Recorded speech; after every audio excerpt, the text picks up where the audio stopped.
Someone make it make sense. Probably a couple.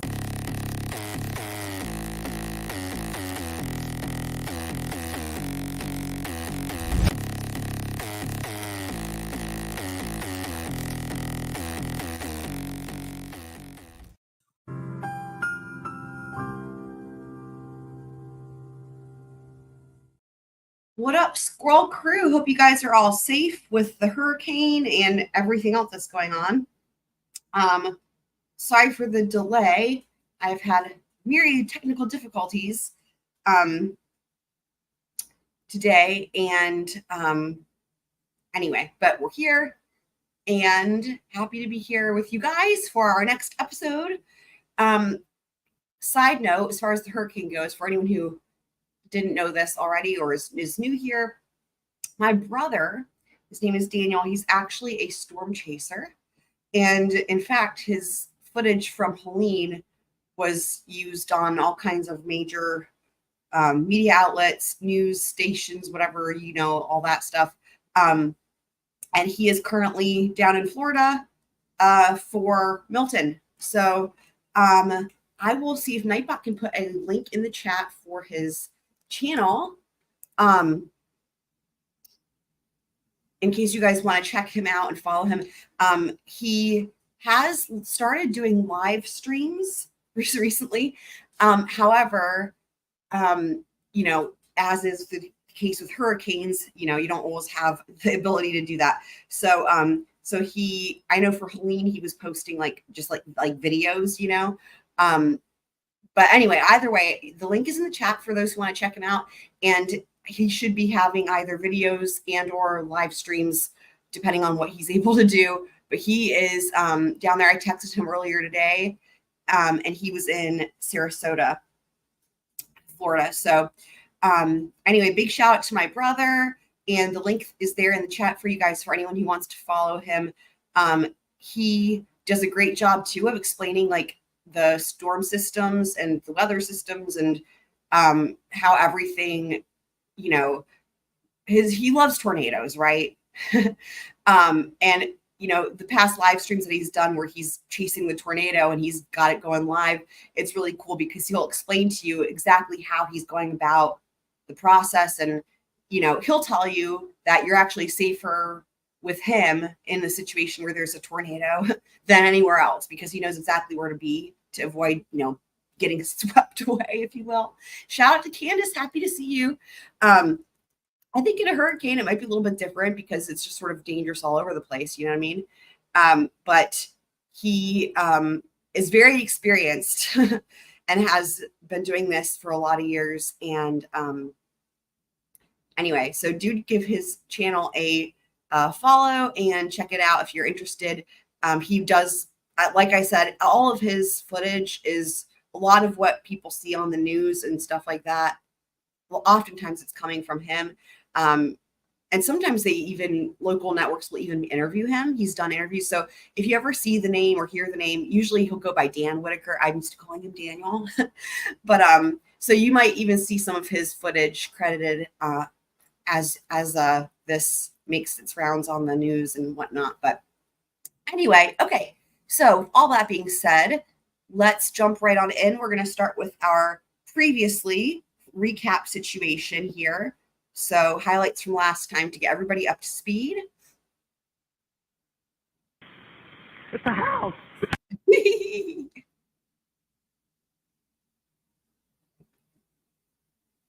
When police is sound being recorded, how can we help you? Housekeeping, Central Westland, Pershing and Timor. Thank you. Hello. Hi, I drove to the police department here on Pershing, but you guys are closed. I need to bring someone into the police department. Can you tell me where the closest one I can come into? What are you trying to accomplish by bringing them to the station? I have a 22-year-old person that has grand theft sitting in my auto with me. So the 22-year-old person stole something? Yes. Is this a relative? Yes. Where did they steal it from? my car and also money. Okay, is this your son? Daughter. Okay, so your daughter stole money from your car? No, my car was stolen. We retrieved it today. We found out where it was at. We retrieved it. I've got that, and I've got affidavit for my banking account. I want to bring her in. Okay, Now, sure. notice this is the very first 911 call. Notice this is what I was saying with like the control and the family dynamics, right? Notice this 911 call is not about Caylee. It's not about I've got a missing granddaughter, blah, blah. What does she do? She calls and she says, I've got a 22-year-old adult here who's committed grand theft auto and stolen money from my bank account. It's like just trying to get her in trouble for things that aren't even true, right? Wild to me.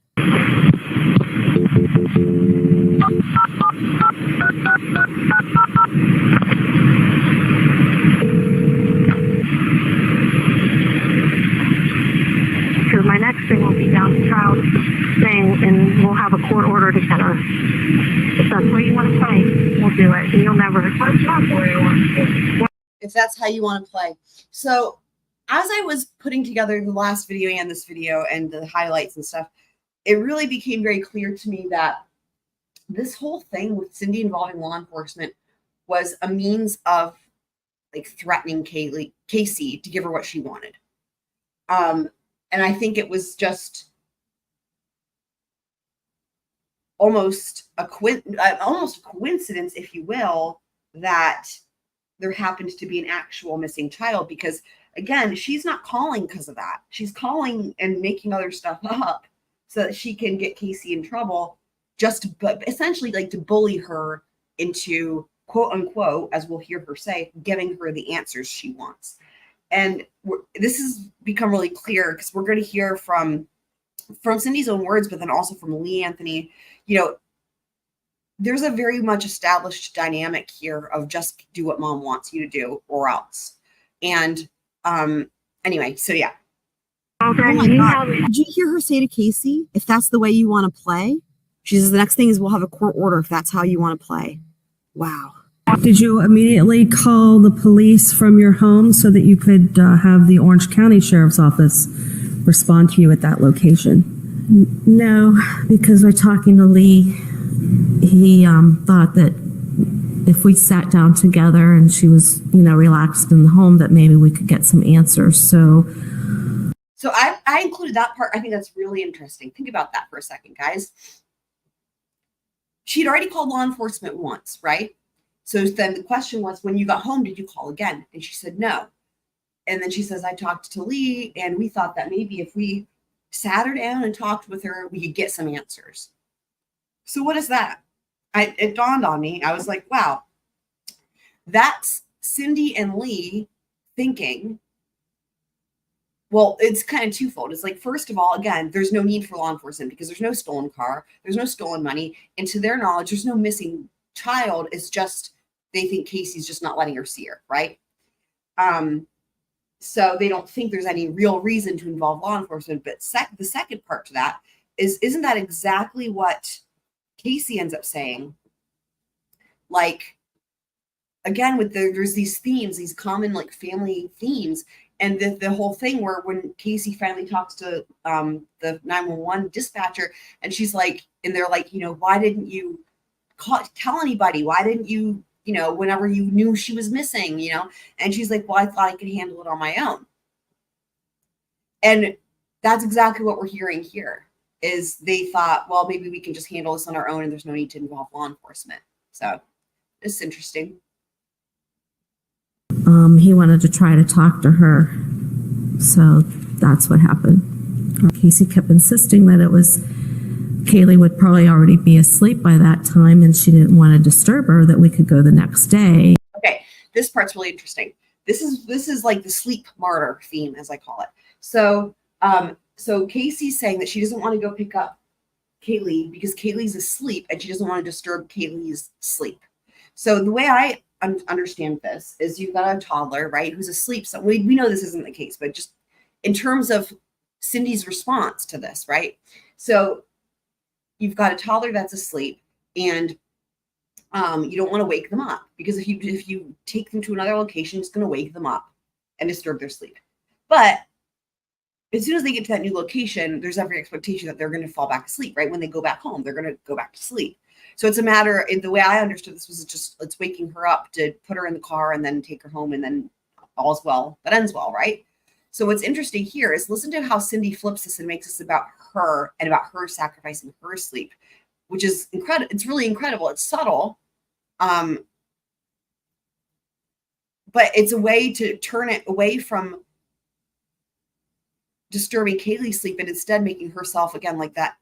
In my mind, I call it the sleep martyr. It's wild. And I didn't care if we were up all night, if it disrupted Caylee's sleep, that I would stay up all night. So she says, I didn't care if it disrupted Caylee's sleep. Well, that's not really a great thing to say, right? You probably should care. So now she changes it and says, I'll stay up all night if I have to. Night and not go to work the next day if it became. And not go to work the next day. She will stay up all night and not go to work the next day. Incredible, right? No one's telling you, there's no reason you have to do any of those things. You don't have to do, it's so insane. Let's say Caylee was alive and Caylee was at Zanny's and any of this was real, and they did pick her up, and Caylee wakes up to come to back home. Then everybody goes back to sleep. There's no need for you to do any of this. So she's not only going to just stay up all night, she's going to not go to work the next day. She's going to make every sacrifice. But for what? There's not even any reason to. Weird. An issue that Caylee wasn't able to sleep and someone wasn't going to get any sleep. I volunteered to be the one. I didn't care. I wanted to see Caylee.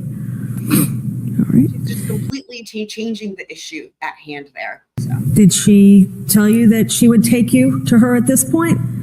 No, she continued to insist that it was not a good idea to get her that night. And I was getting more irritated and was not happy with that answer, that I threatened again to call the police. So again, there's that theme of not happy with the answer. And then she admits that she's threatening to call the police. Remember, why does this languaging matter? Because all of the languaging here is still not like she thinks there's anything wrong, right? Which is crazy. It's crazy that there's so much of this going on under the almost, it seems like the guise of thinking there's something wrong. Or there's, again, you can almost say, oh, well, there was a missing child, so it's okay. But remember, she doesn't think that. No one thinks that at this juncture. And all of this is being done really as a means of control. And so she's saying, she's using the word threaten. Okay, what did the person do that you need arrested? My daughter. For what? For stealing an auto and stealing money. 911, what's your emergency? That's 911 call number 2, still about the car and the money. Of course, all that's lying. Of course, Cindy didn't get in trouble for making a false police report or get charged with anything. I called a little bit ago, the deputy sheriff saying I found out my granddaughter has been taken. She has been missing for a month. Her mother finally admitted that she's been missing. There's something wrong. I found my daughter's car today, and it smells like there's been a dead body in the damn car. Of course, she later on admits that she only said that to get them there quicker. Again, look at this behavior, right, with law enforcement. So you've got a pattern here. You've got first, I'm going to involve law enforcement, but it's only as a threat. Second, you've got, I can handle this on my own. I don't need to involve law enforcement. Then you've got, I'm going to involve law enforcement as a threat again. Then you've got involving law enforcement and lying to them.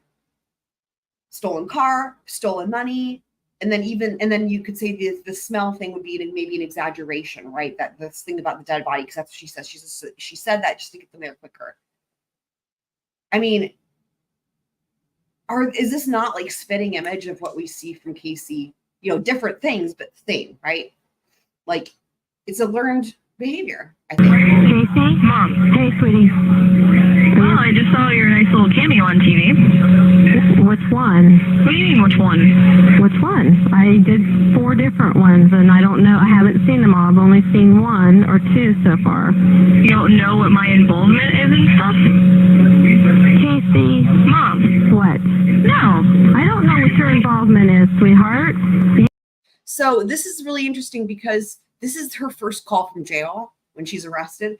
And in the next episode, we're going to be watching all of her jail visit videos, Casey's. And it's really interesting to see how things change kind of with how her family treats her and stuff. So right now, so in other words, this is Casey's first jail call, right? And her mom has been on, you know, the news or whatever, and has said she doesn't know what her daughter's involvement is. Okay. So at this point, it's like Cindy is suspicious of Casey, right? Or at least that's what she's told the news outlets. You're not telling me where she's at. Because I don't fucking know where she's at. Are you kidding me? They've already said they're going to pin this on me if they don't find Caylee. They've already said that. Good afternoon, Mrs. Anthony. Hello. Mrs. Anthony, is it fair to say you and Casey are very much alike? I think that's In many fair. ways, yes. Yeah, I agree. In fact, is that not what you hear quite often, that you are exactly alike? In most ways, yes. There came a time where you found out that Jesse Grun was not Caylee's father.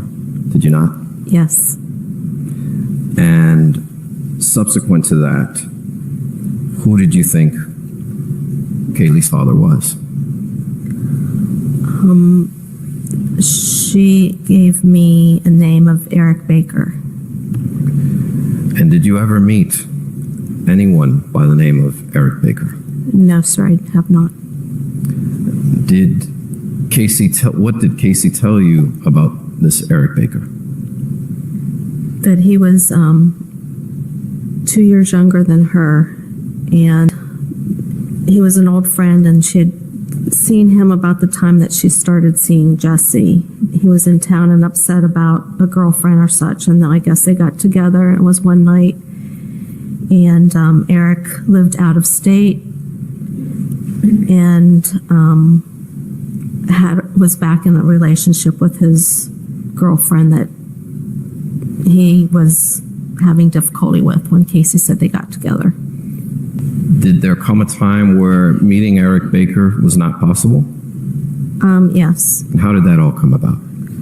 It was about a week or two after Caylee's second birthday that Casey called me at my work, and she was hysterical on the phone. And she told me that Casey's father was involved in a car accident. Do you want me to tell you how I learned about him, or? Sure. Casey was engaged to Jesse, and it was sometime around Valentine's Day of 2006. And he had a little boy, and she said that she thought he was a nice young man, and he had befriended her, and she was confiding in him about her relationship with Jesse. Towards the fall or winter of 2006, that when Casey's phone was on, I guess was just sitting there, the picture was of Zachary and Jeff, and she had him listed as boyfriend in her phone. Have you since come to find out that Jeffrey Hopkins does not exist? I never knew for sure if he did or not, so if you're telling me that he doesn't exist now, then... You had, that you testified under direct, a girls' day at the mall with Jeffrey's mother? We were supposed to meet up with Jeffrey's mom and Zachary for Christmas pictures with Santa Claus. Christmas of 2007. And what was Jeffrey's mother's name? Jules. Jules. Jules. I And- mean, this stuff is wild, right? It turned out that Jules had cancer? Casey told me that those last few weeks in July of 2008 that Jules had cancer. And it turns out that Zach's mother was also deceased. Yes. And both of these toddlers' parents, other parents, were deceased. Yes. So I think here is where, you know, Jeffrey Hopkins was a widow. I think he's trying to highlight just the incredible amount of suspension of disbelief that would have to take place either willful ignorance or, you know, like how naive could you possibly be, right? My understanding is that Jeff took custody of Zachary when he was 2, that Zachary's mother, previous to that, was a single mom, and Jeff had no idea that he was a father, and then found out when his old girlfriend passed away that he actually was a father. I guess what I'm trying to get at is Zachary's mother was deceased. Yes. Yes. And Caylee's father was deceased. Yes. And Casey wanted to move in with Jeffrey Hopkins and the 2 children together. At some point, I believe that that's Casey's wishes. And that's what Casey had dreamed of. That's what Casey, told me that was what she would like to do someday. Were there ever any plans set in place to make this family happen? There were lots of plans that we were supposed to get together with him and meet him and his family, and that never happened. Did it ever occur to you, Cindy, that these people weren't real? Yes. No, sir. And this was long before June 16, 2008, wasn't it? Correct. And you had heard these stories of these imaginary people for quite some time. I did not know they were imaginary people. I know that, but you had heard these for quite some time. Yes. Juliette Lewis, who is she? I was told she was a coworker of Casey's. Now we're going to get into a whole other imaginary friend's life story. Through not only Universal Studios, but also someone she worked with at Hard Rock Cafe. And did you ever speak to Juliette Lewis? No, I did not. Do you have any evidence or any knowledge as to whether Juliette Lewis ever existed? The only thing I remember Caylee, when I'd ask her about Juliette's daughter, Annabelle, Here we go. Caylee would repeat the name Annabelle like it was familiar to her. So. Insane. And how would Caylee mention Annabelle? Insane. If I would say to Caylee that day before I go to work or whatever, if I knew that Casey was going to see Juliette and Caylee might see Annabelle, because sometimes Zanny was supposed to have watched Annabelle for Juliette as well, I would say, "You're going to play with Annabelle today," and her eyes would light up and she would say, "Annabelle." She would just repeat the name. Yes. How old was Annabelle? I mean, but I don't know, you guys, Caylee was 2.5 years old, or younger even, because again, Annabelle existed before Caylee went missing. I don't know, could a 2-year-old say the word Annabelle? I don't know. The same age as Caylee. Did you ever see any photographs of Annabelle? No, sir, I did not. Who is Raquel Farrell? Another I one. believe Raquel Farrell to be Zanny's roommate. Zanny's roommate. And what does she look like? This is what I'm saying, y'all. Zanny's roommate. And all these people. Can you imagine? So again, years before Caylee goes missing, Casey's going around chit-chatting, shooting the shit, whatever, with her family, and chatting about Zanny's roommate, Raquel Farrell. Like, first and last name. Where did she come up with these crazy names? Annabelle? Raquel Farrell? I mean, it blows my mind. Just talks about them until, like, they're all household names with her family. It's so insane. I've never seen Raquel. Did you ever speak to Raquel Farrell? No. Did you ever see a photograph of Raquel Farrell? No. Do you have any evidence that Raquel Farrell ever existed? No. Now, I'd like to talk about Zanny the Nanny. Yes, let's do it. Did you ever see a photograph of Zanny the Nanny? No. Did you ever speak to Zanny the Nanny? No. When was the first time you heard of Zanny the Nanny? I wondered the same thing. The same time I heard about Jeffrey Hopkins, around Valentine's Day of 2006. Incredible. This was 2 years, over I can't. 2 years and basically 2.5 years before June 16, 2008. Yes, sir. And what did Casey tell you about Zanny the Nanny? She said that that was Jeff's girlfriend and that they lived in the same apartment complex. And Jeff pretty much offered Zanny up as a extra person if Casey ever needed a babysitter, because at that time it was. That's how she meets Zanny. Zanny is Jeff's girlfriend. So that's how you can connect the existence of these imaginary friends are linked, right? Before Casey's even got an imaginary relationship with this imaginary person, she's talking about this imaginary person's imaginary relationship with another imaginary person. And you had no idea that Zanny was not a real person. No, I did not. And she described to you that Zanny looked like what? Over the course of the 2 years, Zanny had gotten her hair cut several times, but when I first heard about her, she had This is insane. long black hair and was very attractive. Did she say she was a perfect 10?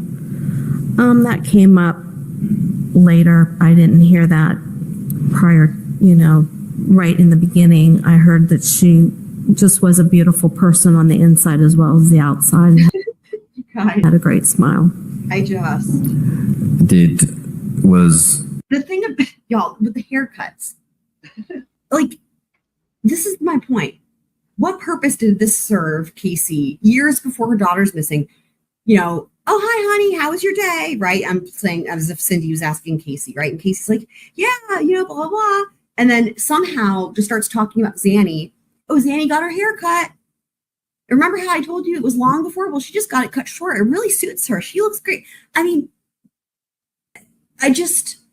incredible. Zanny Hispanic? I don't think the conversation ever came up. There was one occasion where I was actually kind of concerned that Caylee had some scratches on her legs, and I thought that they looked like cat or dog scratches. And I asked her what had happened to her, and she said a doggy had scratched her. So I asked Casey about it, and she said that Zanny had gotten a new puppy. It's so crazy because and the puppy had scratched Caylee. I wonder which puppy it was, right? Because we know that there is no Zanny puppy. So, shout out to FlashFan85. Glad you're here. Awesome. I hope you said you're under the weather. At first, I wasn't sure if you were saying like weather, like you're in hurricane zone, or but I'm sorry to hear that you're under the weather. I felt kind of a little under the weather myself, but I think it might just be allergies. It's like with all the, that things happen, at least where I'm at, where like I think the barometric pressure is changing. Like we've had a huge drop in the temperature, and it just feels like it's like a huge drastic change. And that tends to be when it kind of messes with your system a bit. But I hope you feel better. Flash Fan, thank you for being here. And in honor of Flash Fan's suggestion from last time, I don't know how it took me this long to realize I didn't have a sound clip for Bring the Jury. So let's just right this wrong right now. So there's that. And Bring the Jury. Yeah.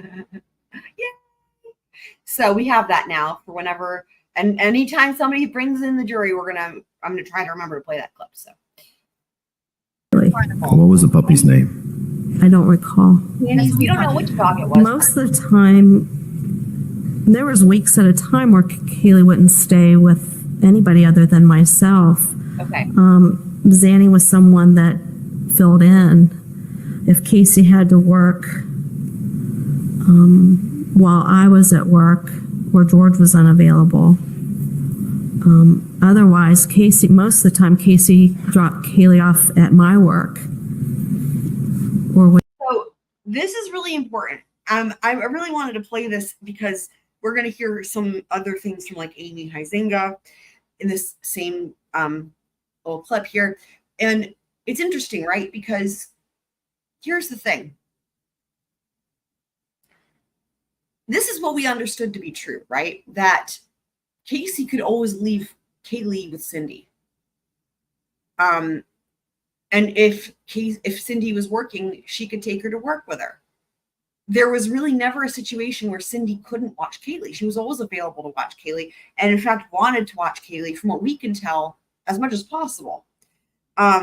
So it's going to be interesting when we hear other things from Amy, and we'll kind of talk that through as we get there. But just keep that in mind, that in terms of this theory that the state has, right? Well, we don't really know what their theory is, but if they're suggesting an elimination murder type thing, where it's like Caylee's in the way of her going out, right? And that, again, going back to what was my impression, probably most people's impression prior to watching the trial, just from like the mainstream media, general consensus, my impression of this was Casey's a party girl, and Caylee was slowing her down, right? She wanted to get rid of Caylee so she could go out and party, woo, right? That type of thing. Well, we've already heard that she usually drank light, oftentimes didn't drink at all, and went home early, right? We're going to hear from Amy that oftentimes Casey didn't even want to go out. But not only that, she had a free babysitter at all times in her mom. And so this is what's so crazy, is that, like, if Casey actually did say, I just want to go live the good life without any kids and do whatever, whether it's partying or becoming a clown in the circus or becoming a nun, whatever the case may be, she could have left her daughter with her parents. There's just no, so anyway, so it's just, it would have been better, honestly, for the state, not that it would have helped them at all because they don't have enough evidence, but it would have been better for them if they had testimony from Cindy being like, yeah, I didn't want to watch her, Casey's going to have to figure it out, something like that. So Would meet me in the parking lot, and then I would have Caylee in the evenings.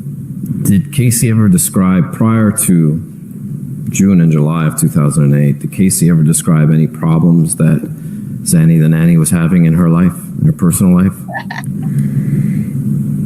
Just that period of time. Well, there were different times during those 2 years where Zanny had to move. She talked to me about Zanny's mom being ill and different things like that. And Zanny had another part-time job, and she just babysat. And I guess when her and Jeffrey broke up, Zanny got a job as a bartender to fill in financially from not being able, making money. This shit's incredible, right? Again, there's no need for her to even be saying all this stuff. That's why it's so weird. It's like a compulsion, right? Why is she talking about Zanny's new job? It's not even relevant to anything. It's like, it's just crazy. Watching Zachary. So, there was different, she would talk to me about Zanny's life like she was one of her friends, and that's what she considered her, and that's what I considered her to be, is a friend of Casey's at that point. And did Zanny's mother have cancer too? No, sir. She had heart issues. Heart issues? Yes, sir. And what was her name? If I'm not mistaken, I believe it was Gloria. Gloria, here we go. Who is Rosa? I have no idea. Zanny had a sister, did she not? Yes. And what was Zanny's sister's name? Samantha. And was she older or younger than Zanny? I believe she was older. Was Samantha also a nanny? No, sir, I don't believe so. Okay, I'm sorry. How does Samantha fit in, though, with family names, right? Because I think we already heard testimony, and we're going to hear more about Zanny's heritage. She's like half Puerto Rican. I don't know. Anyway, Zenaida Fernandez Gonzalez, right? Her mother's name is Gloria. So you have Zenaida, you have Gloria, and then Samantha? Y'all. Live with Samantha doesn't fit in. Juliette and Raquel and Zanny together? Juliette did not live with Zanny. Oh, I'm sorry. And as far I as have to say, Samantha must have been more of an afterthought than the rest of the characters, whose names make more sense with each other. So Flash fan, I guess you're in DC. That's interesting. DC doesn't get bad weather. Now that I think about it, you never do hear about DC getting bad weather, do you? When you think about all the different weather things that can happen. I guess every now and again when you hear about snowstorms, right? Sometimes they'll talk about DC getting hit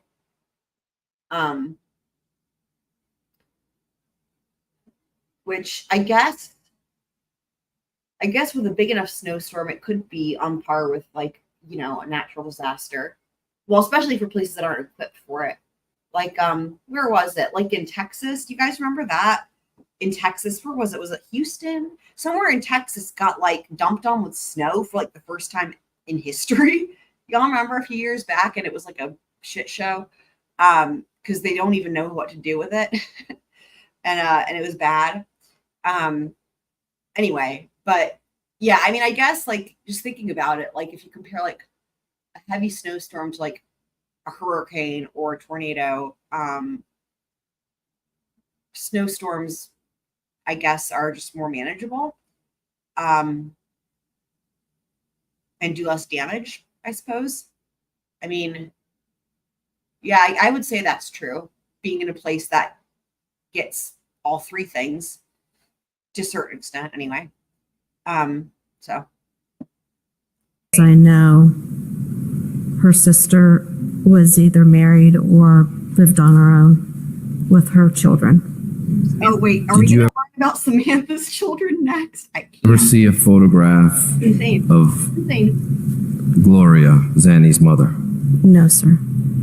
Did you ever speak to Gloria to wish her well on her heart condition? No, sir. Sorry. Y'all. Do you have any knowledge, Oh my god. or did you have any knowledge that Gloria was an imaginary person? No, sir. I'll just sum this up, Miss Anthony. Do you have any information that you've received over the last 3 years or since these people ever were mentioned that they are anything but imaginary people? I just found out that they are imaginary people. And you testified under direct examination that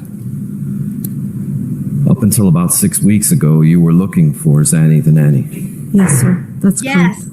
Thank And that you. was for 2.5 years. You were looking for Zanny the Nanny? I was looking for Zanny ever since I So, found out that Caylee was Really, what it comes down to here is either she's lying and she knew that these were all lies of Casey's and she just went along with it, or she's really there's a screw loose or something, right? To have believed all of it. That's really where this is headed. And, you know,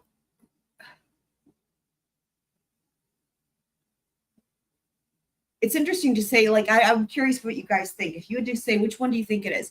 Do you think that she's lying and she knew Casey, like she's lying now and she knew these people weren't real and she knew Casey was lying and she goes along with it? Or do you think it's more like she's in her own, there's something not right there where there's this like crazy type of like fantastical thinking? I mean, again, if we keep in mind the fact that she was looking for Zanny up until 6 weeks before the trial, that would tend to support the second thing, right? That maybe Cindy did believe all this stuff, but Cindy's also doing the same thing that Casey's doing, and Casey learned it from her mom. So Did you ever believe that Caylee was flown by a private jet to Puerto Rico? Sustained. Mrs. Anthony, do you believe Kaylee's alive? wow, I'm going to object to the relevance of this. Sustained. what a question. Have you ever testified that Casey would get out quite easily? Casey could, yes. I'm sorry, Caylee could. I may have. Okay. And that's what led you to believe that Caylee could have drowned in the pool, did it not? I don't know if I put those in the same sequence.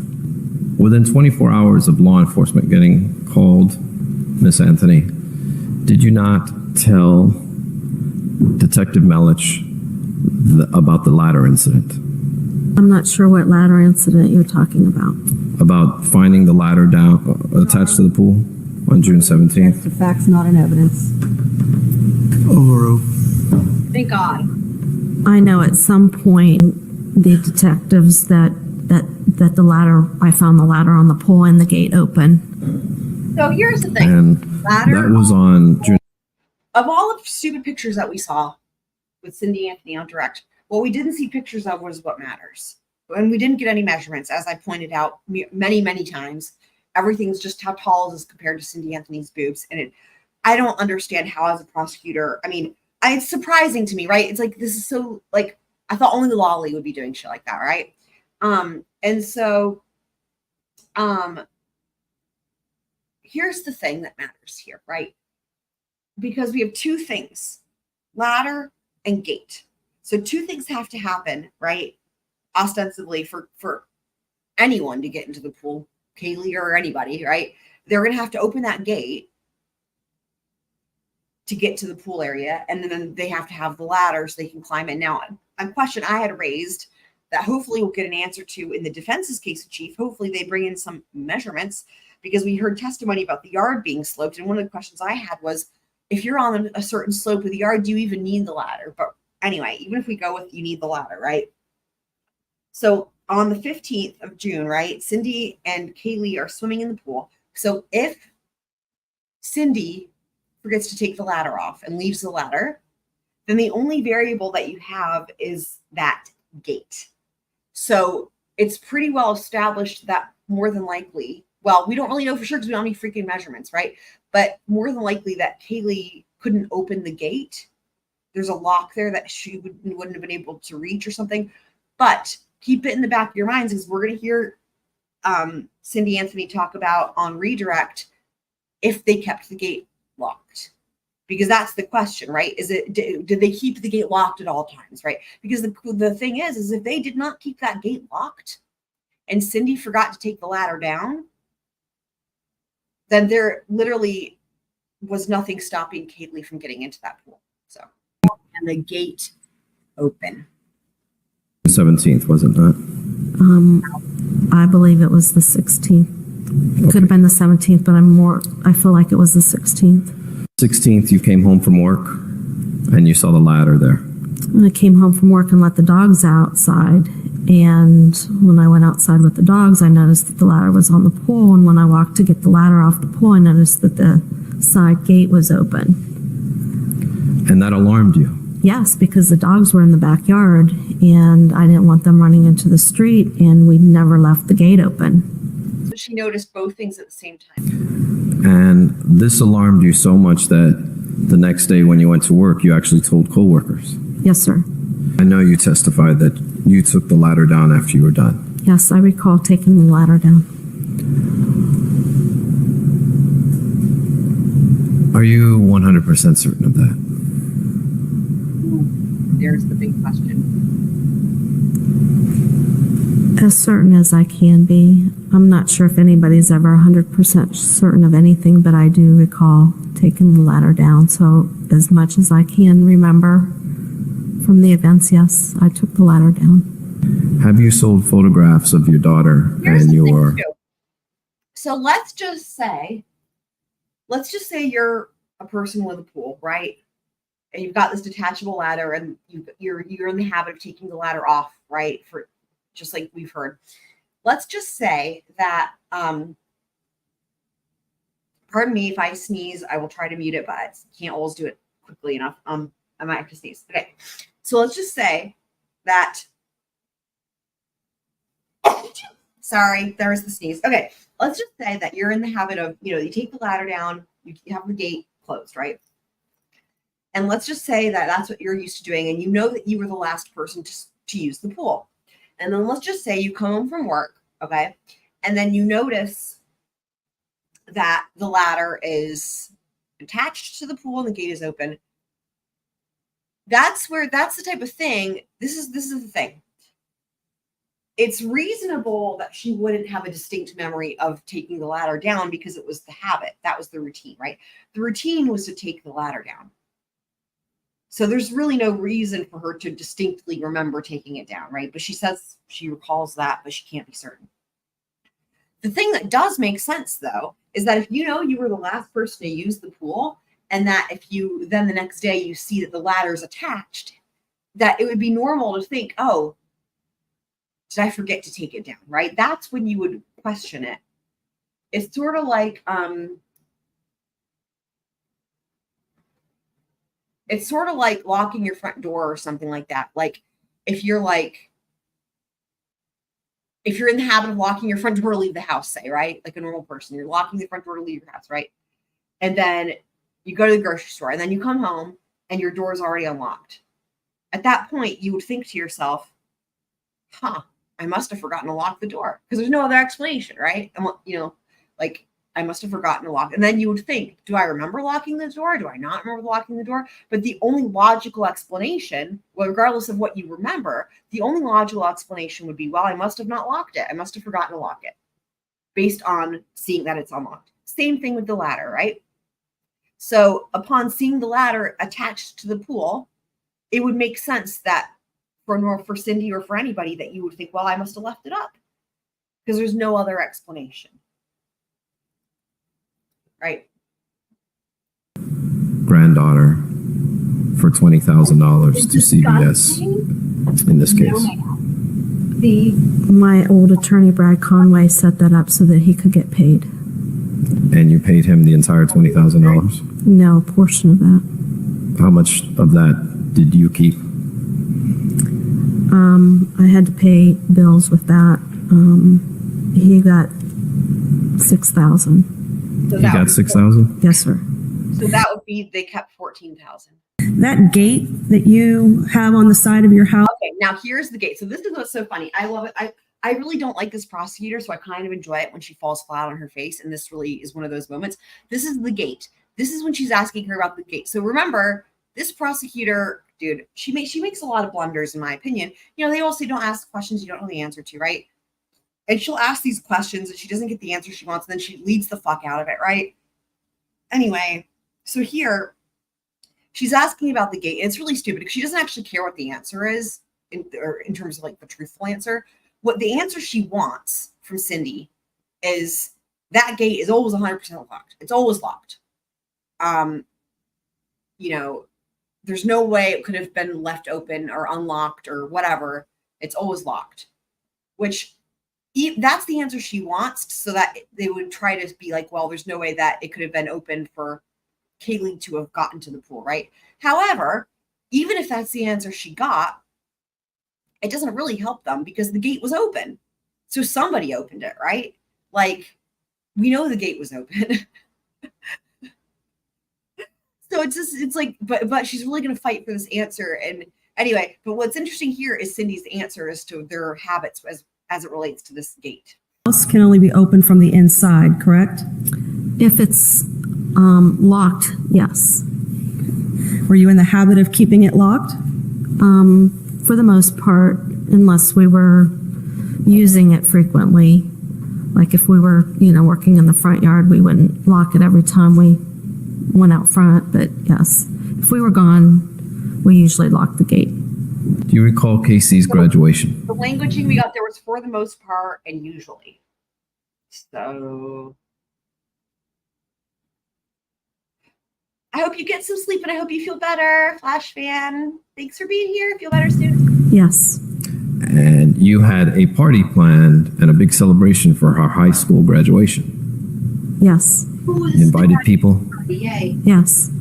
And what happened on Casey's graduation day? Got a word from her guidance counselor that she was shy 1/2 credit of her necessary credit. She had actually more credits than she needed to graduate, but she was missing a quarter makeup English that we thought she had finished.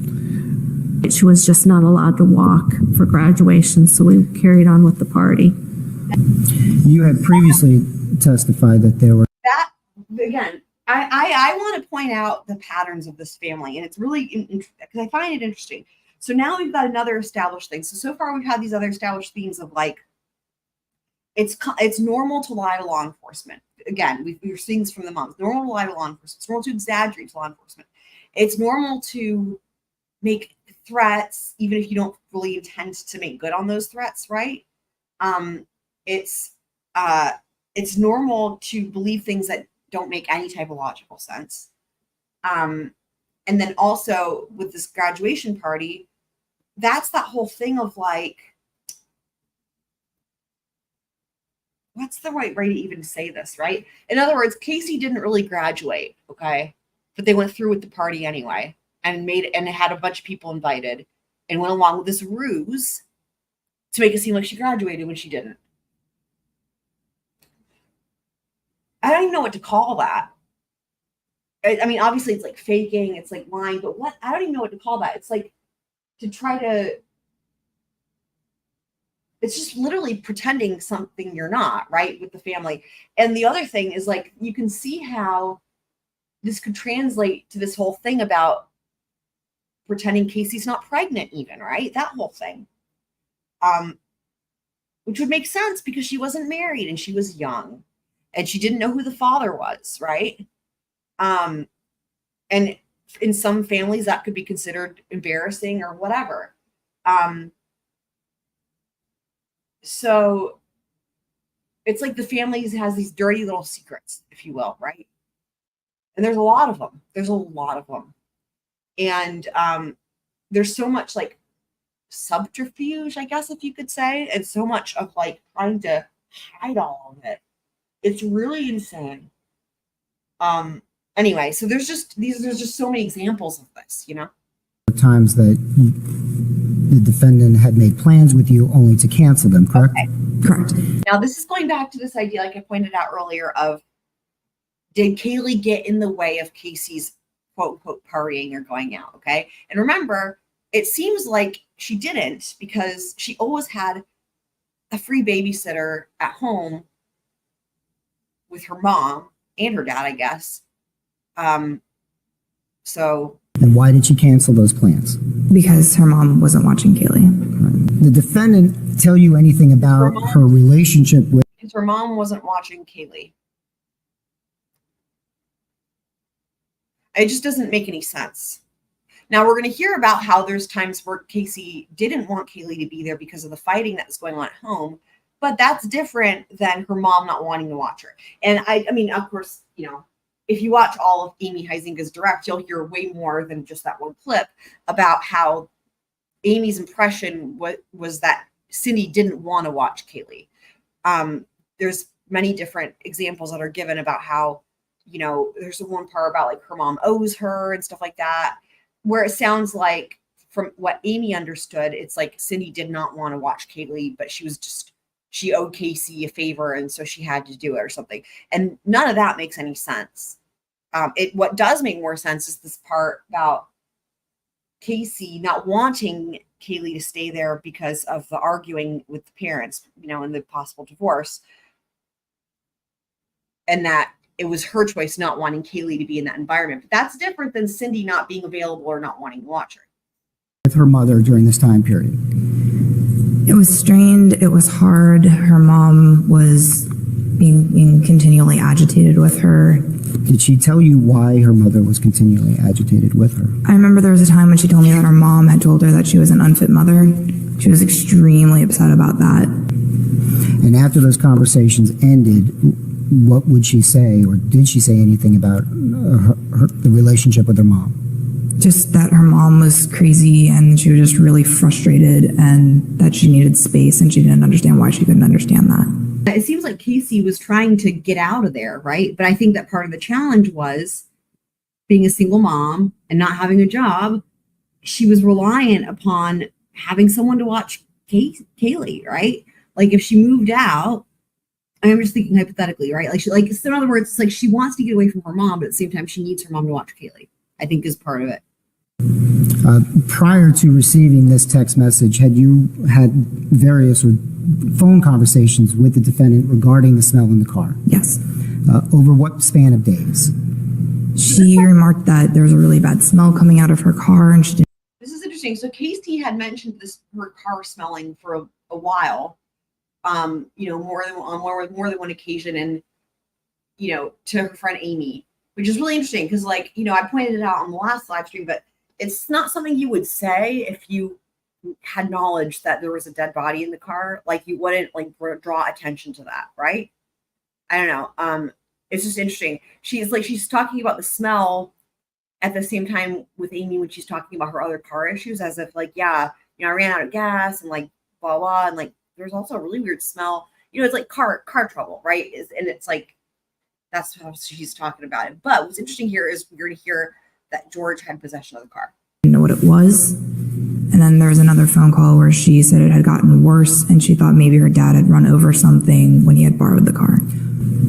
What did she tell you about the problem that she was having with her mom? There weren't a lot of specifics. Most of them had to do with Caylee. And what do you recall the problems or the issue being about Caylee?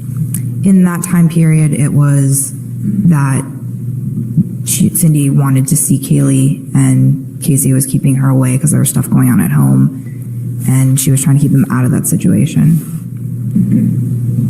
During this time period in June, when you were speaking with her, did she inform you that she was keeping Caylee from her mom? Yes. Why was she keeping Caylee from her mom? There was, George and Cindy were having problems at home, and she wanted to keep Caylee out of the drama. Did she tell you what the problems that George and Cindy were having at home? She told me they were considering divorce. Did she tell you why divorce was a consideration? That her dad had cheated on her mom. Explain again, or explain what that potential pending divorce had to do with Caylee. It was the not happiness at home that Casey wanted to keep her from. Now, when she came out, where was Cindy Anthony in relation to the door? Not too terribly far away. The landing was only 12 to 15 feet long anyway. Long and far enough out of eyesight so she would actually come out, but close enough where she could get there fast. Far enough out of eyesight. I think this is just, again, now we're getting to another theme, right? The sneakiness, weaseling. So this is the ambush, as I call it. So Cindy wanted to be far enough out of eyesight, but close enough to where she could get there. The whole point was that if Casey knew her mom was there, she wouldn't come in. It's like, dude, I don't even know. It's like, if you know it, it's so fucked up, right? That's why I call it the ambush. It's like, I don't even know. I can't wrap my head around how to explain how messed up that to me this is. Of like, you know, she wouldn't come out if she sees you, so you're gonna hide, so you can trick her. It's like, how the hell is this? How in the hell is this addressing whatever the fuck issues y'all are having between the two? Like, dude, it's just perpetuating so much dysfunction, right? Anyway. But what I wanted to point out is that the fact that George had already cheated on Cindy means he cheated on her more than once with different people, because we've learned in opening statements, and they've got text messages to back it up, that George did cheat on Cindy after Caylee went missing, which is gross, with someone he met, a younger woman he met at one of the fundraisers, which is just gross. But it sounds like he had already cheated on her. And actually, I think we had already heard that earlier, but I just hadn't made that connection, that he had already cheated on Cindy with somebody else. So it sounds like there's a pattern there. So good for him, right? I'm being sarcastic, obviously. Okay, so back to the ambush here. How would you describe Mrs. Anthony's demeanor when you got to the apartment? Very confrontational. Angry? Yeah. So when the defendant comes out of the apartment, what is the first thing you see or hear? A massive explosion of mother and daughter. And just an interesting description. I was a little scared and really. That's wild, right? She was a little scared. Kind of tried to close myself off as much. I was caught in the middle of it for a while and then managed to escape. But a lot of confrontation and defense. Did you eventually have a phone conversation with your sister this night? Yes, I had numerous phone conversations with her that night, yes. Okay, back to our family themes, right? Back to our family themes. So we're going to get another theme right here. Let's talk about when you finally were able to have a conversation with her. Did you ask her where she was? Yes, at one time I specifically asked where she was. And what did she tell you? She told me she was in Jacksonville. When she told you she was in Jacksonville, what was your response? I knew it was a lie.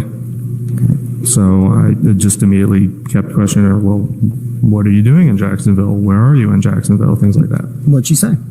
Why wouldn't you just say, I know you're lying? Oh my God. See, this family all of them.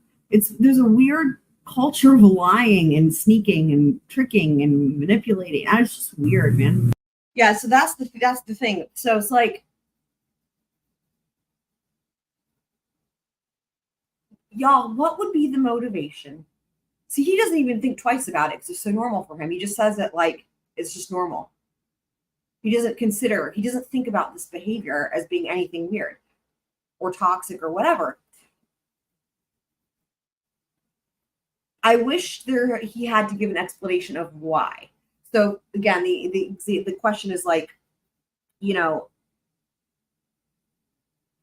what, their conversation, and he's like, well, I knew she was lying. I knew she wasn't in Jacksonville. And he follows it up with, so I just kept asking her questions like, so what are you doing in Jacksonville? Blah, blah, blah. So in his mind, that makes sense, but it doesn't make sense.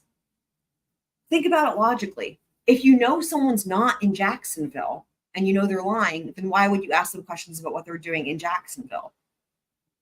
It doesn't make sense. You see what I mean? So it's like he's saying it as if it makes sense for him to follow it up. Let me play it again. Because this is what I'm saying is like he's explaining it like this is what makes sense, but it's like it doesn't make sense. So let me just back it up a second. It's interesting to me. Culture of lying and sneaking and back further. Oh my God, see this family. Oh my God, see this back further. Immediately kept questioning her. Well, what are you doing in Jacksonville? Where are you in Jacksonville? Things like that. I need to go back a little bit further so we can hear the premise of that. I knew it was a lie. So I just immediately kept questioning her. Well, what are you doing in Jacksonville? Where are you in Jacksonville? How does that make sense, though? See, he's saying it as if that makes sense, but that doesn't make any sense. If you know it's a lie, then why would you ask those questions? I'm genuinely asking you guys, can someone explain this to me? I don't understand what the benefit or what the goal is here for him. I mean, no, again, this is my opinion, an established family thing. So I don't think he's thinking about it from the standpoint of I'm doing this on purpose. I think this is just how he was raised, how they were all raised, or how him and his sister were raised. I think this is normal, and he's not thinking twice about it. Again, that's what's clear here, right? He's like, that's the normal thing to do. You know they're lying, so you go along with it and ask some questions about it. Like, that's the normal thing for him. So the question really is, at some point when someone in the history of humans decided that this was a thing to do, what was the benefit of doing this thing that then became normalized? I don't know if that question makes any sense. I don't understand what the goal is. I just don't understand how this helps anything. Or even if your goal is to hurt something, I don't know how this, I just don't understand. It seems almost just like, again, that like the word subterfuge comes to mind. I don't know why, or obscuring, but for no actual reason, to me. So. Like that. What'd she say? Why wouldn't you just say, I know you're lying? Oh my God. See this family, all of them. There's a weird culture of lying and sneaking and tricking and manipulating. It's just weird, man. Do you recall any comments about to that end? I'm just thinking about what I was just saying and like how, again, maybe the answer, maybe there is an answer here in that, like, for example, Casey with her imaginary friends, right? And how crazy it is that there was no reason to make them up. There was no reason to be talking about Annabelle and Raquel Farrell and all this for years. It didn't serve any purpose. Maybe there's a similarity in that they have these things that they do that they're just so normal to them. So whether it's lying, okay, or whether it's going along with a lie, and that could actually, maybe that's where the answer lies. Accidental pun there. Because of Cindy, right? Cindy going along with the whole imaginary friends thing. Maybe that's what that is. Maybe that's Cindy going along, again, the question I asked earlier is, did she know they were real, or did she really believe it, or did she not? Blah, blah. Let's just say she didn't believe it. She knew Casey was lying. that could be that culture of going along with the lies, right? And that's just the normal habit that they all have. So it's like a twofold thing, right? Like this family has this established history and habit of lying and going along with lies. I don't know. It's just all very interesting to me from a psychological perspective. So yeah. That the defendant made about a cycle or a routine.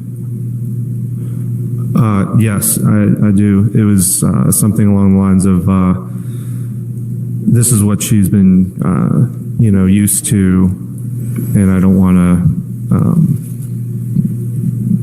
change that. I interpreted that as her, sleeping routine throughout the, for I guess some time leading up to that point. Did that make any sense to you? Maybe from a routine standpoint, but not from maybe from a routine standpoint. So he's saying it did make sense from a routine standpoint, and then there's a but. Should appease my mother and get my. But appeasing the mother should be the priority. From a routine standpoint, that made sense to him, but appeasing his mother should be the priority. There it is right there. There's that foothold of control. Get my child back. I would think that should be the train of thought. But she told me that my mother had numerous times thrown it in her face, in my sister's face, that Casey was an unfit mother for Caylee. And that Casey says, maybe I am. It's like the same strategy they tell you with a bully, right? If someone's a bully and they're like teasing you about whatever, what do you do to get them to stop? You don't disagree, you agree. You say, yep, you're right. And I went on to say that my mother had also referenced Caylee as being a mistake, but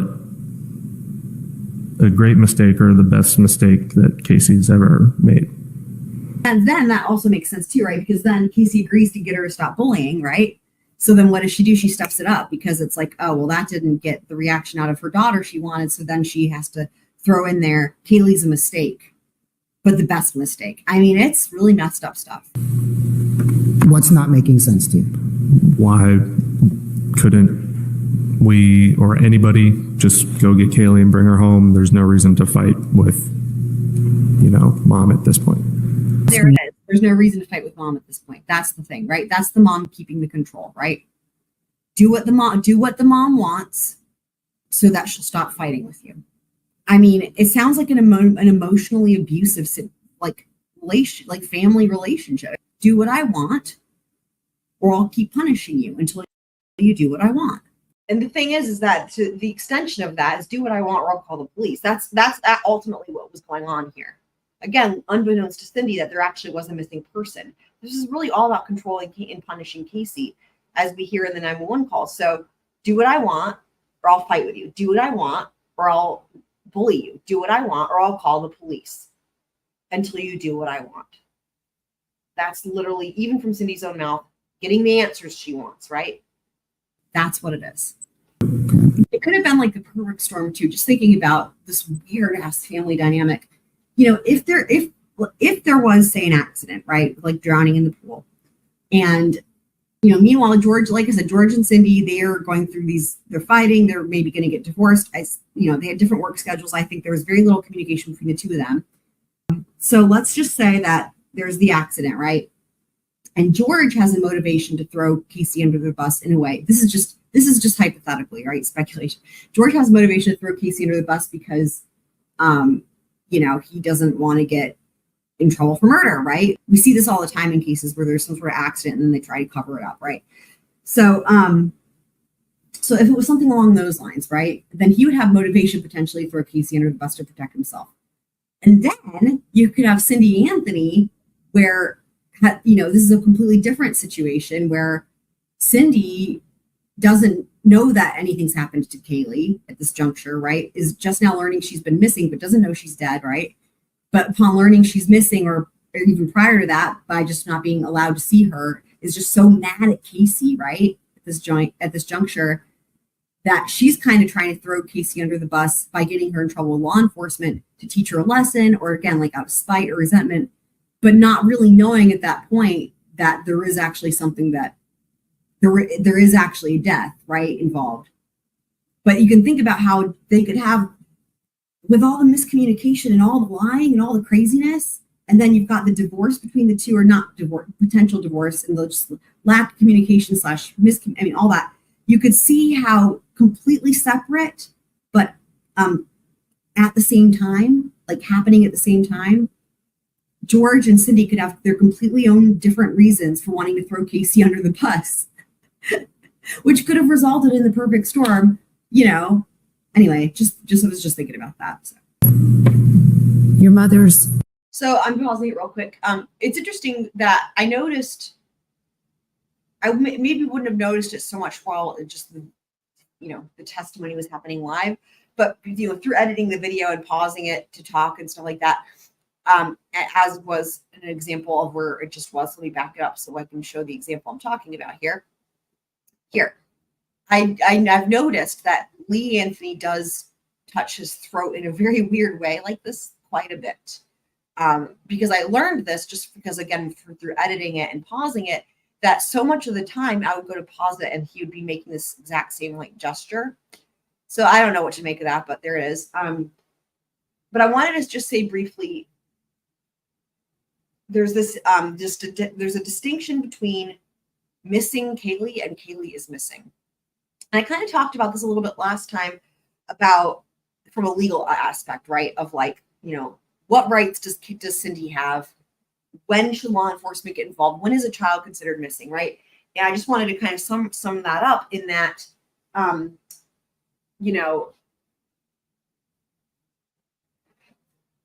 from everything that I read, it seems like the type of verbiage that's used is good cause or reasonable belief. So, for example, if somebody reports a child missing to law enforcement has to have a reasonable belief or good cause to make an investigation into that and believe that there's a reason there, right? And I was talking about hypothetical last time, hypothetically, what if Casey had never said Zanny took her, right? Because so the reason it goes from this whole fake, I say fake because Cindy calls 911 saying there's a stolen vehicle and stolen money and none of that's true, and all that, right? Just to get Casey in trouble. Well, it changes. It changes at the third 911 call. Why? Between 911 call number 2 and 911 call number 3, Casey says to Lee that Zanny took her and she's been missing for 31 days. So then in the third 911 call, now she's okay, she's been missing, right? So it came from Casey's own mouth. So I was thinking, just walking through it, what if Casey had never said that? What if she maintained the story of she's just with the nanny, she's sleeping there, I mean, it would have been, eventually this would have probably happened where, there would have been an investigation. But at that juncture, they had Cindy, Cindy does not have the right to Caylee. She doesn't have rights to it. It's not a legal right that she has. And I covered that last time, how only if the parents are missing or the parents are incarcerated or something like that, can the grandparents then petition the court to have rights to see the child. But that's a whole lengthy process. And none of those circumstances applied here. So Cindy does not have a right to Caylee. It's just not something that she has. But again, going with that distinction of missing Caylee, as in she misses seeing Caylee, versus Caylee missing. And when does it change? It changes when Casey says Zanny's took her and she's been missing for 31 days. So I just wanted to make sure, because I think that's an important distinction. And even when Cindy was testifying on direct examination, I remember there's a question about that Miss Drain Burdick asked her and is so was Caylee missing? And she means missing as in gone. And Cindy answers it and says, well, I was missing her since I last saw her. And she answers it from the first perspective, which shows how in her mind,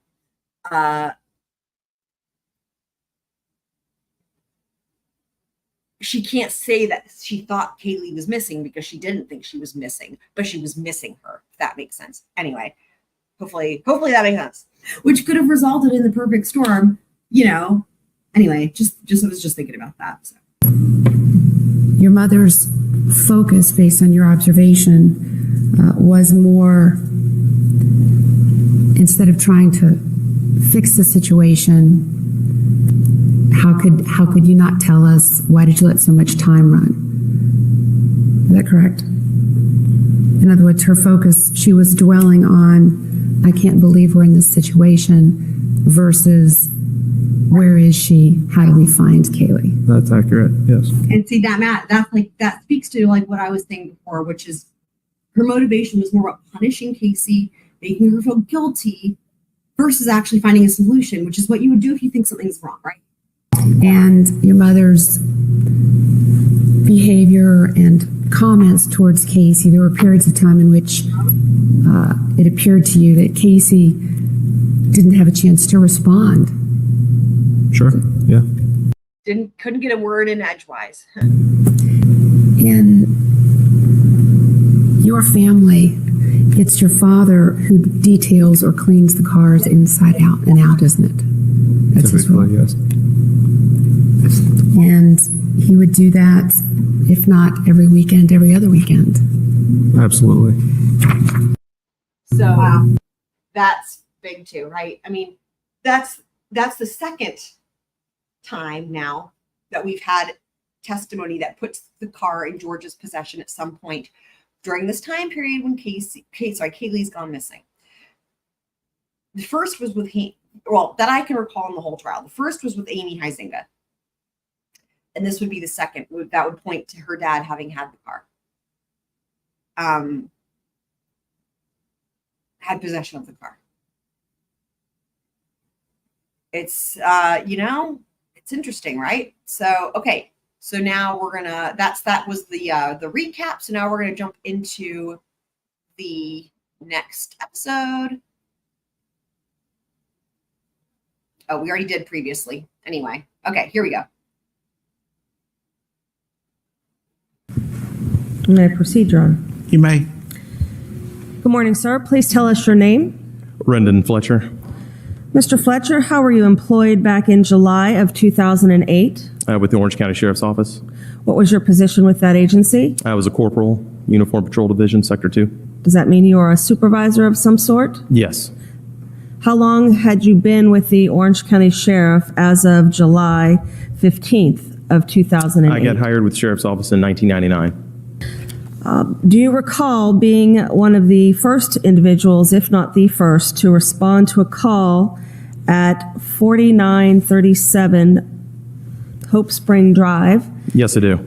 Okay. Were you, in fact, the first individual to arrive? Yes, I was the first person to arrive on that date. All right.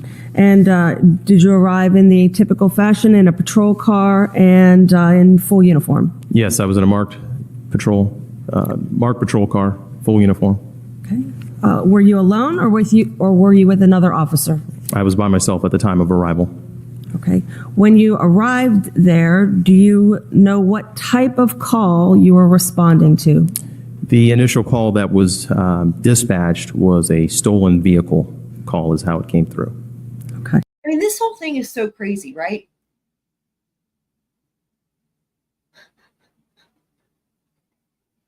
Like, to me, this is so problematic. Whether you're on the jury or whether you're on the prosecution, it's like you're so reliant on the testimony of these parents. You're building this case upon basically them throwing Casey under the bus, essentially. And then their smell abilities, essentially. And the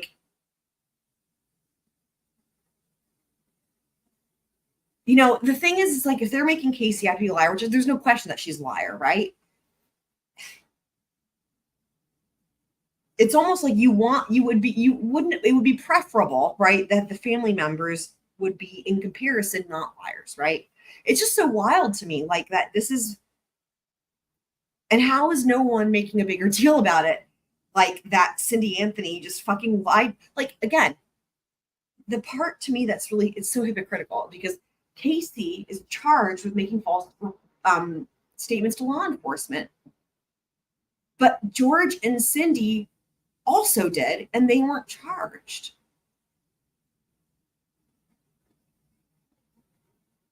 I mean, we're hearing testimony after testimony, and we heard it on the 911 call. I mean, it's like, it's not even a question that she lied multiple times over to law enforcement. It's just beyond me, you know? It's just beyond me. And,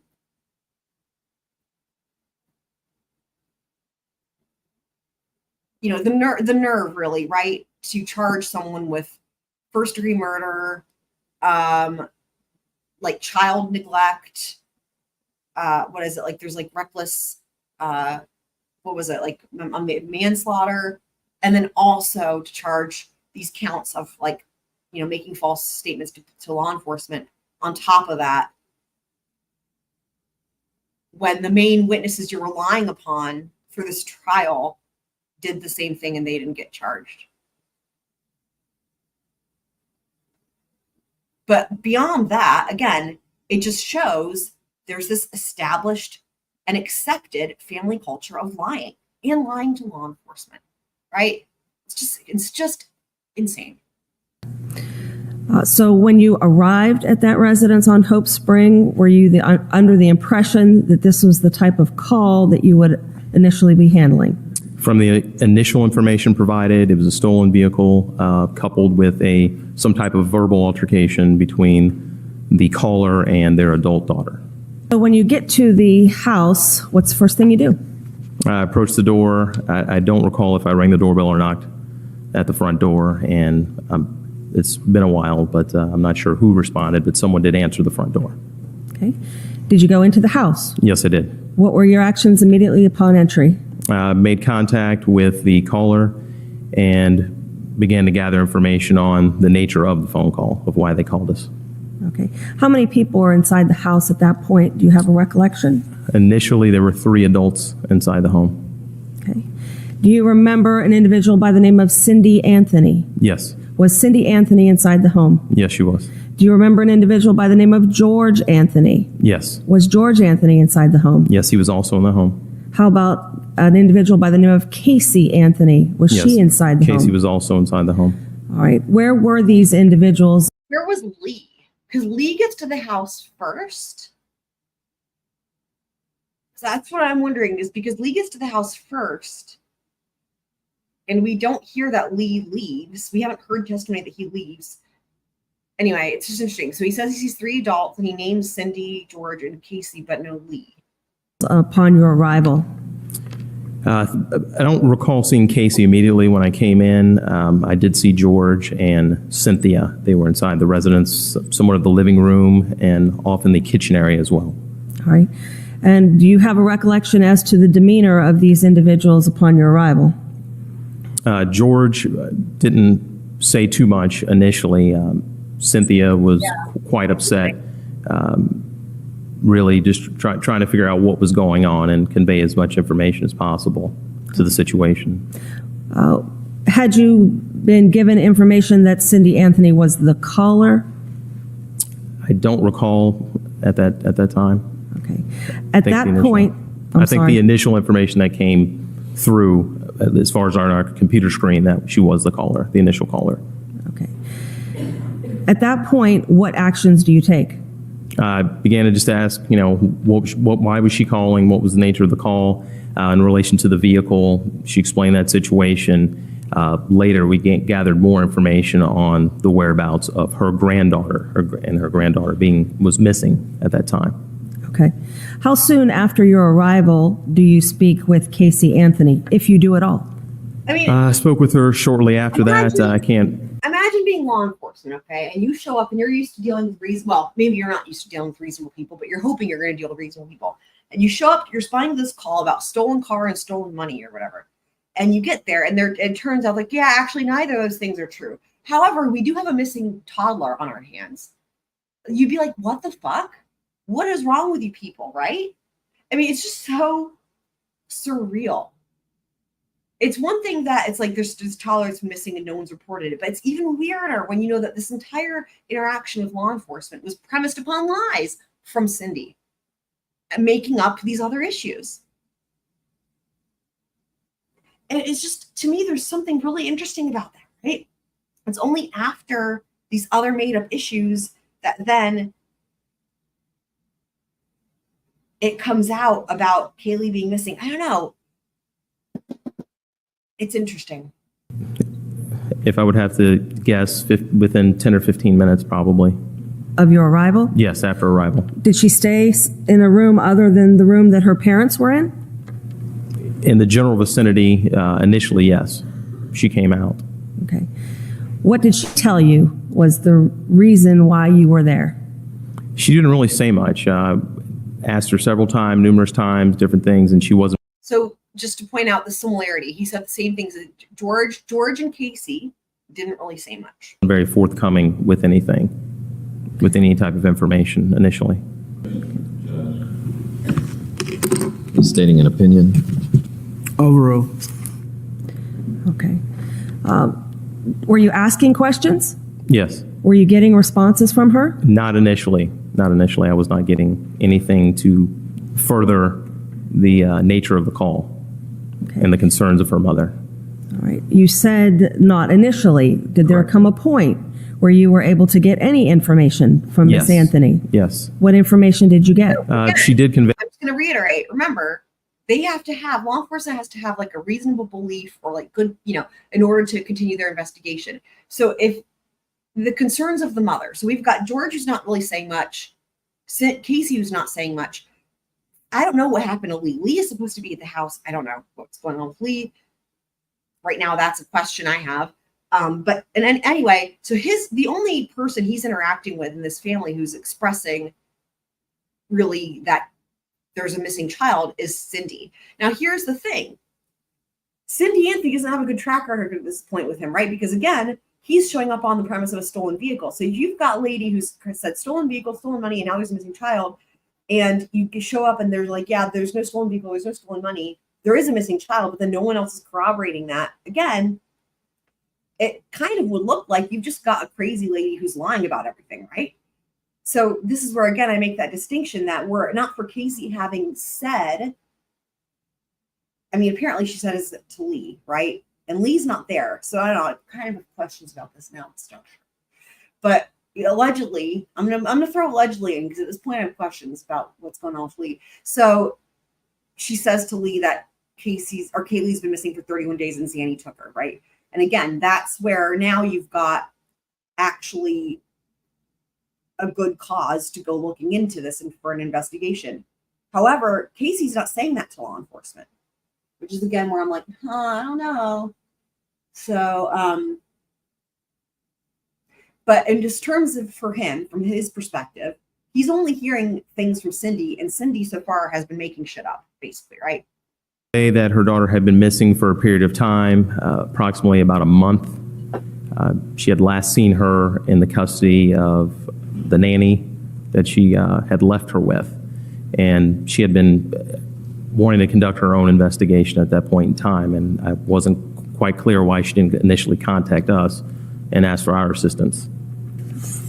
Did other patrol deputies arrive? Okay, let me back that up. It sounds like that he's saying Casey did eventually say those things to him. Let me just make sure. All right. You said not initially. Did there come a point where you were able to get any information from Miss Anthony? Yes. What information did you get? She did convey that her daughter had been missing for a period of time, approximately. Okay, so there you go. So there's your good cause. Now you've got it from Casey that she's telling law enforcement, see that is okay. That's okay. So now for me, that makes more sense. So that Casey does eventually say that to them. Now they have cause to go looking and have an investigation. About a month. She had last seen her in the custody of the nanny that she had left her with.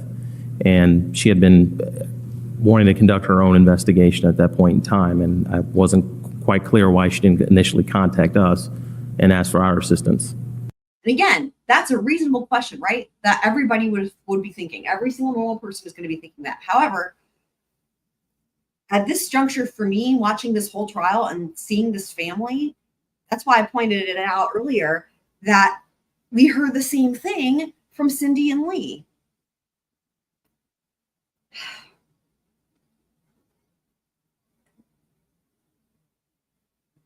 That they also thought they could handle it and not have to contact law enforcement. Now, granted, it wasn't for as prolonged a period of time, but still. I wonder if part of that has to do with the dad being like a quote unquote former detective, to where it's like they think they can just solve problems on their own. That could be it. Or it could just be not wanting to involve law enforcement because you're going to, most of what you say is going to be a lie. I don't know. Or you only want to involve law enforcement when you can use it as a strategy to manipulate somebody to do something. But anyway, it's another thing where it's like, well, we've seen this in the family, other family members. Did other patrol deputies arrive to assist you with this call? Yes, shortly after my arrival, Deputy Acevedo arrived at the scene to assist with the call. At that point in time, after I just got some initial information from the parties at the residence, I contacted my sergeant at the time. Would that be Sergeant Reginald Hosey? Yes. Did Sergeant Hosey arrive? Yes, he arrived later at the scene. Okay. At that point, since he's the sergeant, he's a one-level supervisor above you? Correct.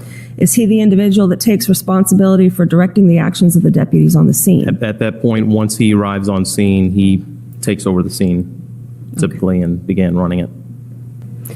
You had indicated that Ms. Anthony said that a Zenaida Gonzalez had taken her child.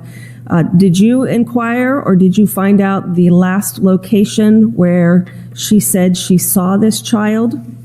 At the time, she did not know the exact location by name, but she was willing and able to show us the location. Okay. Since she was willing to do that, did you take some steps to find out this location where Yes. she had last seen the child? Yes, we did. Okay. Yes, Were you involved in whatever steps were taken? Yes. To what extent? I drove my marked patrol car over to the SAWGRASS apartments. Deputy Acevedo transported Casey in the vehicle and her marked patrol car to the apartment complex. Okay. When you arrived at the complex, was any action taken there with Miss Anthony? Deputy Acevedo had her point out the apartment of where the last known location was, of where she had dropped Caylee off. Do you remember where that was? I know if you would pull into the apartment complex, it was one of the first buildings and on a second story apartment. All right. At this juncture, do you remember the apartment number? No, I do not. All right. If I may approach the witness, Your Honor. Tell me if you recognize it first. Yes. What do you recognize it to be? A supplemental report produced by myself. Was that report produced at a point closer in time to the events that we're speaking of? It was post the events, and the indication was apartment 210. This refreshes your recollection? Yes. That's the reason why you write reports? Correct. Did you have an opportunity to contact any occupants of apartment 210? I did go to the apartment, and from what I could view from ground level as well at the stair level, the blinds were open, and there was, from my viewpoint, I could not see any furniture inside. It appeared to be vacant. No lights were on. I knocked. There was no answer. Okay. Did you share that information with Miss Anthony at that point? I don't know if I had, and I can't recall if I had said anything to her about that or not. Okay. Did Ms. Anthony leave the area with Deputy Acevedo while you remained? Yes, that's correct. Thank you. I have no other questions of the witness, Your Honor. Go ahead if you're going to be brief. Good afternoon, sir. Good afternoon, sir. Well, maybe in another 30 seconds. You arrived and the garage door was open? Yes. And you saw the white Pontiac Sunfire? I did see the Sunfire in the garage, yes. And the trunk was open? I believe so, yes, the trunk was open. And you were in and out of the garage? I wouldn't say I was in and out of the garage, no. You'd been in the garage that evening. I know we went through the garage one time to talk to different parties, actually to walk outside with Casey. And you did not observe any foul odor coming from the car? I did not spend any lengthy period of time by the vehicle. I didn't ask how long you spent there. I asked that you did not observe any odors of any decomposition coming from that car. No, I can't say that I did. I'm sorry? I can't say that I did. Okay. And how many other police officers showed up that evening? I was not at the scene the entire time, so from the time I was there, another 3 or 4 initially while I was there. And did any of the 4 police officers who were there with the garage door open, the car and the Pontiac Sunfire in the garage with the trunk open, come to you and tell you, I smell something, some human decomposition over here? Objection, hearsay. Sustain. Well, he's Were you ever made aware at any time that evening that there was a car with human decomposition emanating from it? Any knowledge would be based on hearsay. Sustain. I have no further questions. Okay. May the deputy be excused. Wild is usually Sorry about that, Judge. I'm hungry. I feel like with law enforcement, that doesn't get objected to. Like, I feel like in trials, you typically will hear them say what they heard from another officer on the scene. I don't know. Too.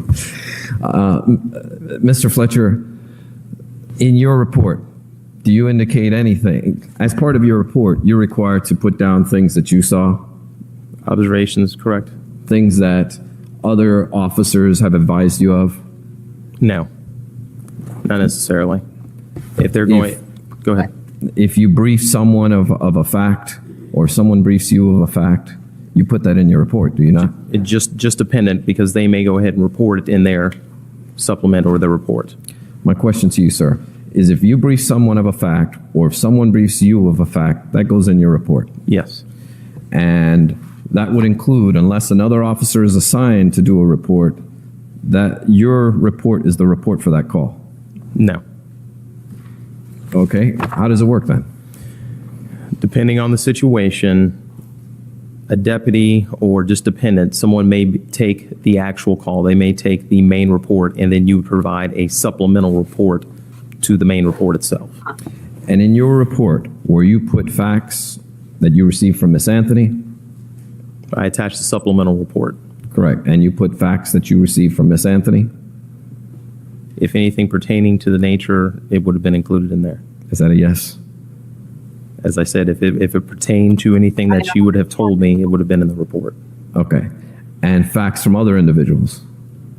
My observations of that, because like I said, I wasn't there the entire time. So if I didn't interact or I wasn't given the information by someone else, I wouldn't put it down. What I'm just trying to ask you is that your report contains facts that you observe and facts that other people give you. Would be facts that I observed. And that you didn't observe anything. I think he's trying to get it on the hearsay objection. My client told you, did you? Could you repeat that, please? You did not observe anything, any facts that my client told you she observed. She didn't give me any pertinent information other than what was reported. You didn't observe Zanny The Nanny? Correct, I did not. This is something she told you? Correct. Okay, so you're putting facts in your report of things people told you, right? Of someone else, not necessarily the deputies. Right. That's it. He's trying to get around the hearsay by saying everything that you put in your report is essentially hearsay, right? Because none of it was actually happening. Like there was no Zanny the Nanny, for example. Right. Okay. So my question to you, is there anything within the 4 corners of your report having to deal with the smell of human decomposition from the Pontiac Sunfire? Objection to hearsay and negative impeachment. Sustain. Is there anything in your report? Sustained based upon state versus Johnson. I have no further questions. May the witness be excused. Yes, you may. Okay, thank you. I will say he really did not want to answer that question, and it was very weaselly. And it's like he could see where it was going, maybe, which is interesting. I don't know. That perhaps we can address now before the jury comes in. Yes, sir.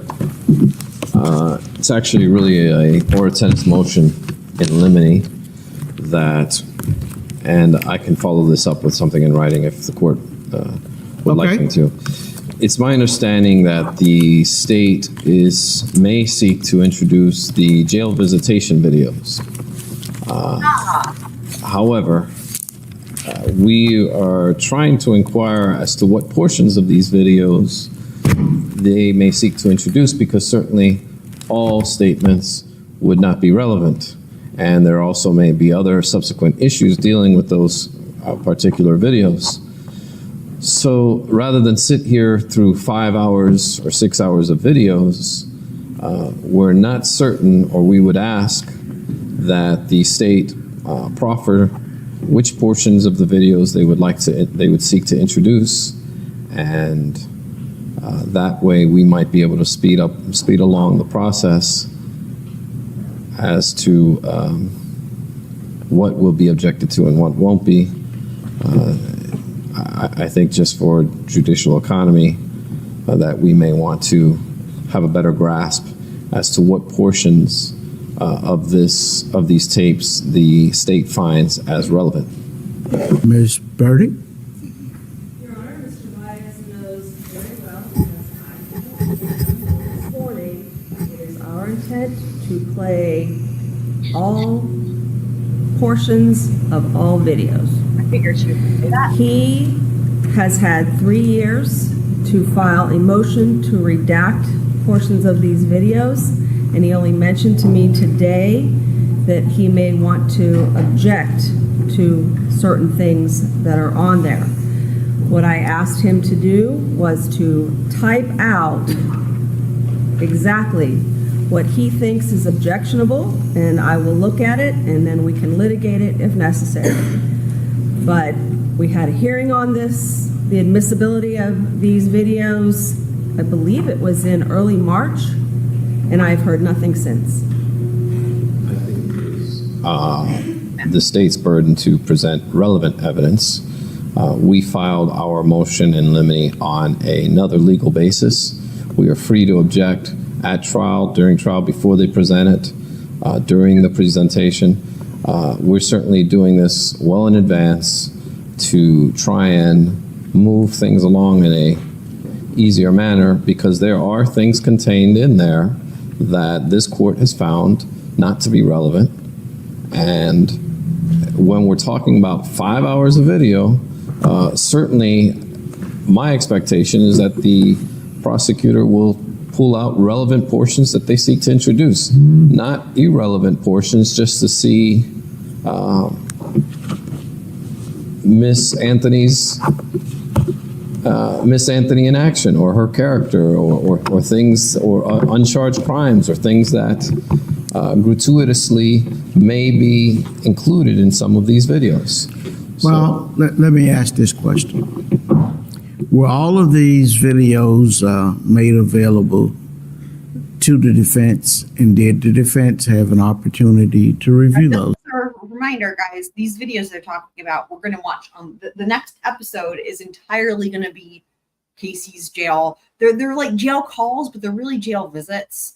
So it's the type of thing where the family shows up to the jail, and they're directly across from Casey, behind across from a plexiglass or whatever, and they use the phones to talk to each other, like we've seen in movies and whatnot. But they're put in like a booth because she's in protective custody. So it really is like a face-to-face in-person visit. It's just that they have from what I can tell, it's like plexiglass between them. But there's a camera on each side, so the entire time you're seeing Casey, and then you're seeing whoever is there visiting with her. So the entire next episode is those visits. So look forward to that. Videos. Yes. Okay. With the exception of one that was recently turned over, but yes. But okay. I can't, generally speaking, yes, we've had them, and that's why I'm raising the objection. Well, we've had numerous hearings, and if memory serves me correctly, the week before we went to Pinellas County, I offered to hear whatever motions y'all needed to have heard. There were motion deadlines. Why were no motions filed objecting to the admissibility of those? Specifically, the order provides non-forensic scientific legal motions requiring, well, there was a discovery cutoff that all motions must be heard, I think prior to, December 31st, 2010. Question, Judge, and the answer to that is that in the course of defending this case, we have been faced with numerous types of issues, many of which have been litigated. We've had to prioritize those issues. The practice of our craft has been one in which we address what we think are more important issues first, and many issues come up at a later time. Many things at the initial glance we don't pick up on, and we later realize that this is something that needs to be addressed. The moment I thought there might be an issue here, I spoke with Mr. Burdick. We tried to resolve it. I realized that we were not going to have a resolution, so I'm bringing it up at this time to the court. We have not been sitting around doing nothing. We've been litigating this case tooth and nail for the last 3 years and doing the best job we can under the circumstances and the challenge and the resources that we have. I can clearly say this is not something we've sat on. It's an issue that's come up. It's one that I am aware of, and I brought it to the proper parties, and I think in a timely fashion. It's not before, it's not after this evidence has been presented. I don't think it's going to be presented for several days out. Right. He's However, right. A couple days away. Let me get to the point. The pretrial order specifically provided that all motions dealing with non-scientific evidence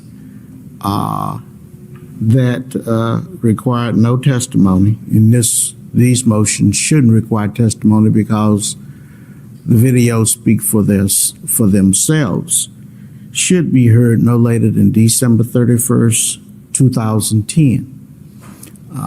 There are numerous cases that stands for the proposition, if you fail to file a motion to suppress in a timely manner, then you have waived that objection, unless there's something you did not know at that particular time.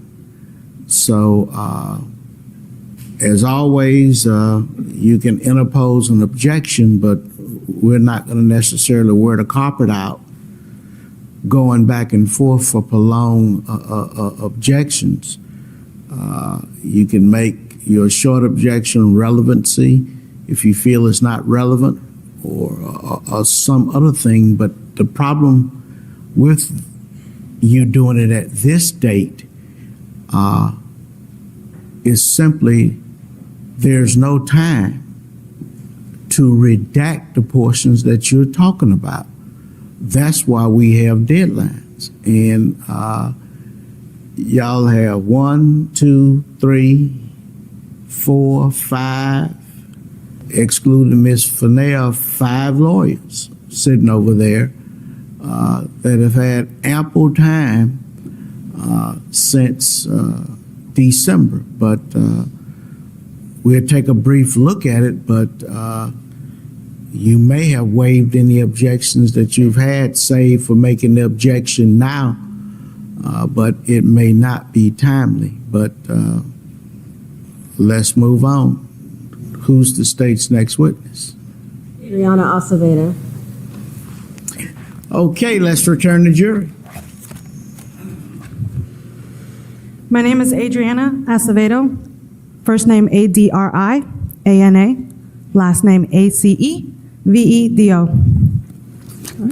You may proceed. Thank you. Good afternoon. Good afternoon. How are you employed, ma'am? I'm employed with the Orange County Sheriff's Office. How long have you been with Orange County? A little over 5 years. Back in July of 2008, what was your role with the Orange County Sheriff's Office? What were your assignments? I was assigned to Sector 2 road patrol on the afternoon shift. Okay. Would Sector 2 in Orange County include addresses on Hope Spring Drive? Yes, ma'am. Okay. As a result of your assignment to the patrol division in Sector 2, did you respond to a call at 4937 Hope Spring Drive on July 15th of 2008? Yes, ma'am. Okay.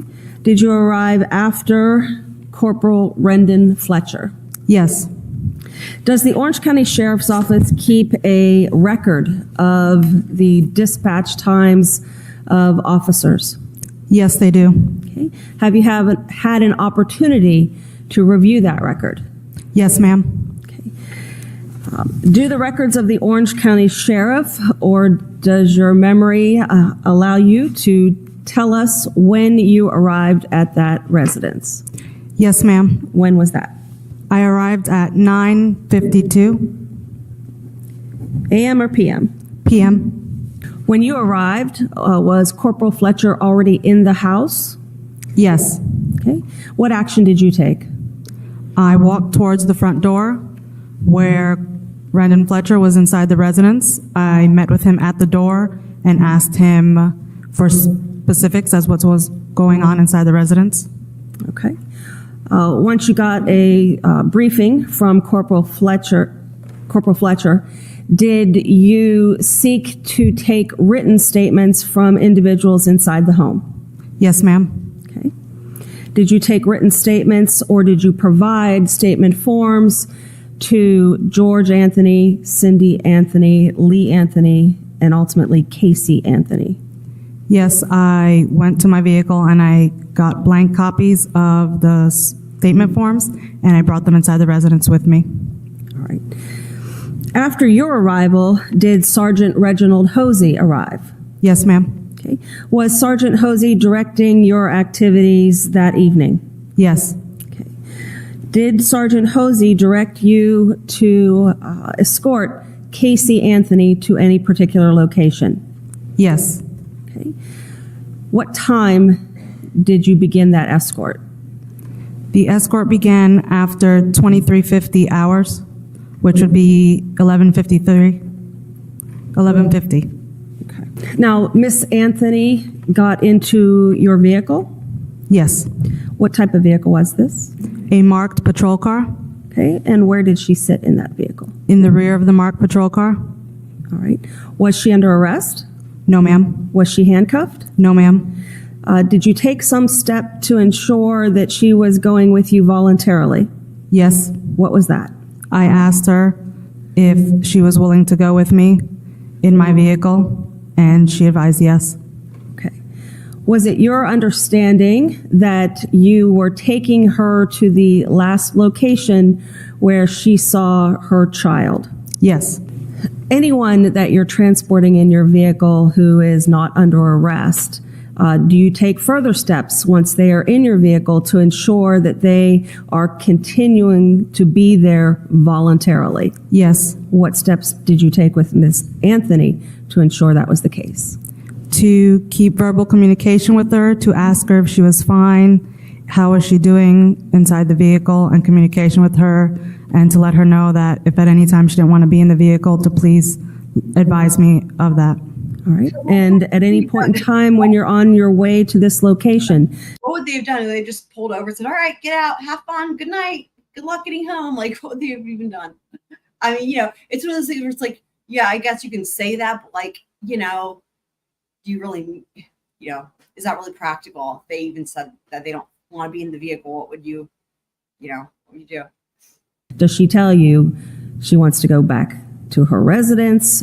She wants to get out of the vehicle, anything of that nature, which would indicate that she was not there voluntarily? No, ma'am.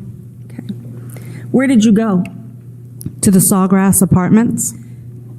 What is the address of the SAWGRASS apartments?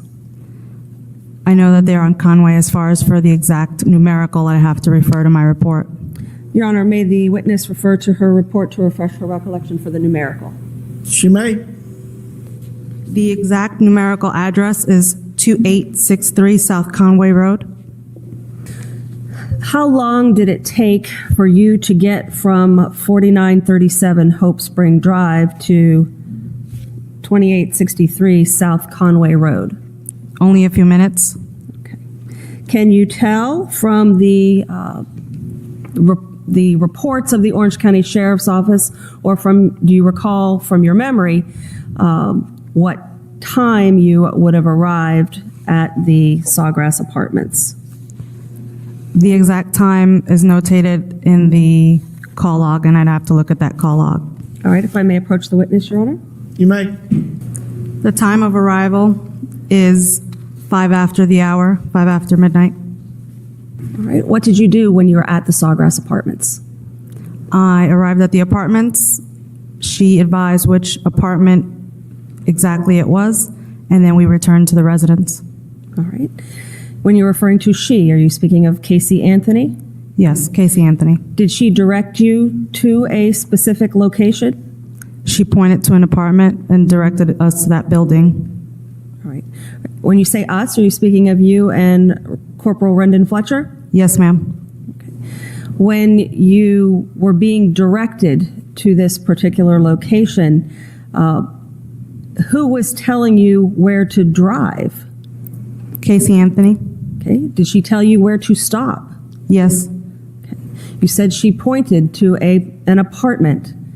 Do you have that apartment number listed in your report, or do you recall from your memory what apartment number she directed you to? It's listed in the report, and it's apartment number 210. Did she make any statement as to what happened at apartment number 210? I don't recall her making any statements. Okay. Did you ask her if she was certain that that was the location where she had last seen her daughter? Yes, I did. Okay. And what did she tell you? That she was certain that that was the apartment. You said that you left there and went to another location? We returned to her residence. Okay. And do you recall, or do the records of the Orange County Sheriff reflect when you would have returned to Hope Spring Drive? Yes. The records show that the return time is 25 after the hour, 25 after midnight. And at that point, what happened to Miss Anthony? I let her out of the vehicle and she returned to the residence. Okay. Thank you. Those are all the questions I have of the deputy, Your Honor. Cross-examination. Yeah, please, the court. Good afternoon, Ms. Acevedo. Good afternoon. When you arrived, the Mrs. Anthony, what was her demeanor like? She was upset.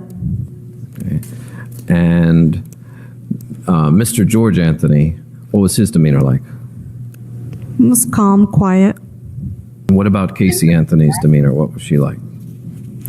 She was fairly quiet. That's exactly what the other Just like deputy said. Mr. Anthony.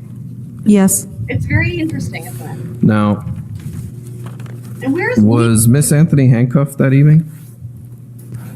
Not that I observed. And she was placed in the back cage of your police car? Yes, sir. And that's when you drove off and went to the Sawgrass Apartments? Yes.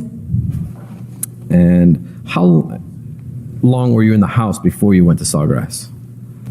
Almost about 2 hours. Okay. In that 2 hours, did you see the garage open? Yes.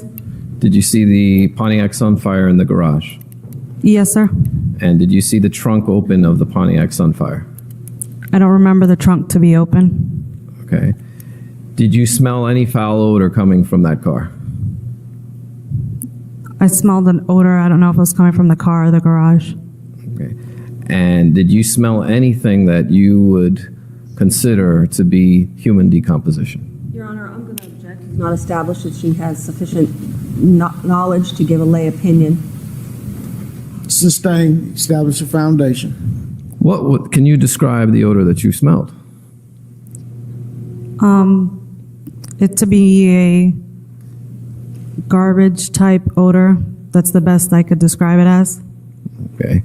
And You at no time was alarmed in any way to think that CSI needed to be called? That wouldn't be my decision to make. You never advised anyone that CSI should be called? No, sir. I have nothing further. Thank you, Deputy Acevedo. Any redirect of the deputy? Is Deputy Acevedo, you said that you didn't notice if the car trunk was open at all that evening. Do you have any idea how close you got to the car? I passed the vehicle because I entered the residence at some point of the evening through the garage door, but as far as how close, I'm not sure, but I did pass the vehicle. Okay. Now, you described the smell as a garbage type smell. Is that because you have no experience with human decomposition odor? And Judge Leading. Overruled. Not a lot of experience. Okay. Would you feel comfortable giving an opinion either way based on the amount of experience you have? No, ma'am. Thank you. That's all I have, Your Honor. I know you said you came in you passed the car. Was that during the 2 hours that you were there before you went off with Miss Anthony? Yes, before. And when you came back, how much time did you spend at the house? I was at that house for over an hour, but for the exact time, I'd have to check. Okay. So roughly 3 hours in total time? Yes, sir. And how many other police officers that evening came and went, as far as you saw? 4. 4. Okay. Thank you, ma'am. May the witness be excused. She may. Thank you. Thank you, Deputy. Thank you, Your Honor. Amanda Macklin, AMANDAMACKLIN. You may proceed. Thank you. Good afternoon, ma'am. Good afternoon. Back in 2008, how were you employed? I was employed with AIMCO as a property manager at SAWGRASS Apartments. Okay. And where are the SAWGRASS Apartments located? Orlando, Florida. Street address? Oh, I don't remember the exact address, but it's on Conway Road. Okay. As the manager of that apartment complex or that apartment community, would you have knowledge of the condition of the apartments, whether they were rented or vacant? Yes, I do. Okay. Back on July 16th of 2008, do you recall researching the occupancy status of apartment number 210? I do. Okay. Can you tell the jury whether or not apartment number 210 was occupied on July 16th of 2008? On that date, the apartment was vacant. How long had it been vacant? It had been vacant since February 25th of 2008. Did you determine whether or not an individual by the name of Zenaida Gonzalez or Zenaida Fernandez Gonzalez had been the last occupant of that apartment? I researched the prior occupants of that apartment, and it was not Zenaida Gonzalez who occupied it. Okay. Did you research whether or not a Zenaida Gonzalez occupied any of the apartments at the SAWGRASS community? I did research that, and she did not occupy any apartments there at any time. Is apartment 210 on the second floor, first floor? Apartment 210 is on a second floor. Okay. Does it have an exterior door? It does. It has a front door that faces the stairway, and it has a sliding glass door that opens to the patio. Is that stairway shared with another apartment at all? It is. It is shared with the downstairs apartment, which is apartment 110. Okay. And did apartment 110 serve any specific purpose at the SAWGRASS apartments? It did. That apartment was reserved as our leasing model. Were you shown a photograph of somebody who was identified to you as Casey Anthony? I believe I was, yes, ma'am. Did you recognize that individual as somebody who you had seen at any point in time in 2008 on the property of the SAWGRASS apartments? I did not recognize her, no, ma'am. Were you shown a photograph of an individual who was reported to be Caylee Marie Anthony? I was shown that picture, yes, ma'am. Okay. Did you recognize Caylee Marie Anthony as somebody who you had seen at any point in time in 2008 on the property of Sawgrass Apartments? No, I did not recognize her. Okay. That's all the questions I have of the witness. Thank you, Your Honor. Cross-examination. May the witness be excused. Thank you. Thank you, ma'am. You may be excused. First witness so far, where they've done State no may problem. call in next witness. Reginald Hosey. Lieutenant Reginald Hosey, REGINALDHOSEY. Good afternoon, sir. Good afternoon. Back in July of 2008, what was your occupation? I was working working with the Orange County Sheriff's Office as a sergeant Okay. in road patrol. How long have you been with the Orange County Sheriff's Office? 13 years. As a road patrol sergeant, what's your responsibility with the agency? To oversee a patrol squad, also reading, reviewing reports, also operational control of scenes, giving guidance and direction to subordinates. Are you an individual who would be considered one of the first responders to, say, a 911 call? No, I'm not. No, I wouldn't be. Are these deputies that work for you the individuals who would be the first responders? Yes. Back on July 15th of 2008, would Corporal Rendon Fletcher have been an individual who worked for you? Yes. At some point in time in the evening of July 15th of 2008, did you receive information from the deputies who worked for you that necessitated your responding to an address on Hope Spring Drive? Yes, I did. Do you recall, or do the records of the Orange County Sheriff reflect the time that you would have arrived at that scene? Yes, the records do reflect that. Okay. Would you need to see the record to give an exact response? To the exact time, yes. Great. Your Honor, at this point, wish to approach the witness with MW, a composite. You may. Your recollection as to your arrival at the Hope Spring address. This says I arrived at 22:24 hours, which would be 10 p.m., 10:14 or 10:24 p.m. Would that have been the only location within that sector that you had supervisory responsibility over that evening? No, it wouldn't have been. Okay. How many different calls would you be the individual who was supervising deputies responding to those calls? Many calls. I believe at that time, my squad consisted, along with the corporal, 13 people, 13 deputies. So at any given point in time, you could be supervising the activities related to 13 different calls. Correct. When you responded to the Hope Spring Drive address, did you direct any of the deputies there to undertake any particular action? Yes, I did. What did you do? Well, once I received my debriefing from Corporal Fletcher at the time, there were several activities that I told them to do as far as making sure we had everything secured, making sure, actually directing them to go make contact at several different locations. All right. Was one of those locations the Sawgrass Apartments? Yes, it was. Did you also direct deputies to the apartment complex of an individual by the name of Anthony Lazaro? Yes, I did. Did you direct one of your deputies to collect any particular items from Anthony Lazaro? I don't remember directly saying collect something, but I do believe they did.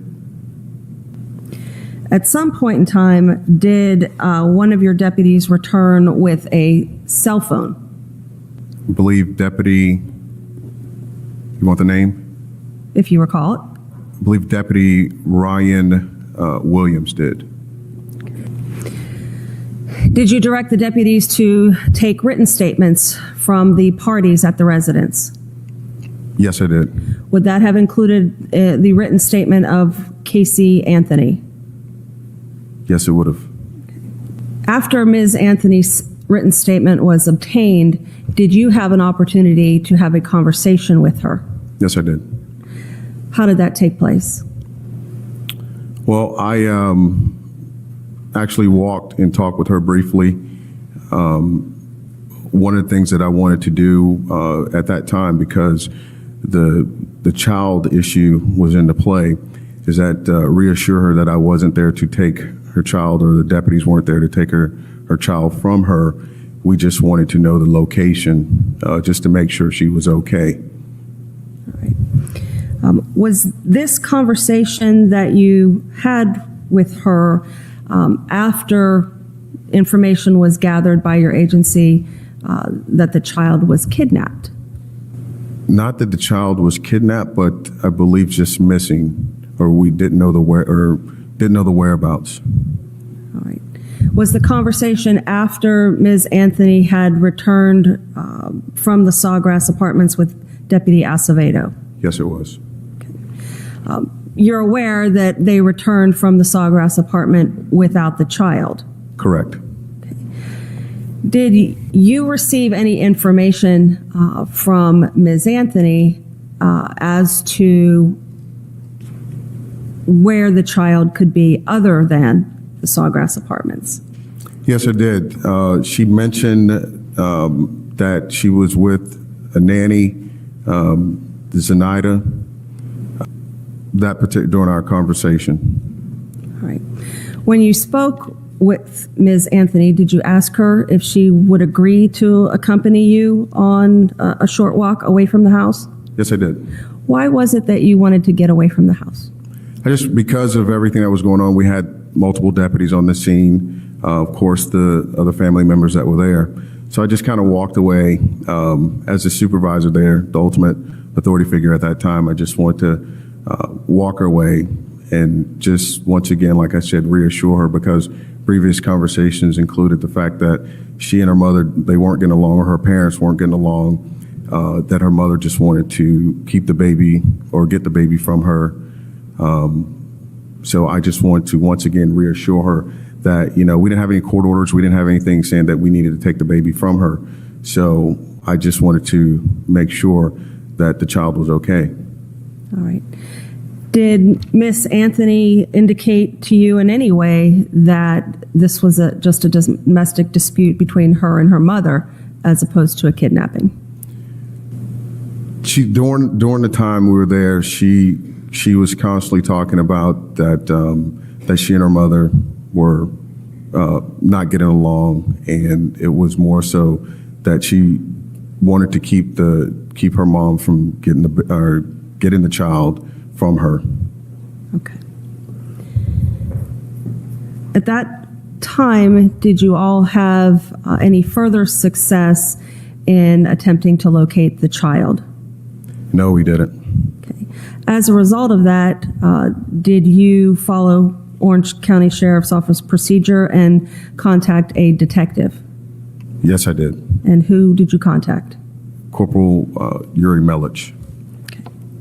At that juncture, would it have been the responsibility of those individuals in the detective unit or bureau to follow up on the information that the patrol officers had received that evening? Correct.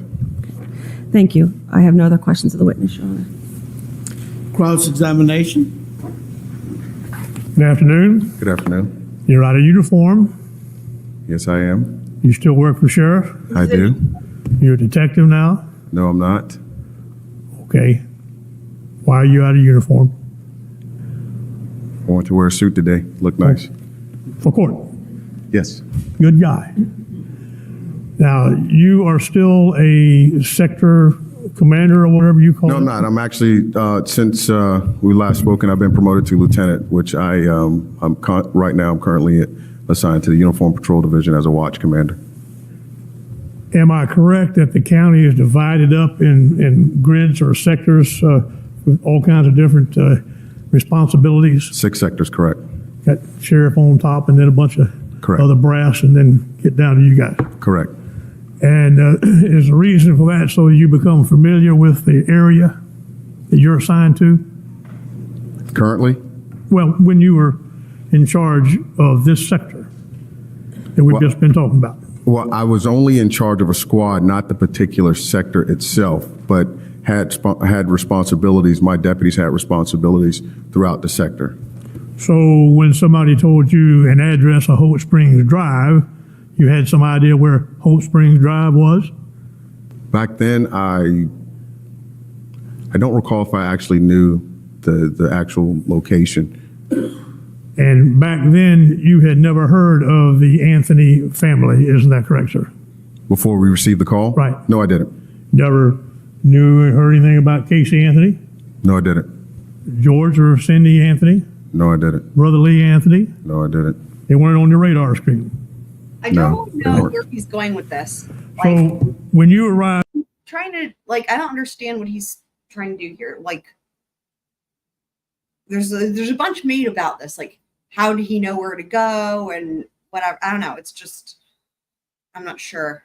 how many deputies were already there, sir? I believe just. I would imagine they give you directions when you're driving. Like, I really don't know. I'm trying to think. I mean, of course, these days it's different than then, but I mean, I guess most of the time you feel like they do kind of know where to go, but I feel like if they don't know where to go, they would have someone directing them through their, like, their police, like, radios, So I don't know. I'm not quite sure if he's trying to imply that he had been there before because he's friends with Mr. Anthony, maybe? I don't know. Just Corporal Fletcher and Deputy Acevedo. And were they all in uniform? If that's the case, that is a problem. That's a huge conflict of interest. Yes, they were. And uniform includes the full utility belt, guns, tasers, whatever? Correct. And they were in marked patrol cars? Yes, they were. Were you? Yes, I was. So when you arrived then at that house on Hope Springs, there's 3 marked patrol cars? Correct. Do you know how long the other deputies had been at that site before you arrived, sir? I want to say somewhere in the realm of 30 to 40 minutes prior to my arrival. Did you hear the first call that resulted in the dispatch of Brandon Fletcher and or Adrianna Acevedo? Correct. I do remember it. Was the call for a suspected stolen car? Correct.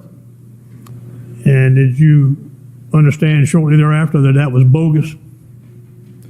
I really didn't follow too much after that. After I heard the initial call go out, I really didn't hear anything else because, like, once again, I had other deputies going other places, other calls going out. Was Casey Anthony handcuffed on that evening? I don't recall.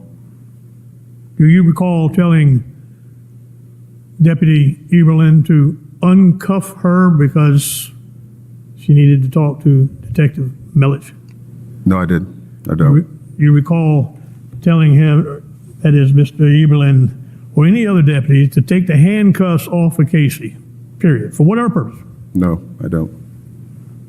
And since the time, sir, that we took your deposition back in November of last year, have you not had occasion to discuss that very subject with members of the State Attorney's Office? Yes. Were you advised, in fact, that she had been handcuffed?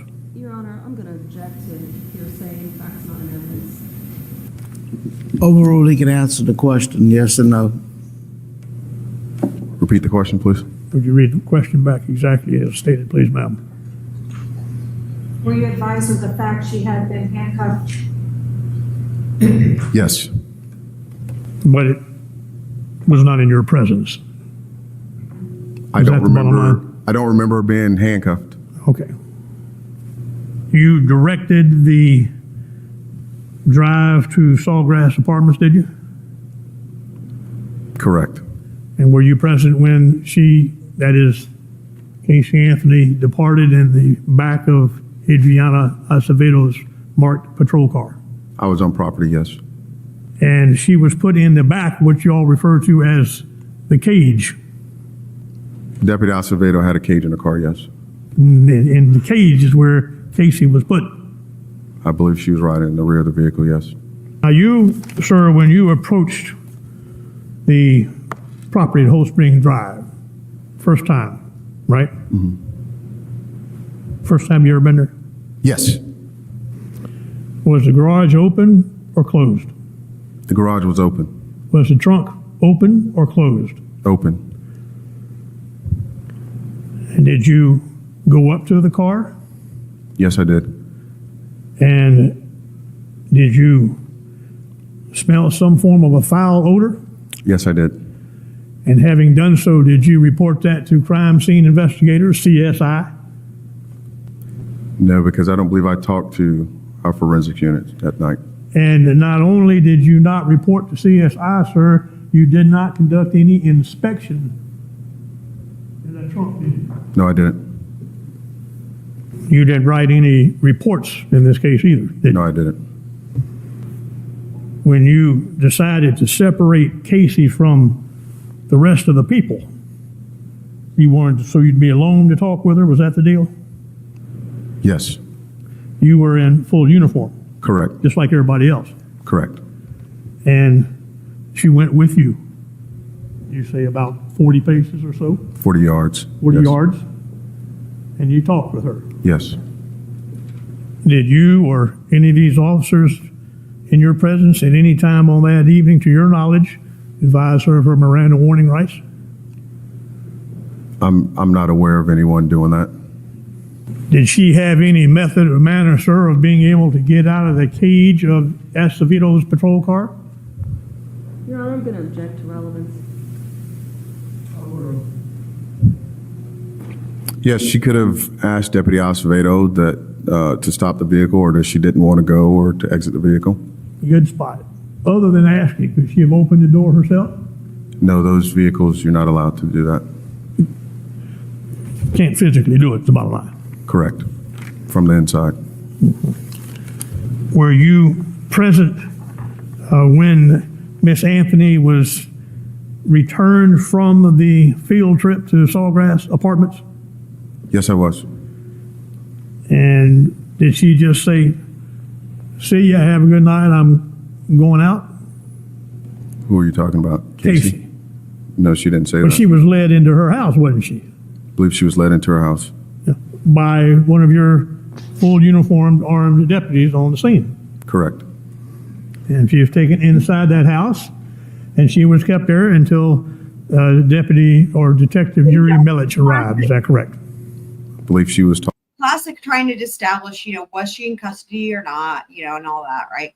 talking Obviously. with several deputies, yes. Several deputies in there. How many more were there now? I thought there were just the three of you. Is more? Well, the deputies that were originally on scene. Okay, and were there any more that came? I don't recall any more coming to the scene. So while the period of time of getting out of the cage, being led into the house, she was in there with at least three deputies waiting for Detective Yuri Melich. Is that correct? Could have been, all the deputies could have been in the house at one time, yes. Okay.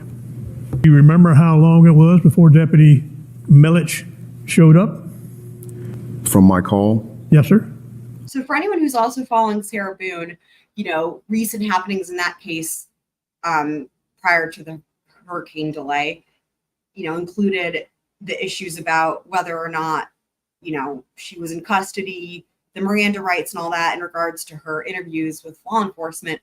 And so many of you guys might be familiar with that, but I'm just pointing it out because this is also Orange County. So these cases are in the same county. So anything that applies in terms of the case law and how that was handled by Judge Kranick, and ultimately it was decided that she, her rights were given to her properly, and that they did not violate any of those rights by not asking that last question of, given these rights in mind, do you still wish to speak with us, or waive your rights and speak with us, that type of thing. I think question number 9 is what it was. And if you recall, also it wasn't on, that last question wasn't on their card, their Miranda card at the time.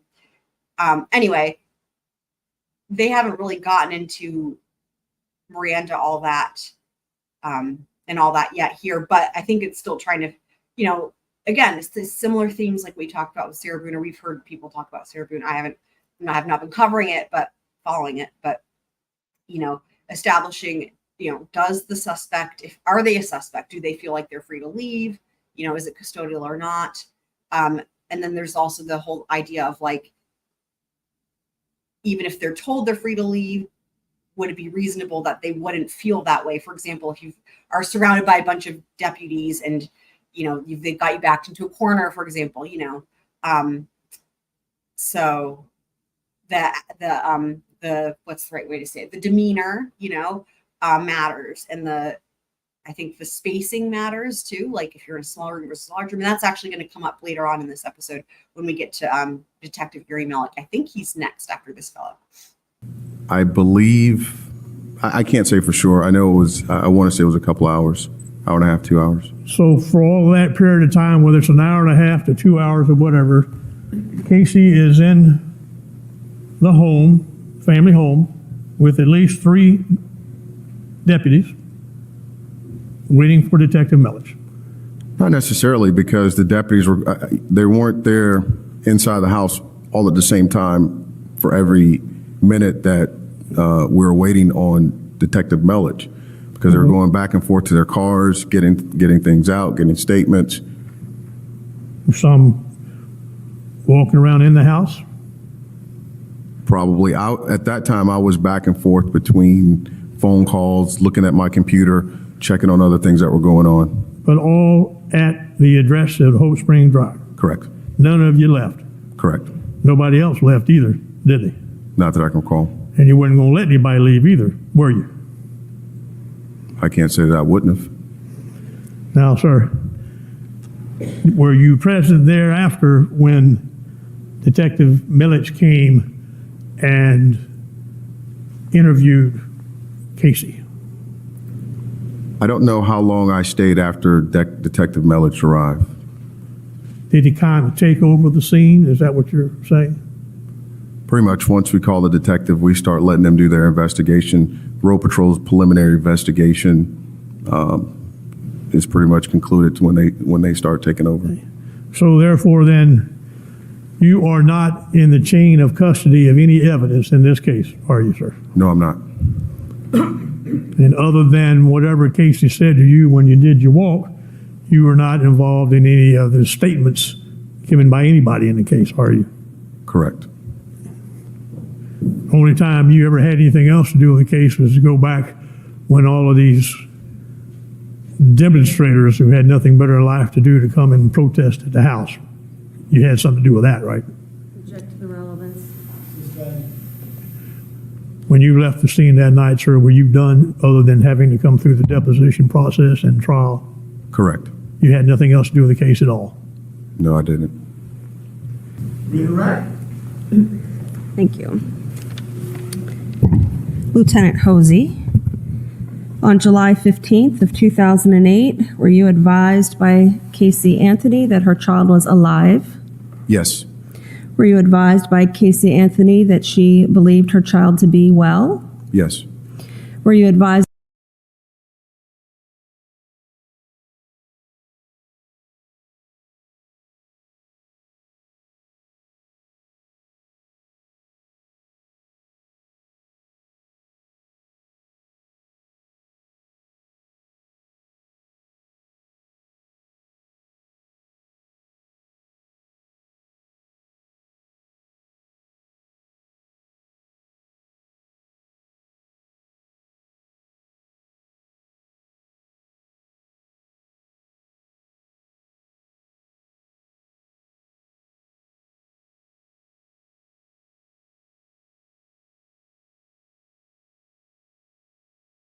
Oh, I just realized my microphone was on mute, guys. I'm so sorry. Holy crap. Okay, so sorry for the silence there. I don't know how I must have accidentally pressed the mute button. Okay, so what was I saying? Yes, so I was noting his demeanor, the change in his demeanor, right? This officer, starting from like looking at how he started out on direct, very cheerful, smiley, positive, and how that demeanor shifted. And even now on redirect, he's still stuck in to me, let me know what you guys think. if you noticed a change in his demeanor. And I think what happened was, he takes a stand and he's, in plain clothes, as they say, right? And he's very smiley and positive. And this previous defense attorney, who I don't even know his name, but I'm not a huge fan of him. Actually, I really don't quite care for his style at all. He, his strategy is to make this officer look like he could be imposing, right? So that Casey, I guess, felt threatened to talk or whatever. And the reason I think this is silly is because in this case, it doesn't even matter. Like, that's not at issue here, Casey was extremely talkative and cooperative, and that's going to be clear throughout the rest of the time we hear her interviews. More than happy and willing to talk to them up until she was arrested. So, and in fact, she handled herself really well, as if she knew her rights and she knew what she was doing and stuff. It's kind of interesting. So I don't know. I just think it's kind of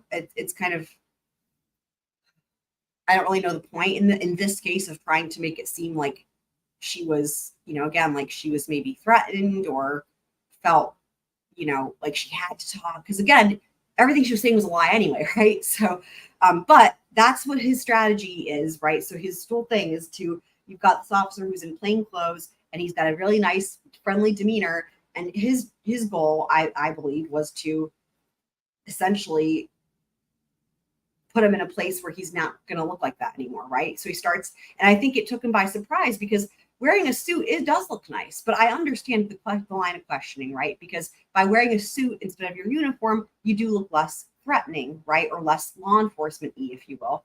And that's what he was getting at, that he wore a suit for that reason versus just to look nice. And we see it all the time. Sometimes they wear their uniform, sometimes they don't. And, that's probably something they discuss with the prosecution. And there's probably, an element of strategy there. Detectives are always going to wear their, plain clothes, right? But, they establish he's not a detective. And therefore, I guess he was trying to point out, the defense attorney was trying to point out that him wearing a suit is more to try to appear a certain way. And like, that's dishonest or whatever, right? But the way he went about it was really harsh, in my opinion, and kind of impolite and kind of rude. And it completely got, his demeanor has completely changed to me. Let me know what you guys think. And again, I don't even really feel like it was all that warranted here, but anyway, just wanted to note that here we are back on redirect, because sometimes you'll see on cross, you'll have a witness that's a certain way, and then when it goes back to redirect, they perk back up, and here he's not even perking back up yet. By Casey Anthony that the child was with a babysitter that she could not contact at that moment. Correct. Were you advised by Casey Anthony that she didn't want her mother to have contact with her child that evening? Yes. When you are making assignments to the deputies at that scene, is it important that they gather information by talking to people who are there? Yes. And taking statements from people who are there? Yes. The individuals in the house with these armed deputies would include George Anthony, correct? Correct. Cindy Anthony. Correct. And Lee Anthony. Do you remember Lee Anthony being there? Yes, I do. Wait. Do you remember Lee? Okay, so now I've been mentioning this, like, I was like, what the fuck happened to Lee Anthony? So Lee Anthony's there. I'm really fucking confused because the other deputies did not see him there. And I was like, where's Lee Anthony? Lee's supposed to be there. I am really fucking confused now. Lee Anthony leaving and returning. I don't remember him leaving Oh, interesting. and returning. Interesting. Where did he go? We've not heard anything about this. This is the first we've heard. And it's the other reason it's interesting is he already testified and he was not asked anything about this. Huh. Did you make any effort to stop Lee Anthony if he left? If he wanted? Interesting. Interesting. So she's bringing this up for a different reason than, okay, she's not bringing this up to answer the question of what the fuck happened to Lee Anthony, which is probably what the jury is thinking, right? Because that's what I was thinking. Like when you have all these other deputies that are like, yeah, we saw 3 people, Casey, George, and Cindy. And it's like, well, where's Lee?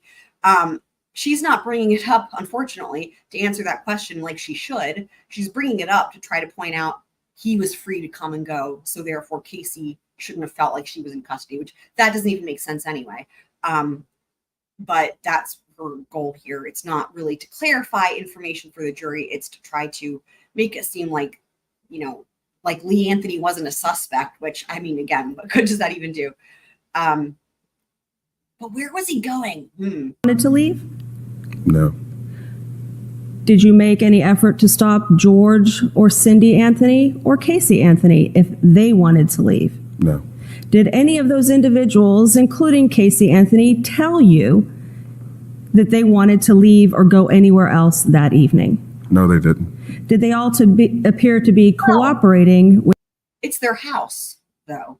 Where else would, I mean, Lee, I guess Lee doesn't live there, but the rest of them, you know, it's their house. Where would they go? With your deputies in an effort to locate Caylee Marie Anthony? Yes, they were. When Miss Anthony went in Deputy Acevedo's patrol car, would you have instructed Deputy Acevedo to maintain communication with Miss Anthony to ensure that she was going freely and voluntarily? To what he would have done. Odor, we can ask the question. Can you repeat the question? Do you know if you would have given instruction to Deputy Acevedo to ensure that Casey Anthony was going with her freely and voluntarily? Yes. When you said you were there when Miss Anthony returned? Yes, I was. Okay. Was she free to walk about the house under her own power? Yes, she was. Did you or did any of the other deputies in your presence tell her she couldn't leave or that she couldn't go anywhere? I didn't tell her, and I'm not aware of any of the deputies telling her that she couldn't go anywhere. Okay. When you sought to speak with her briefly away from her family, did she tell you she didn't want to go with you? No, she didn't. Was she being cooperative? Yes. Was she speaking to you freely as best you could tell? Yes. Did you have her in handcuffs at that point? No, I didn't. That's all I have. Thank you, Your Honor. Ms. Greenberg just asked you about these other people here. Was George Anthony all upset or was he calm? At what time? Anytime while you were there. Overall, he was calm, but he voiced the same concerns as Cindy Anthony in reference to Casey's behavior. But his demeanor and his actions were a calm person. Yes, he was pretty calm. And in that process, did he advise you he was an ex-cop? Yes, he did. And Cindy Anthony, she wasn't calm at all, was she? She wasn't what? Calm. She was upset, tearful, angry. She showed a lot of different emotions that night, but she was also calm at certain points. Upset, tearful, angry, and some calm. And calm. Well, the one, Casey, when you walked and talked with her, she had a flat effect the whole time, didn't she? Correct. You know what that means, don't you? A flat affect? Yeah. Yes, I did. Thank you very much. May the lieutenant be excused? He may. So you. what I want to Thank do you. real quick is I want to go back to the beginning of his direct just so we can see the change in his demeanor from then to now, back to back. And then we'll jump right back to where we were. Let me just find his direct beginning. We'll just see some of this. Necessitated your responding to an address on Hope Spring Drive. Yes, I did. Do you recall individual as somebody who you had seen at any point in time in 2008 on the property of the Sawgrass Apartments? I did not recognize her, no, ma'am. Was one of those locations the Sawgrass Apartments? Yes, it was. Did you also direct deputies to the apartment complex of an individual by the name of Anthony Lazaro? Yes, I did. Did you direct one of your deputies to collect any particular items from Anthony Lazaro? I don't remember directly saying collect something, but I do believe they did. At some point in time, did one of your deputies return with a cell phone? I believe Deputy, you want the name? If you recall it. I believe Deputy Ryan Williams did. Did you direct the deputies to take written statements from the parties at the residence? Yes, I did. Would that have included the written statement of Casey Anthony? Yes, it would have. After Ms. Anthony's written statement was obtained, did you have an opportunity to have a conversation with her? Yes, I did. How did that take place? Well, I actually walked and talked with her briefly. One of the things that I wanted to do at that time, because the child issue was into play, is that reassure her that I wasn't there to take her child, or the deputies weren't there to take her child from her. We just wanted to know the location just to make sure she was okay. Okay, so now let's compare that to later on. Not aware of any of the deputies telling her that she couldn't go anywhere. Okay.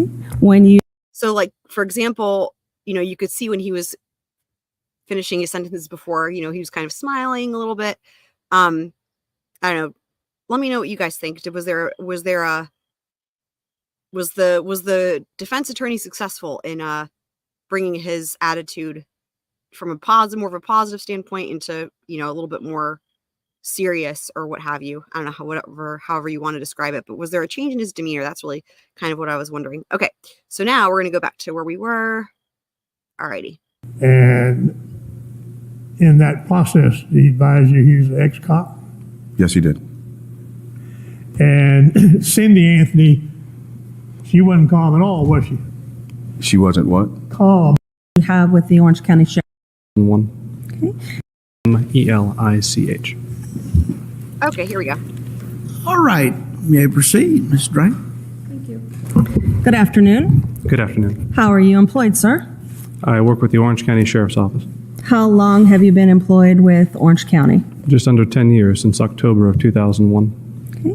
Do you have an assignment with them currently? I do.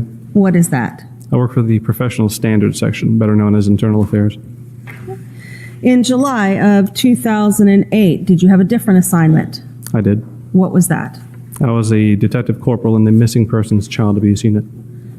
Okay. Can you explain for the jurors what the responsibilities of a detective corporal in that unit would entail? Along with supervisory responsibilities, we had 3 detectives and 4 civilians under our command.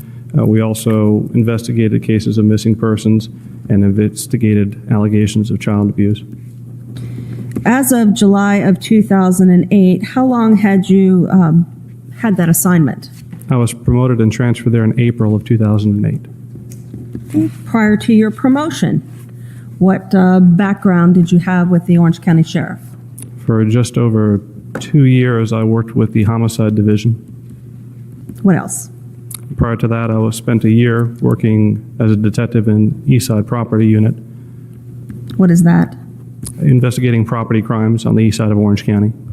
Okay. Burglaries, things like that? Yes. To people's residences, break-ins at houses and things like that? Yes, that's correct. Prior to your assignment as a detective, did you work in patrol? I did. On July 16th of 2008, did you receive a call from then Sergeant Reginald Hosey regarding the events occurring at 4937 Hope Spring Drive? I did.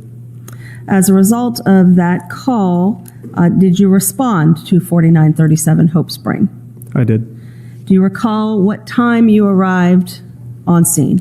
Just before 4 o'clock in the morning, between 3:30 and 4 o'clock, 3:51, I believe. When you arrived there, did you meet with an individual by the name of Casey Anthony? I did. Did you become aware that she had given any sort of written statement in regards to the events that the patrol officers were investigating? Yes. Were you provided with that upon your arrival that morning? Yes. Okay. From the patrol deputies who were there? Yes. Did you show it to Casey Anthony?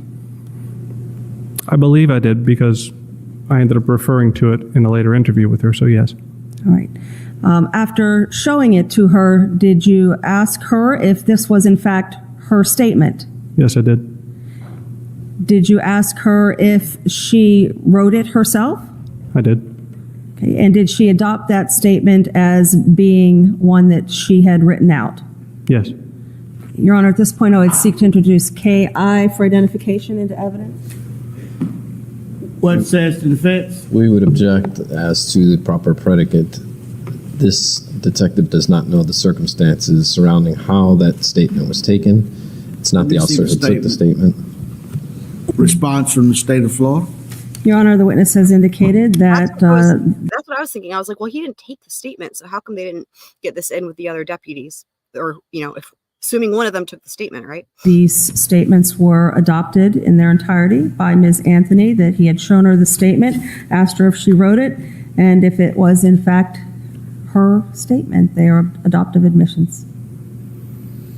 Any additional objection besides not a proper predicate? No. Okay, based upon that objection will be overruled. Actually, Judge, I have an additional objection I'd like to. It's in now. Our previous motions and objections. Okay, renewed objections, same prior rulings. Thank you, Mr. Bass. Detective Melich, you see the document in front of you? I do. Can you read to the jury Ms. Anthony's statement? On Monday, June 9th, 2008, between 9 a.m. and 1 p.m., I, Casey Anthony, took my daughter, Caylee Marie Anthony, to her nanny's apartment. Caylee will be 3 years old on August 9, 2008. She was born on August 9, 2005. Caylee is about 3 feet tall, white female, with shoulder-length light brown hair. She has dark hazel eyes, parentheses, brown/green, close parentheses, and a small birthmark on her left shoulder. On the day of her disappearance, Caylee was wearing a pink shirt with jean shorts, white sneakers, and her hair was pulled back in a ponytail. On Monday, June 9, 2008, between 9 a.m. and 1 p.m., I took Caylee to the SAWGRASS apartments, located on Conway Road. Caylee's nanny, Zenaida Fernandez-Gonzalez, has watched her for the past year and a half to 2 years. Zenaida is 25 years old and is from New York. She is roughly 5 foot 7 inches tall, 140 pounds. She has dark brown curly hair and brown eyes. Zenaida's birthday is in September. I met Zenaida through a mutual friend, Jeffrey Michael Hopkins. She has watched his son Zachary Hopkins for about 6 months to a year.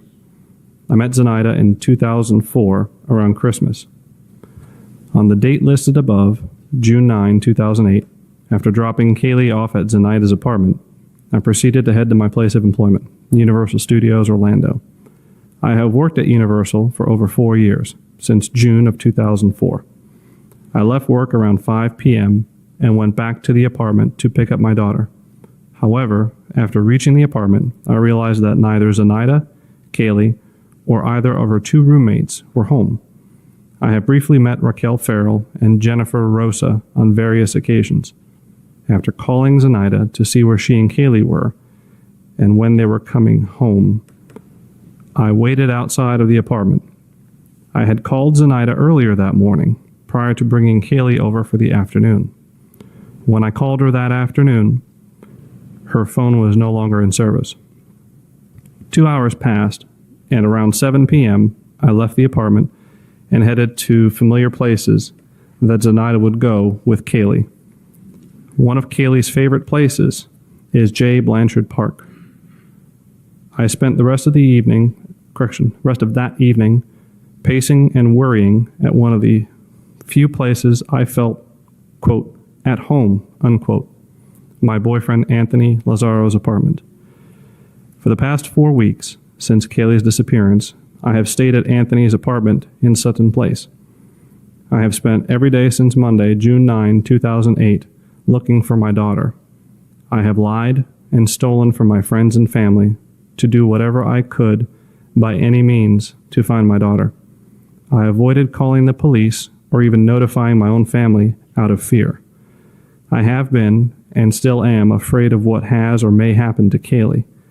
I have not had any contact with Zenaida since Thursday, June 12, 2008. I received a quick call from Zenaida. Not once have I been able to ask her for my daughter or gain any information on where I can find her. Every day I have gone to malls, parks, any place I could remember Zenaida taking Caylee. I have gone out and tried to find any information about Caylee or Zenaida, whether by going to a popular bar or restaurant. I have contacted Jeff Hopkins on several occasions to see if he had heard from or seen Zenaida. Jeff currently lives in Jacksonville, Florida. On Tuesday, July 15, 2008, around 12 p.m., I received a phone call from my daughter, Caylee. Today was the first day I have heard her voice in over 4 weeks. I'm afraid of what Caylee is going through. After 31 days, I know that the only thing that matters is getting my daughter back. With many and all attempts to contact Zenaida, and within the one short conversation on June 12, 2008, I was never able to check on the status or well-being of my daughter. Zenaida never made an attempt to explain why Caylee is no longer in Orlando, or if she is ever going to bring her home. Where did you review that statement with Miss Anthony? If I recall correctly, it was in a spare bedroom they had at the Anthony home. When you arrived at the Anthony home, did you ask Ms. Anthony if she would speak to you about the statement that she had written prior to your arrival? If you're referring to Casey Anthony, yes. Miss Anthony? Yes. Yes, Casey Anthony. All right. Did she agree to speak with you? Yes.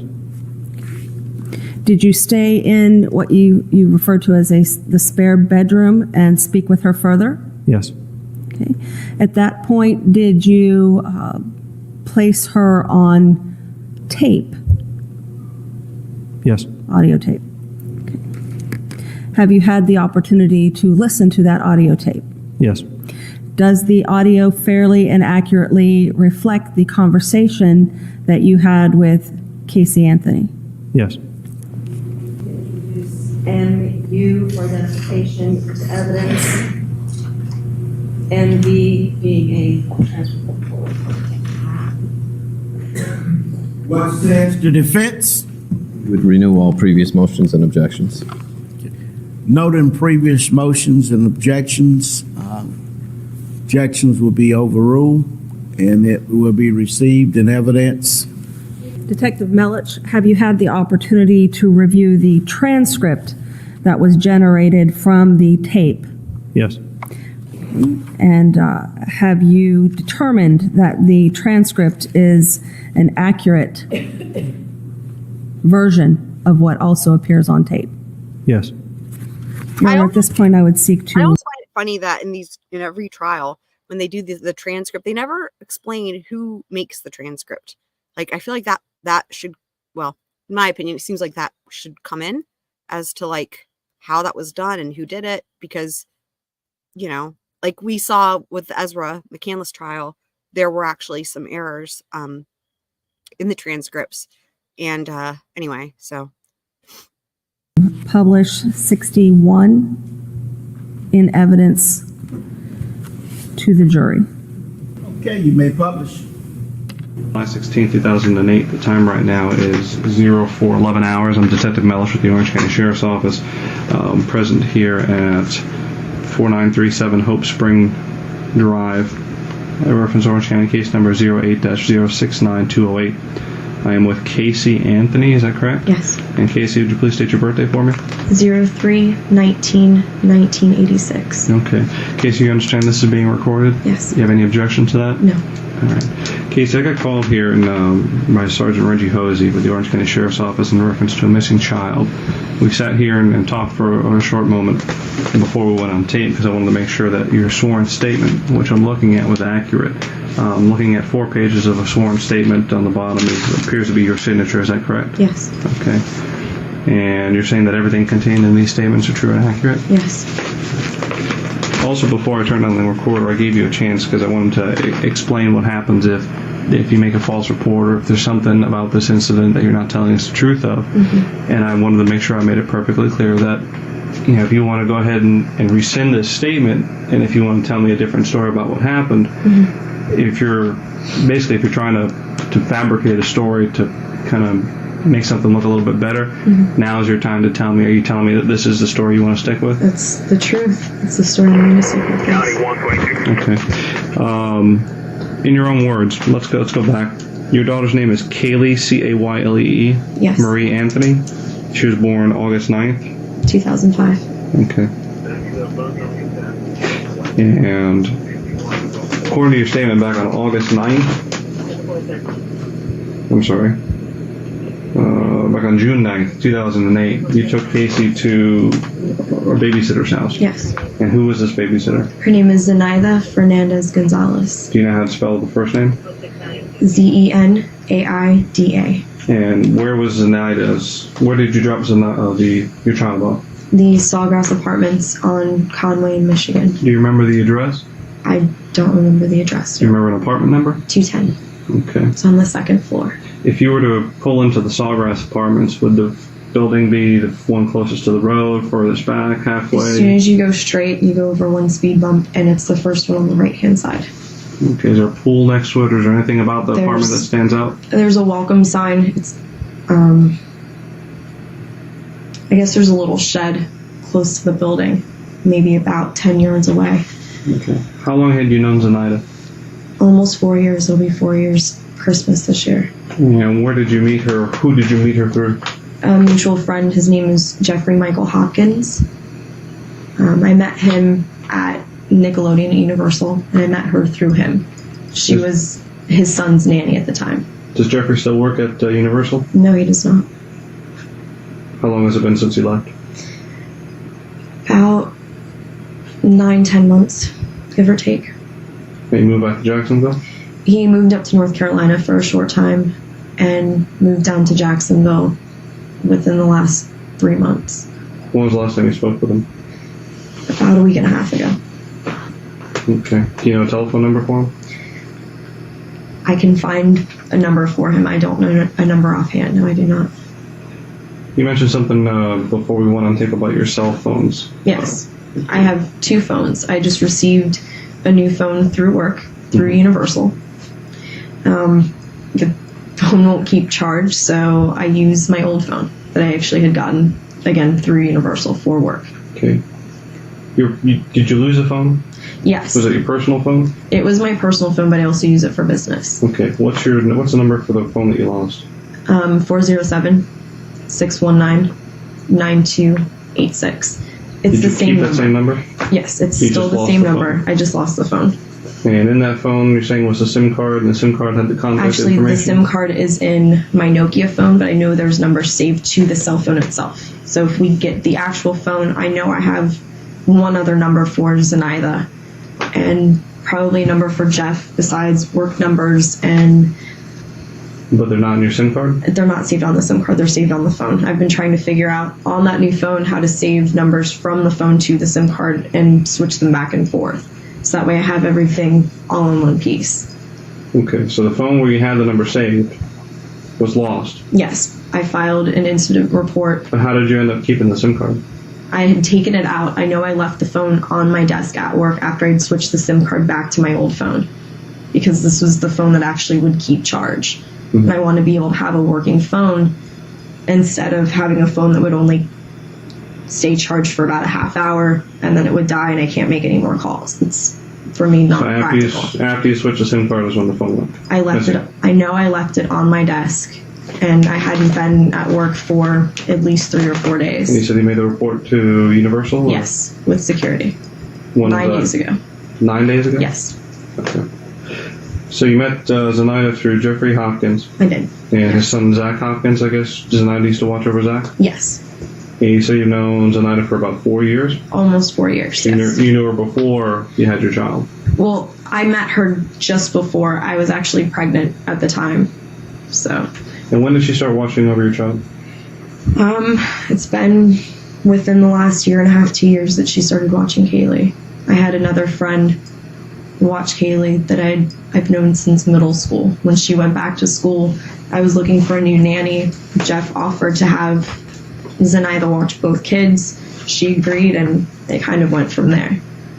Before Zenaida started watching over your child, who was the nanny? Her name was Lauren Gibbs, Gibbs. And when did Lauren stop watching your child? Maybe April of 2006. Okay. And right in April 2006, roughly, is when Zenaida started watching over? How would you normally drop off, or how would you normally do the exchange with your child and Zenaida? Would you drop the child off? Would you meet you somewhere? I would usually drop her off. For a few months, we would go over to Jeff's house. He lived over in Avalon Park. That was a couple years ago, almost a couple years ago. And you would go to Jeff's house, why? To drop off Caylee. That's where Zenaida would go to watch both of the kids. Okay. It was in a nice centralized area. He had a decent sized house. It was good room for the two of them. Then I started bringing Caylee over to Zenaida's apartment. How long were you going to Zenaida's apartment? When did you start taking Caylee? I guess maybe the end of 2006, beginning of 2007. So since the end of 2006, beginning of 2007, you started taking Caylee to Zenaida's house on Sawgrass. She had an apartment on, I guess it's considered Glenwood, but it's off of Bumby and Robinson, close to downtown. She lived there for quite a few months and moved over to Sawgrass just recently this year. Yeah, the house on Bumby. Do you remember the address or remember where it's at? I know it's off of Glenwood. I don't remember the apartment number offhand. No, I do not. And how long would you say you dropped the child off there? From the end of 06, beginning of 07 to... Maybe about 6-7 months, so maybe the middle of 2007. So she moved in Sawgrass about the middle of 07? She's been at that apartment in Sawgrass for about the last 3 or 4 months. She lived with her mom for a little bit. Where does her mom live? She lived off of Michigan. Do you know where the house is? It's not a very well marked neighborhood. It crosses just over Conway. It's one of the big stretches of neighborhoods. Had you dropped the child off there before? Yes. If you had to find the place, would you be able to find it? Most likely, yes. I think I'd remember the house. Okay, so she was living off of Glenwood, then moved into her mom's house somewhere off of Michigan, and then moved into Sawgrass. So Sawgrass 3 or 4 months ago, off of Glenwood until mid-07, then mom's house. Her mom wasn't living there at the time. Her mom had gotten another place with her sister, but she was staying over at the house and moved in with the 2 girls that are referenced in the pages. She was living with these 2 girls at Sawgrass? Yes. Okay. Go back to your statement. You dropped off Caylee on June 9th, and walk me through. You dropped her off to go to work? Okay. Get off of work and go from there. I got off of work, left Universal, driving back to pick up Caylee like a normal day. And I show up to the apartment, knock on the door, nobody answers. So I call Zanaida's cell phone and it's out of service. It says that the phone is no longer in service. Excuse me. So I sit down on the steps and wait for a little bit to see if maybe it was just a fluke if something happened. And time passed. I didn't hear from anyone. No one showed up to the house. So I went over to J. Blanchard Park and checked a couple other places where maybe possibly they would have gone. A couple stores, just regular places that I know Zanny shops at, and she's taken Caylee before. And after about 7 o'clock, when I still hadn't heard anything, I was getting pretty upset, pretty frantic, and I went to a neutral place. I didn't really want to come home. I wasn't sure what I'd say about not knowing where Caylee was. Still hoping that I would get a call or, find out that Caylee was coming back so that I could go get her. And I ended up going to my boyfriend Anthony's house, who lives in Sutton Place. Did you talk to Anthony about what happened with Caylee? No, I did not. Had Anthony ever seen Caylee before? Yes, he had. Had you talked to anyone about Caylee, about your incident with Caylee? Or the fact Outside that of she's missing? A couple people, a couple mutual friends. Who did you talk to about it? I talked to Jeffrey Hopkins. Mm-hmm. I also attempted to contact Zanny's mother and never received a call back from her. Do you know Zanny's mother's name? Wow, man. I think it's Gloria. Do you know a telephone number for Zanny's mom? I do not know. Do you have any of these numbers programmed into your SIM card that you kept into your other phone? No, I do not. How long did you have this old phone? I've had the Nokia for almost a full year. Okay. So after a full year of dealing with Zanny and having her babysit, and you don't Switching remember... numbers back and forth. Zanny's number has changed a couple different times. She switched services between having Sprint and having AT&T or Singular. What about Jeffrey? You've known him for at least 4 years. His number's changed a couple different times from when he moved from Orlando up to North Carolina and back down to Jacksonville. I know I do have a current number for him. How would you get that number? If we can find that other phone, or I might have it online, I may be able to access it off the internet. Okay. Who else did you talk to about this besides Jeffrey? You said you tried to call Zanny's mom. Mm-hmm. You talked to Jeffrey. Who else did you talk about? I talked to Juliette Lewis. She's one of my coworkers at Universal. She works... You still work at Universal? Yes. What do you do at Universal? I'm an event coordinator. Okay. What is Juliette? What position is she? Where she work? She's also an event coordinator. We work in the same department.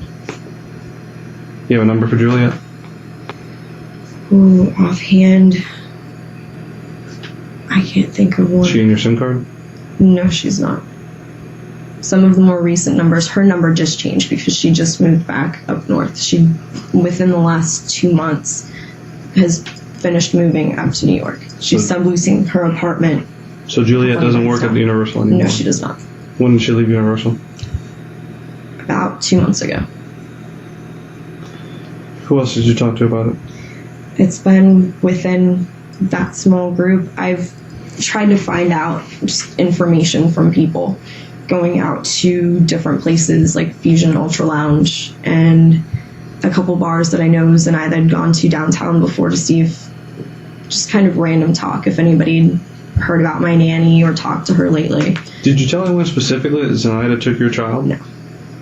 The only 2 people that I specifically told were Jeff and Juliette. And you don't have a number for Juliette? Not offhand, no. I do not. It's not on your phone? It might be online? It's definitely online. I know it's on one of our old worksheets. Her old number, which could still be active. I'm not sure if it is, but I know she does have a new number, which I just programmed into that other phone. When was the last time you talked to Juliette? About 3 weeks ago, shortly after this happened. So you talked to her after she left? Mm-hmm. What's the reason, I asked you this before and I'll ask you just for the record, what's the reason you didn't call the police before? Since right now we're here because your grandparents, or your parents, asked you about the child and they were concerned, didn't get an answer as to where the child was, they called the sheriff's office. Mm-hmm. Why didn't you call prior to today? I think part of me was naive enough to think that I could handle this myself, which obviously I couldn't. And I I was scared that something would happen to her if I did notify the authorities or got the media involved or my parents, which I know would have done the same thing. Just the fear of the unknown, fear of the potential of Caylee getting hurt, of not seeing my daughter again. I asked you this at the onset and asked you before we went on tape, and I'll ask you again just to make sure we're clear. Is there anything about this story that you're telling me that is untrue, or is there anything that you want to change or divert from what you've already told me? No, sir. Did you cause any injury to your child, Caylee? No, sir. Did you hurt Caylee or leave her somewhere, and you're worried that if we find that out, that people are going to look at you the wrong way? No, sir. And you're telling me that Zenaida took your child without your permission and hasn't returned her? The last person that I've seen with my daughter, yes. Where did Zenaida, does she have another job besides watching children? She has a seasonal ID for Universal. However, the only job that I know that she's had for the last few years, she's been a nanny. So seasonal employee at Universal? Mm-hmm. When was the last time she worked at Universal, do you know? I have no idea. Does Caylee take any medications? Does she suffer from any conditions, any mental conditions that we need to know? Not at all. It was brought up before about taking some money from some people, and I want to make sure I get it on tape. Do you have any problems with drugs or narcotics, either prescription narcotics or drugs, cocaine, ecstasy, meth, anything like that? Nothing like that. Have you ever been committed for thoughts of suicide? Have you ever been on the lakeside, anything like that? No. Is there any underlying cause to why Zenaida would have taken your child? No. Nothing that... Did she ever make any statements to you about... Only how much she loves Caylee and how great of a kid she is. And have you talked, and when you talked to Jeffrey afterwards, I'm assuming that Jeffrey's child is still with him? His child is still with him. Okay. You said Zenaida had family up in New England, up in New York or Yes, something? she has family down south. Her mother and her sister. Her brother's in New York. She's originally from New York. And where's down south? Miami area. Where's she originally from? New York. She born and raised in New York? She have family outside of the country, or? I don't know. As far as I know, she pretty much grew up there, moved down here, went to the University of Florida. Is she Puerto Rican? Is she Dominican? Is she white? She's mixed. She's black and Puerto Rican. And you don't know what her birthday is, or you don't know what her birthday is? It's in September. That's all I can remember at the moment. If, when we finish this, would you be willing to drive with me to show me where her mom lives and the apartment that you used to drop her off at? Yes. Okay. Is there anything I haven't asked you about, Caylee or Zenaida, or just this incident in particular that you feel is important that you wanted to tell me about before I turn this off? Caylee has very distinctive features, even if her hair was cut or changed. She has dark hazel eyes, they're brown and green. She has a birthmark on her left shoulder. What kind of birthmark? It's just like a small line. It almost looks like a small little beauty mark. Anything else? I just want my daughter back. Okay. Did you raise your right hand for me? Yes. Do you swear and affirm everything you just told me is the truth? Yes. Detective Melich, this statement was taken at 4:11 a.m. and lasted about 20 minutes. Did you head out immediately after taking the statement to go look in those places that you asked Ms. Anthony about? Yes. Okay, where did you go? The first location we went to, later I would find out, turned out to be 301 North Hillside. That's the location she mentioned that was near the intersection of Bumby and Robinson, or off of Glenwood. Did you get out of the vehicle at that location at 301 North Hillside? No, we drove by the building, and I asked her if she could point out to me the apartment or windows that belonged to Zenaida or her family. And she pointed out two windows on the side of the building facing Robinson. And she indicated the two windows, one above and one below, both belonged to the same apartment. And that Zenaida and her family had lived there at one point. Now, you had mentioned that this address at 301 North Hillside was off Glenwood and Bumby. what you had testified to? Glenwood and Robinson, because I believe Bumby runs parallel to Glenwood at 301 North Hillside. All right. During the course of the investigation into the disappearance of Caylee Anthony, did you come to find out that there are individuals who Ms. Anthony knew that lived on Glenwood? Yes. Who would that be? Ricardo Morales, and at one point in time, Amy Huizenga lived at 232 Glenwood, which is directly across from where this building is. During the drive that morning where she was showing you these locations, did she mention that friends of hers lived directly across the street? She did not. Did she mention that she had spent time since her daughter had been missing at the location on Glenwood? She did not. Aside from the address on Hillside, did you go to any other location? We went from there to the Sawgrass Apartments. What happened at the Sawgrass Apartments? I asked her to direct me into the Sawgrass Apartments and point out the apartment that she claimed to have dropped Caylee off on June 9th. And where were you directed?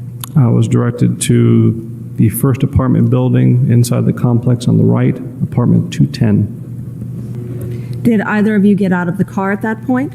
I did not, no, neither one. Okay. Aside from directing you to or pointing out apartment 210, did she make any other statement at that point in the morning about what happened at apartment 210? I don't recall, no. Was that the last location that you visited? No. Where else did you go? Almost catty corner from the Sawgrass Apartments are, just forgot the name, the apartments at Conway. There's an intersection right there at Conway and Michigan. And I believe it's the apartments at Conway. If I'm mistaken, please correct me. But it's several single-story townhomes you have several homes that are attached in one building, but each individually owned. And what was it that you were supposed to have been doing there at this address? She claims this is one of the locations that Zenaida had lived and that she had dropped off Caylee several times in the past. So I asked her to direct me to the apartment or the townhome, for lack of a better word, that she had dropped the child off at. And we drove through the entire complex at least once, and she wasn't quite sure which apartment it was, but said it was in a generic or a general area. Did you go anywhere else? No, that's the only location we actually got out of the car, though, because it was starting to get light out, so people were starting to get up to go to work. All right. Once you all got out of the car, what occurred? I asked Casey well, let me preface this. We had a marked patrol car also following us with a uniform in case I were to get out of the car. On the road. You can continue. In case I were to get out of the car and knock on the door, I wanted a uniform presence, so there was another marked car with us. I had asked Casey to sit in the car. I rolled the passenger window down. I told her I would knock on the doors of the area. There are several apartments in that area that she indicated, and if she noticed anyone that looked familiar to her, to indicate it to me, and then we would go from there. All right. Miss Anthony? Yes. And did Miss Anthony tell you that any of those apartments or people in those apartments looked familiar to her? No. Were you directed anywhere else by Miss Anthony? No. Okay. After all of this process is completed, about what time it is it? Did you say that it was starting to get light? I believe we were at the crossings at Conway, the Conway apartments, about just after 6 in the morning. Once that process was completed, where did you go with Miss Anthony? I drove her home. Okay. Did either one of you have her cell phone? No. I don't recall if she had it. I didn't have it. When you dropped her at home, did you just let her out of the car and she went into the house? What happened? Yeah, pretty much it. Okay. Did you indicate to her that you would continue to investigate some of the information that she had provided to you? We had small talk as I dropped her off. Obviously, I said we're going to look to try and see if we can find Caylee. I can't remember specifically what I told her, but in the general sense, yes. Okay. Did you leave at that point and begin an investigation into some of the information that she had provided to you? Yes. Your Honor, at this point, I have no other questions of the witness. Cross-examination? Good afternoon, Detective Melich. Good afternoon, sir. Do you ever go by any other names other than Yuri Melich? Sustain. You ever go by the name of Dick Tracy Orlando? Sustain. Next question. Judge, may we approach? No, sir. I'd like to be able to show the relevance of this line. Okay, of questioning. you can approach. Okay, ladies and gentlemen of the jury, I'm going to ask that you step outside. We will probably take at least 10 minutes to take care of this brief legal matter outside of your presence. Do you have copies of those for us, Mr. Baez? I know I've submitted a copy to Ms. Jane Burdick. I can make a quick copy. I do not believe that these were provided in discovery. Mr. Baez says they were. I've not received very many documents or discs from him, and I have been careful to itemize those that I have received, including one that I actually filed. Nevertheless, if he can provide copies at this time, I'd be willing to take a look at them at the same time as the court. 3 minutes, I can make a quick copy. Okay, why don't you get some copies and we'll stand at ease and the detective can stand down. You can step outside, detective, while we take care of this. Okay, let's go back on the record. Okay, Mr. Baez, you may proceed to tell me why you think this is admissible. Judge, I think that once a witness takes a stand, their credibility is an issue, as well as any possible bias that they may have. These blogs are clear evidence of a detective who is engaging in some sort of self-promotion and discussing this specific case. I think that it clearly goes to this witness's bias and credibility. I don't... I have these, and I've quickly looked at each one of them. When you say it goes to his credibility / bias, specifically, what are you talking about? Just the actual engagement of this conduct is that of self-promotion and should go to his bias. The reason I asked that question, Florida Statute 90.608 is very specific as to the methods of impeachment. And unless you can specifically, and that's why I'm asking, I have these, point something out. This is in sort of in line with your saying he's unprofessional. Among other things, Judge, yes. Okay.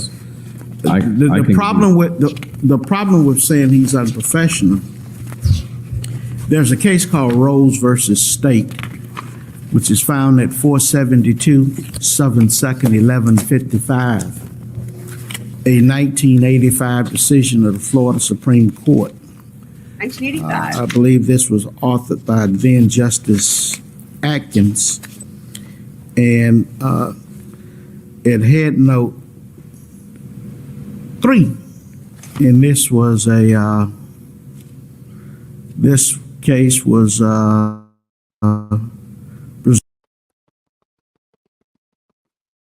One thing I can say about Judge Belvin too is that he has his case law like pretty much memorized, because a lot of times these issues come up and they're not, sometimes there's things that they know they're going to discuss and they plan ahead for, but other times there's things that just pop up that they're not prepared for. But he has this case law oftentimes just like on the tip of his tongue. He knows the site for it, and without any preparation ahead of time, it's pretty impressive actually. Presided over by my good friend Judge Susan Schaefer over in Pinellas County, first-degree murder.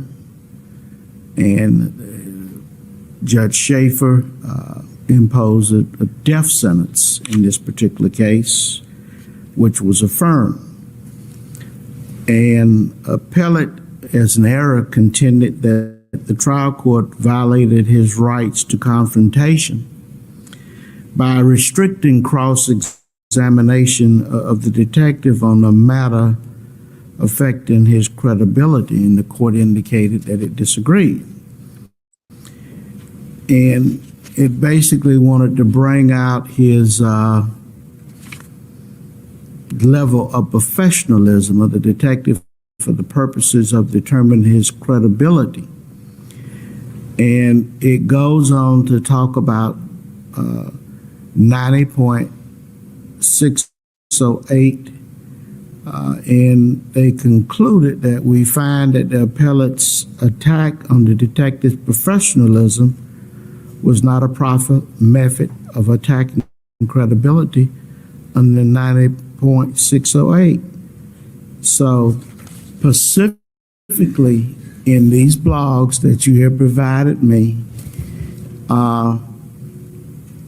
is there any statement in here that you contend that would affect his bias? So I can specifically look at it, because the broad category of professionalism does not fall within the realm of 90.608 as a valid form of impeachment. Thus, we need to look specifically at your blogs to ascertain whether there is something that goes specifically to credibility in terms of bias or any of the other things dealing with 90.608 or some things I believe in 806. So if you can reference me and so the state can follow along the blog, and I guess these things have dates on them that you would, so that I can look at to make a determination whether or not it falls in the 90.608. Yes, Judge. I'll give you an example of why I think this. Might tend to show this detective's bias. On September 29th, 2008 at 2:50 p.m. Okay, September 29th, 2008. Okay, just a second. Yes. 2:50 p.m. Okay, September 29th. Okay, the dates I have. It would be, just to give you, show you what the date is, it would be above the avatar of Dick Tracy on the top left-hand corner of the inside. September 29th? Yes, sir. Okay, just a second. I have September 26th. I'll be handling this. I know September 30th and September 20th. I have September 26th, September 27th. They might be out of order because of the way they came out of the copy. Okay, let me wade through them then. Just give me a second. Sure. I don't have one with a September 29th date. If you would take the one that you have and highlight the portion of that, read it into the record, and then hand it to me, or I can look over your shoulder. Sure.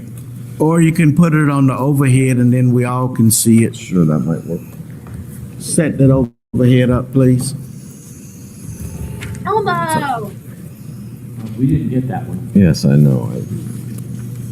We're making extra copies right now. Unfortunately, I was rushing it. Judge, our position is this. On September 29, 2008 at 2:50 p.m., this detective made the following post. A true missing person investigation is akin to a murder investigation without a body. It's the defense's position and theory of the case that this was an accident. This is a detective currently investigating a missing persons case but yet he considers it akin to a murder investigation without a body, as opposed to possibly considering the fact that it might be an accident. That specifically goes to the bias that we will be cross-examining this officer on multiple levels, that when faced with information that this was a possible accident, he instead took it in the direction of a murder investigation. Now, naturally, I think it will be... What information, Mr. Baez, of record evidence that would be introduced that shows this was an accident? The fact that Mrs. Anthony had informed him within 24 hours of... That is the first time we're hearing the judge. Now they're really getting to the heart of that, right? The question he just asked is really important. He says, what record evidence besides your opening statements will show that this was an accident? That's the $1 million question, right? Him being involved in the case, that they had accidentally, or that she had noticed that the ladder was left up on the pool.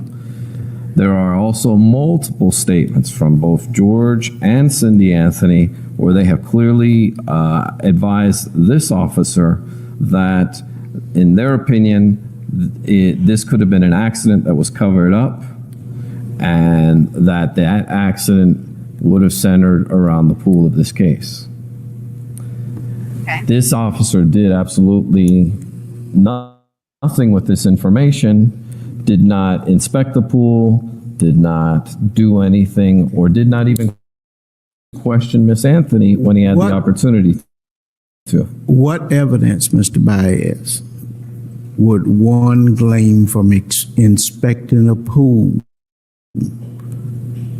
Well, if you never look, you'll never know. Yeah, but let's say you look. What would you see to determine whether someone drowned? Well,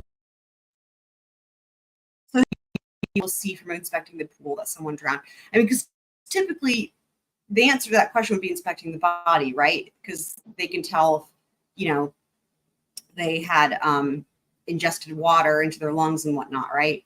However, here, because Caylee was found almost 6 months after she went missing, and, you know, the manner of death was undetermined. We haven't heard from the ME yet, but we know it's undetermined.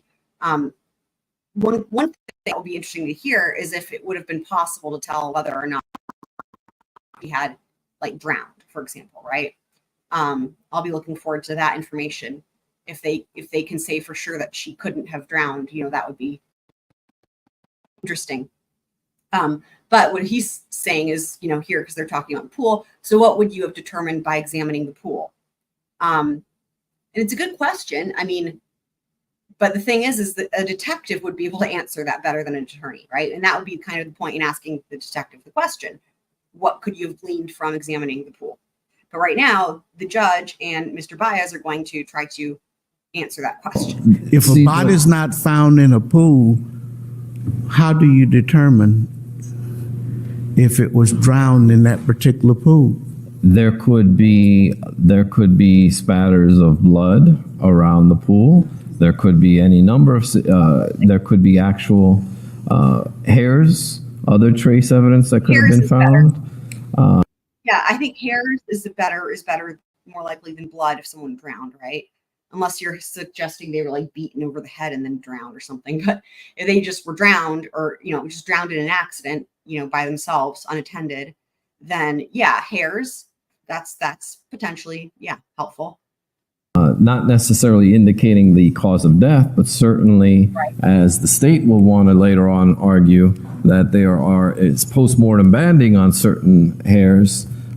There's any number of things. I mean, another thing too that could have been done is measuring him, as I've said a million times, measuring of the pool, measuring of the ladder, you know, pictures. That would be helpful, wouldn't it? Right? Just because that could, I mean, it's so crazy that it's still a mystery, right? We still haven't seen pictures of that stuff and have no measurements. One could glean from that type of information, or by investigating. And here's the point. You don't look, you'll never know. And in this situation, they looked at a car and they were clever enough to come up with something new like air tests. Right. Who knows? Who's to say that they couldn't find something just a bit more clever when it came to surrounding around the pool? But if you don't look, you don't investigate, you're never going to know. It's one thing that I would imagine could be gleaned from the pool is examining the pump, because the pools that you have the pumps and the filters and stuff. I would imagine that there could have been trace evidence potentially, collected in the pump or the filter of the pool, right? as if they had parked the car and pushed it aside and did nothing with it. And that's the situation with the pool. Okay. Mr. Ashton? To answer the court's question, I believe, was what record evidence is there that the victim drowned? The answer is none. In this trial, at this stage, there is absolutely zero, because with all due respect to counsel, what counsel says isn't evidence of anything. So at this point, the issue is this comment, does it show bias? According to Professor Earhart at section 608.5, one of Ms. Cheney's favorite authors, he indicates that the underlying, and this is at page 555 of the 2010 edition, he points out the underlying bias, prejudice, or interest must be one that is relevant to the witnesses or parties in the case being litigated. Evidence relating to bias or prejudice is admissible when it's probative of the credibility of the witness. Conversely, evidence of bias that is not probative of credibility should not be admitted. This comment has absolutely nothing to do with showing a bias toward a witness or a party in this case. It shows nothing.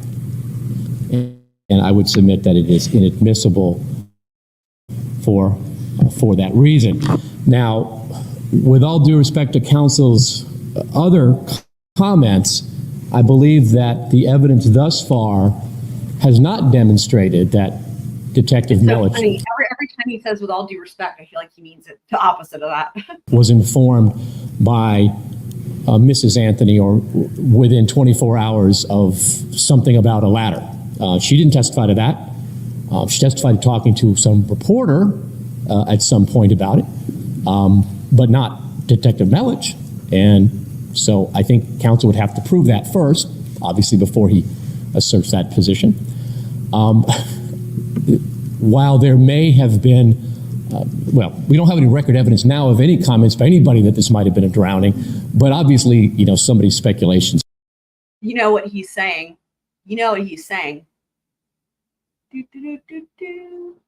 There's no evidence of anything in this case. Are not relevant. The question is, do these blogs show that he has a bias against the defendant or a bias against a witness in this case? And they clearly don't come even close to that.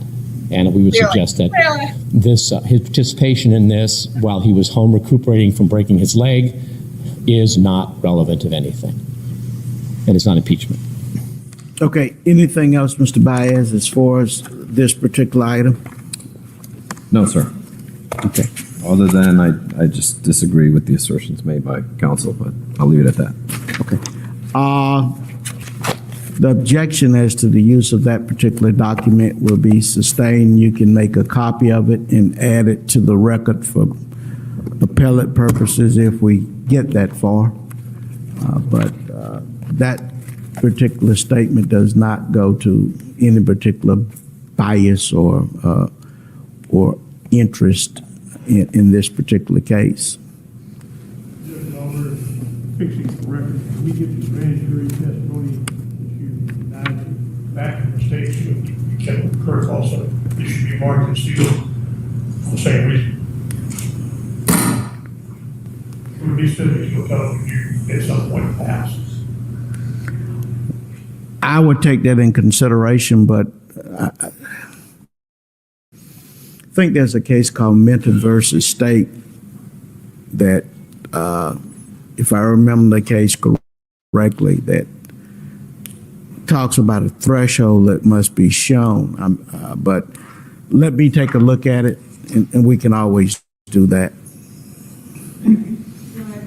Question that was objected to was Dick you had gone Tracy. by the name Dick Tracy, and since we had delved further into what he wanted to do with this information, Well, Mr. Baez will correct me if I'm wrong. He was just trying to figure out that was he going to own up to this name, Dick Tracy, for the purposes of introducing the blog. but I will not be inquiring further about Any of these, while we're here and the jury is out, or any of these other blog materials you will be attempting to utilize? No, sir. Okay. You also brought up something about a reprimand that you brought up at the bench. Okay. So we won't have the jury going back out like a Pop-Tart again. Let's take care of that now. Well, I wanted to inquire into his supervisor reprimanding him for actually blogging, and however, I don't know if the court's not going to allow me to go into the fact that he blogged. I can't necessarily say why he was reprimanded. Excuse me. If the only blog that you were attempting to introduce was the one that you've shown, which the court has ruled on, then there's no need to do it. But I don't know if you are attempting to utilize this. I don't know what he was reprimanded for. You're saying he was reprimanded for these blogs? Correct.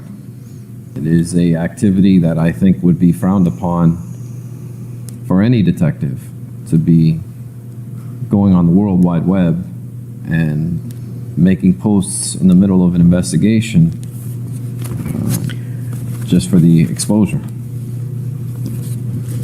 But in quickly looking at these posts, which particular posts, other than the one that you just showed us, reference this case?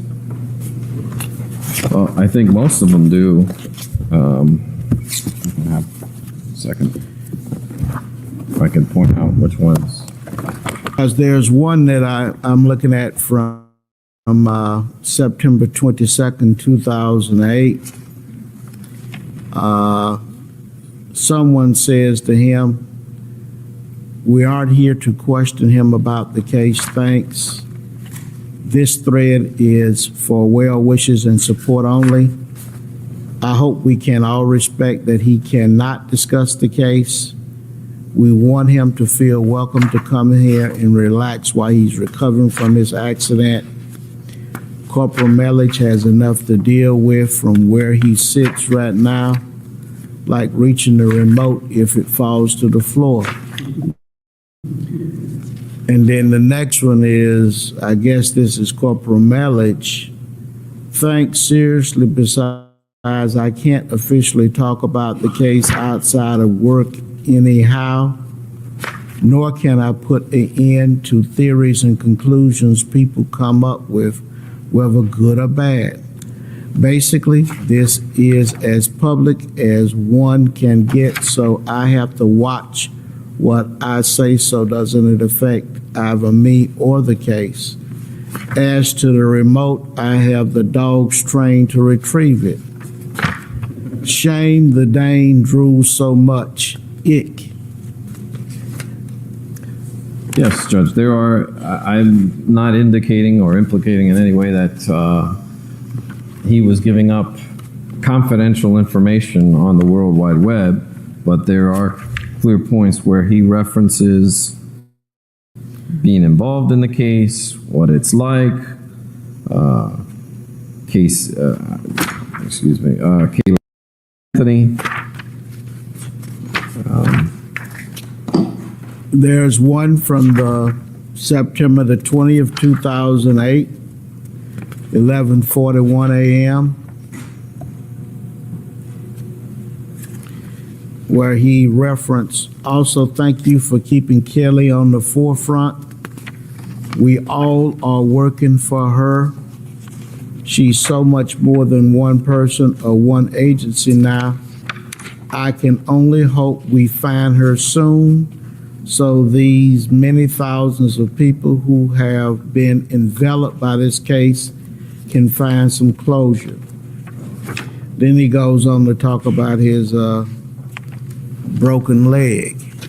Yes, I would agree. Generally, most of these are general in nature, but as Your Honor pointed out, he does mention Caylee's name there. The point is, he shouldn't be doing this. Not only is that my position, that's the position of the Orange County Sheriff's Office. He shouldn't be doing it, but as I said before, under 9608, I'm trying to look at specific blogs other than the one that you have shown me and the two that I have, the one that I just read, that goes to anything that is impeachable. What I'd like to do is, based on the court's rulings and the guidance that the court is using to make its decision, I will refrain from addressing this issue with this detective at this time.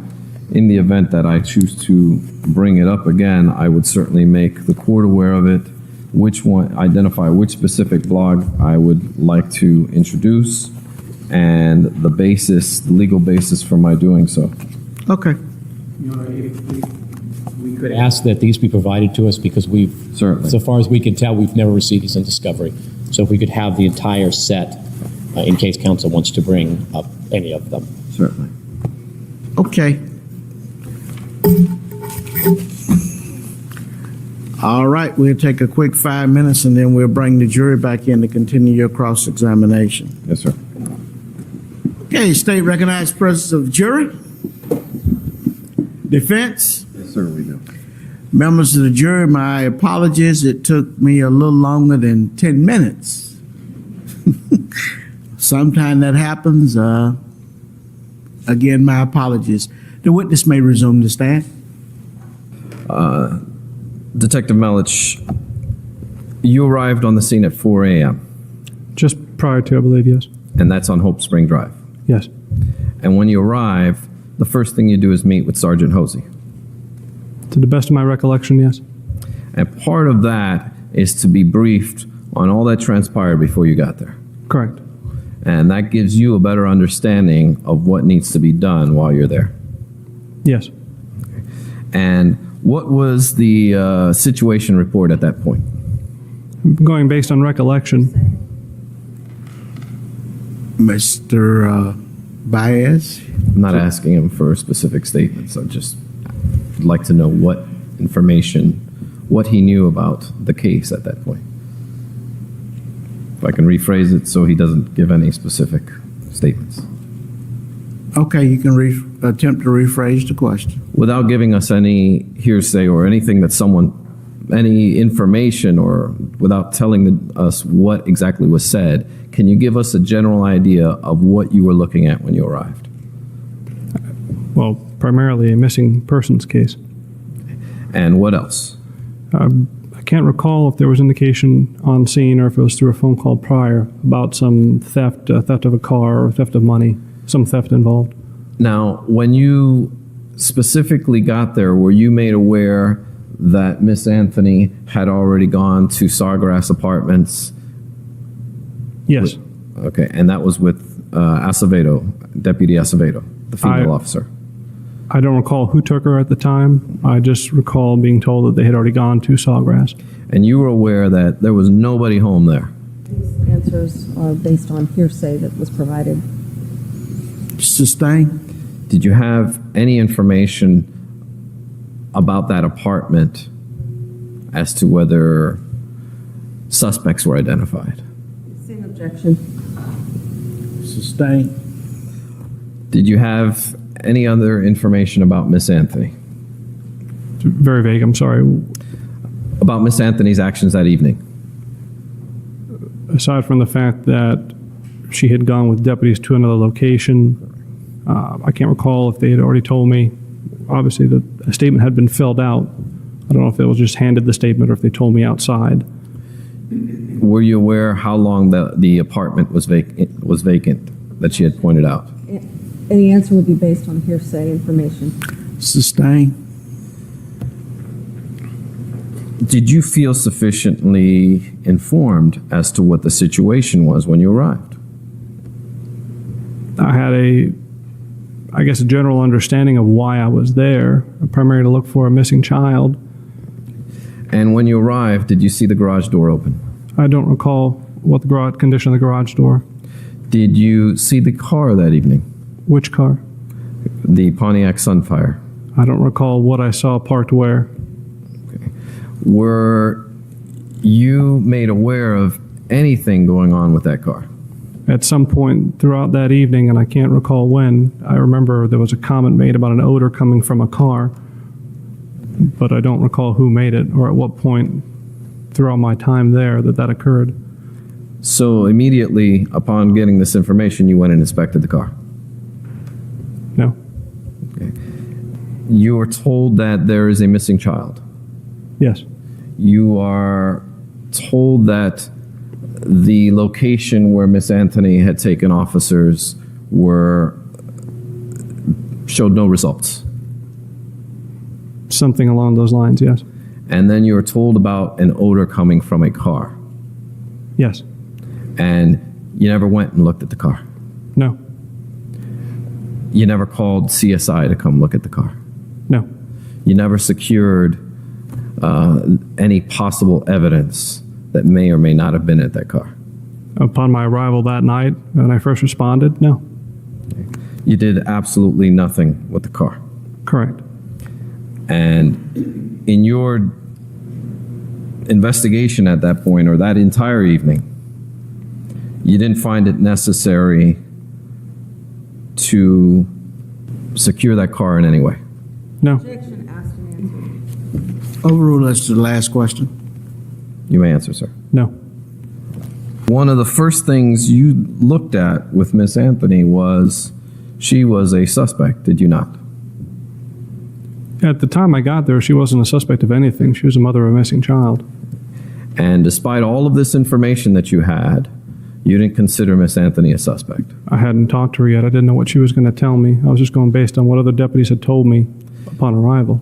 Did you instruct Deputy Hosey to unhandcuff Miss Anthony because you wanted to come down and speak to her? I did not. I did not even know she was handcuffed. Okay. Did you Mirandize or read Casey Anthony her Miranda warnings prior to questioning her? No.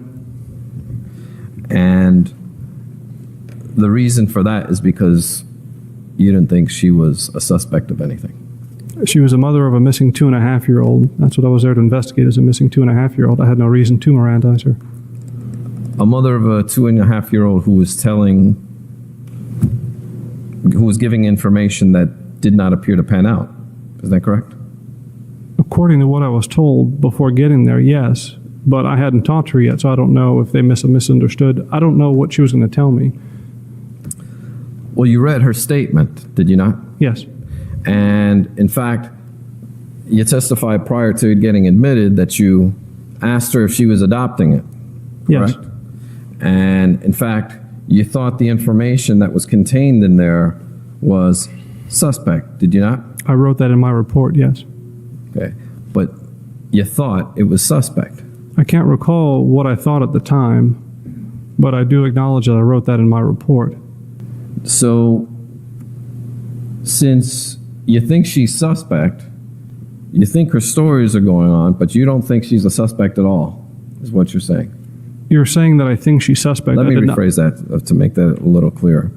Her version is suspect according to you. To what I wrote in the report, yes. You have a missing child that's been missing for 30 days. Yes. Never reported. Correct. The mother's not taking you to a location where you can find the child. She hasn't taken me anywhere yet. Or prior officers. As far as the officers are concerned, correct. And in your opinion, she's not a suspect. Yes. Yes, she is a suspect, or yes, she's not a suspect? You asked, in my opinion, is she a suspect? No, she's not a suspect. The statement that she gave, you read it over carefully? I read it over that night, yes. Because this is a very important matter? Yes. And did you notice that there was a portion in quotations on page 3? Are you referring to the top 4 lines down? Yes. Yes. Okay. The portion that reads, quote, that a few places that she felt, quote, at home, end quote. Yes. Okay. And in this entire 4-page statement, that is the only portion that is in quotations, is it not? Yes. Okay. And when something is placed in quotations, in your experience, that means it's important, or somebody wants attention drawn to it? I can't answer to why people put quotes on certain words. Sometimes it's proper, sometimes it's not. So it's funny. I couldn't your answer experience, that. sir. You don't look at Mr. Or Detective Melich and you just listen. I think he sounds kind of like Matthew McConaughey. What do you guys think? Your experience. Repeat the question. When people put things in quotations, does that mean they want attention drawn to it? I can't tell you what they want to. People use quotations all the time. It didn't stand out to me. It doesn't stand out to me now. Okay. Now, did you ask her why she didn't feel at home in her own home? No. And you would later also characterize or document that she went somewhere where she felt safe. I'm sorry, the question again? You would later document that she went somewhere where she felt, quote, safe, end quote. If you're referring to my report? Yes. Yes. In fact, you put that in quotes. I won't disagree. Okay. And when you put things in quotes, it's because it's important. I couldn't tell you what my state of mind was when I put it in quotes. Obviously I did, but I can't tell you why I did it now. So you have no idea why you put that in quotes? I did. I can't answer now as to why I did. Did you ask her why she didn't feel safe at home? I don't believe so, no. And then you document that the next time you use quotes is when you describe that she had seen movies and reports. You put that in quotes too. I won't disagree if you're referring to my report, yes. And you're referring, when you talk about that, is to why she didn't call the police. Correct. Okay. Did you put that in quotes because you thought that was a pretty outrageous statement to make? No, based on my recollection, I put it in quotes because it was one of the things that she told me. I don't recall it being on the statement, so it must have been one of the things we mentioned before at the tape or during our drive. So I used it to acknowledge what she said to me. I'm talking specifically about your frame of reference here. Okay, I want to know from you that, in your opinion, when you're eliciting and speaking to her in reference to these statements, that you think they're a little outrageous.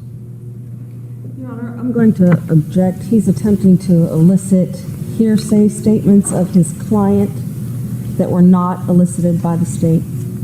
I'll withdraw the question, Judge. Sustained. When I'd like to take you down this statement, Detective, and I'll start off on page 2. The first area that you start inquiring is you're basically telling her she fabricated a story, are you not? No. What is your purpose of saying if you're trying to fabricate a story? A lot of times before I get an official statement from someone, I'll give them the chance to change whatever they've said previously. I won't hold against them. So a lot of times in an interview, I'll say, listen, I want to make sure that you're telling me the truth. Whatever you may have said in the past, I don't care. What I care about is what you're going to tell me now. So if you're asking me in what context I made that statement, that's the best I can answer that right now. So what you're telling this jury is that the reason you made that statement is not because you find her story to be a fabrication, but That's something you always say. I didn't find her story to be a fabrication then because I hadn't had a chance to investigate what she claimed. She was very detailed and specific in her statement, so there was a lot I had to follow up on. I couldn't say that I could tell for sure it was fabricated at that point. Okay. Let's start off with some of them details then.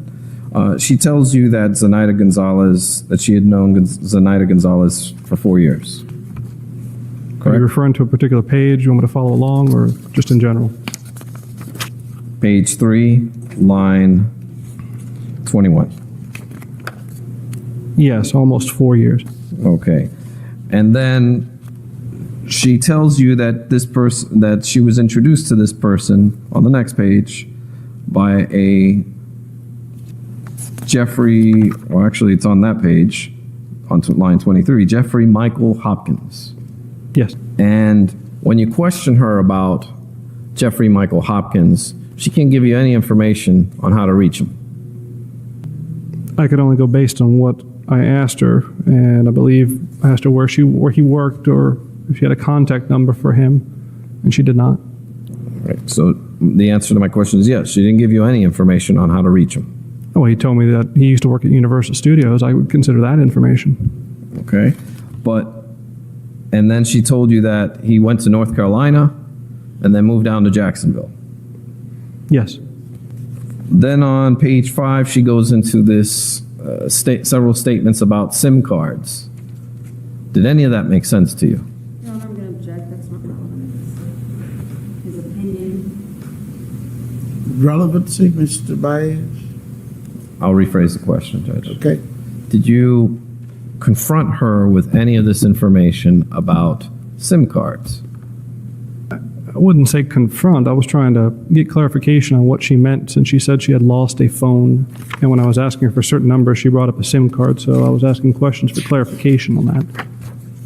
All right. I'd like to take you to page 11. You ask her if she had spoken to anyone else about Caylee being missing, and she answers Juliette Lewis, correct? Yes. She says, she's one of my co-workers at Universal, correct? Yes. Okay. And then you take it a step further and you ask her what she does at Universal, correct? Yes. And she tells you an event coordinator, correct? Yes. Okay.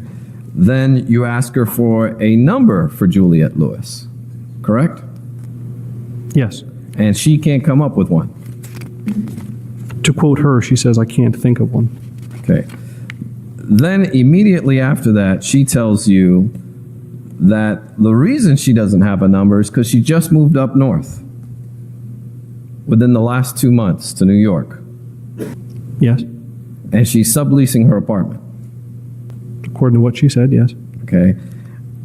And then at that point, she tells you she doesn't work at Universal anymore. Correct. So within 10 seconds, she's telling you she has a coworker at Universal Studios, correct? Yes. Who's an event planner, a current employee. Yes. And then this person all of a sudden moved up to New York a couple of months ago. Yes. But her child's only been missing a month. Yes. And she has no number for this person. Whether she did or didn't, I don't know. She told me she did not. At that point in time, did you do anything to say, wait a minute, this doesn't make any sense? No.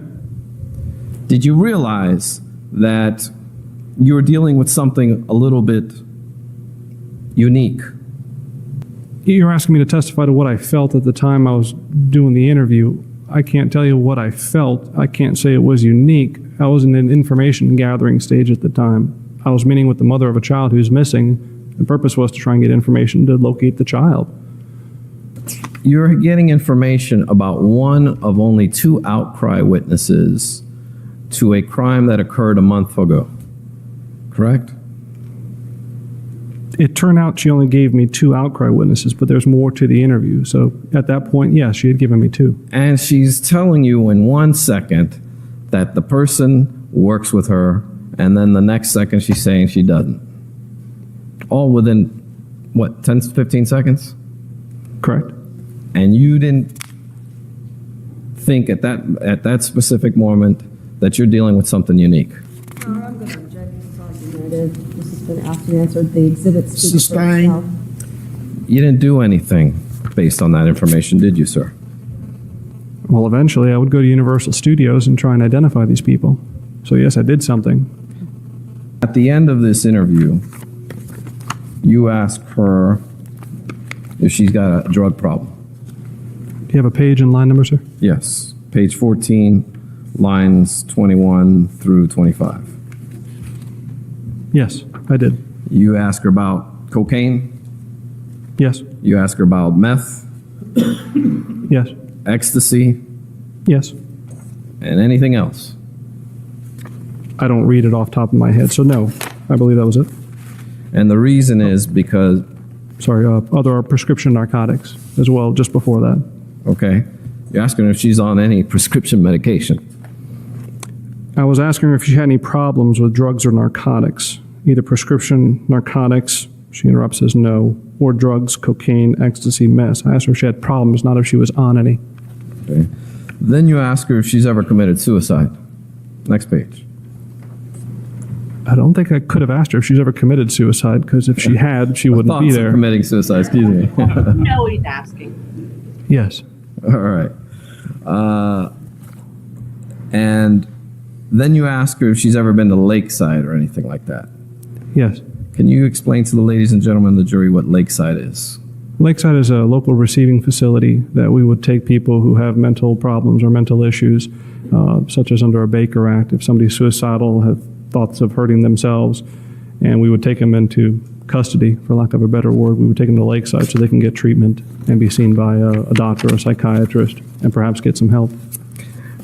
And the reason you're asking these questions, Detective, is because you realize that the statements being given to you at that particular point in time, at the very beginning of this case, are just not right.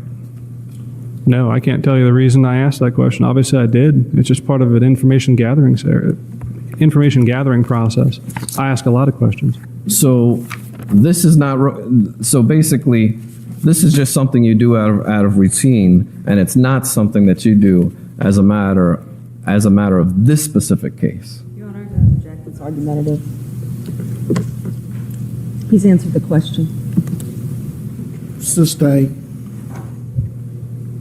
You asked those questions because of what you had the information that you had gathered in your investigation at that point? Or is that because, or is that because you do this as a matter of routine?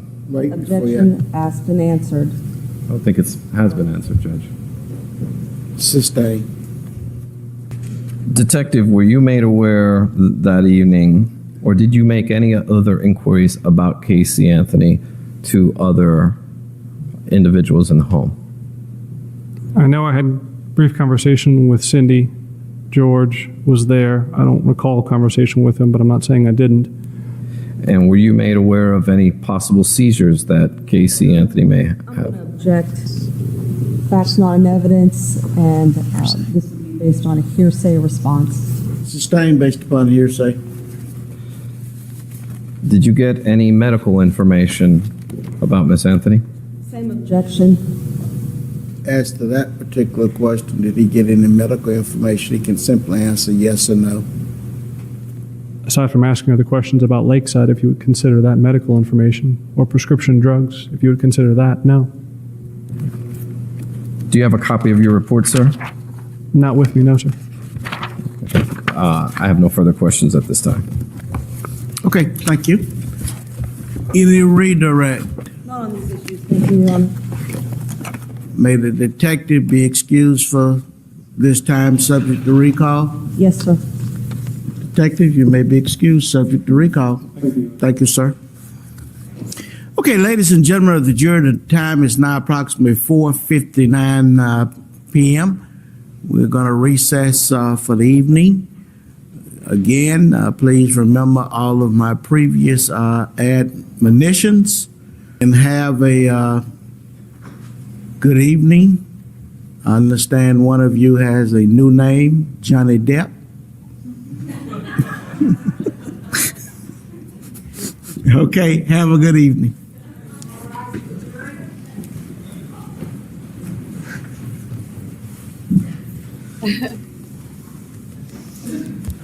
Okay, folks, on Friday, I will inquire of the state of Florida as to where they think they are and an approximate time when they think they will be wrapping their case up.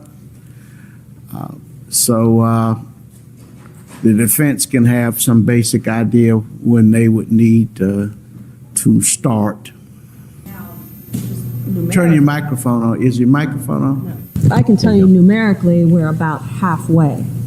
Obviously, some of the expert testimony might not make it the halfway point time-wise, but as it relates to number of witnesses we intend to call in our case in chief, we're about halfway. Okay, you're about halfway, so you're talking about another week or 2 weeks?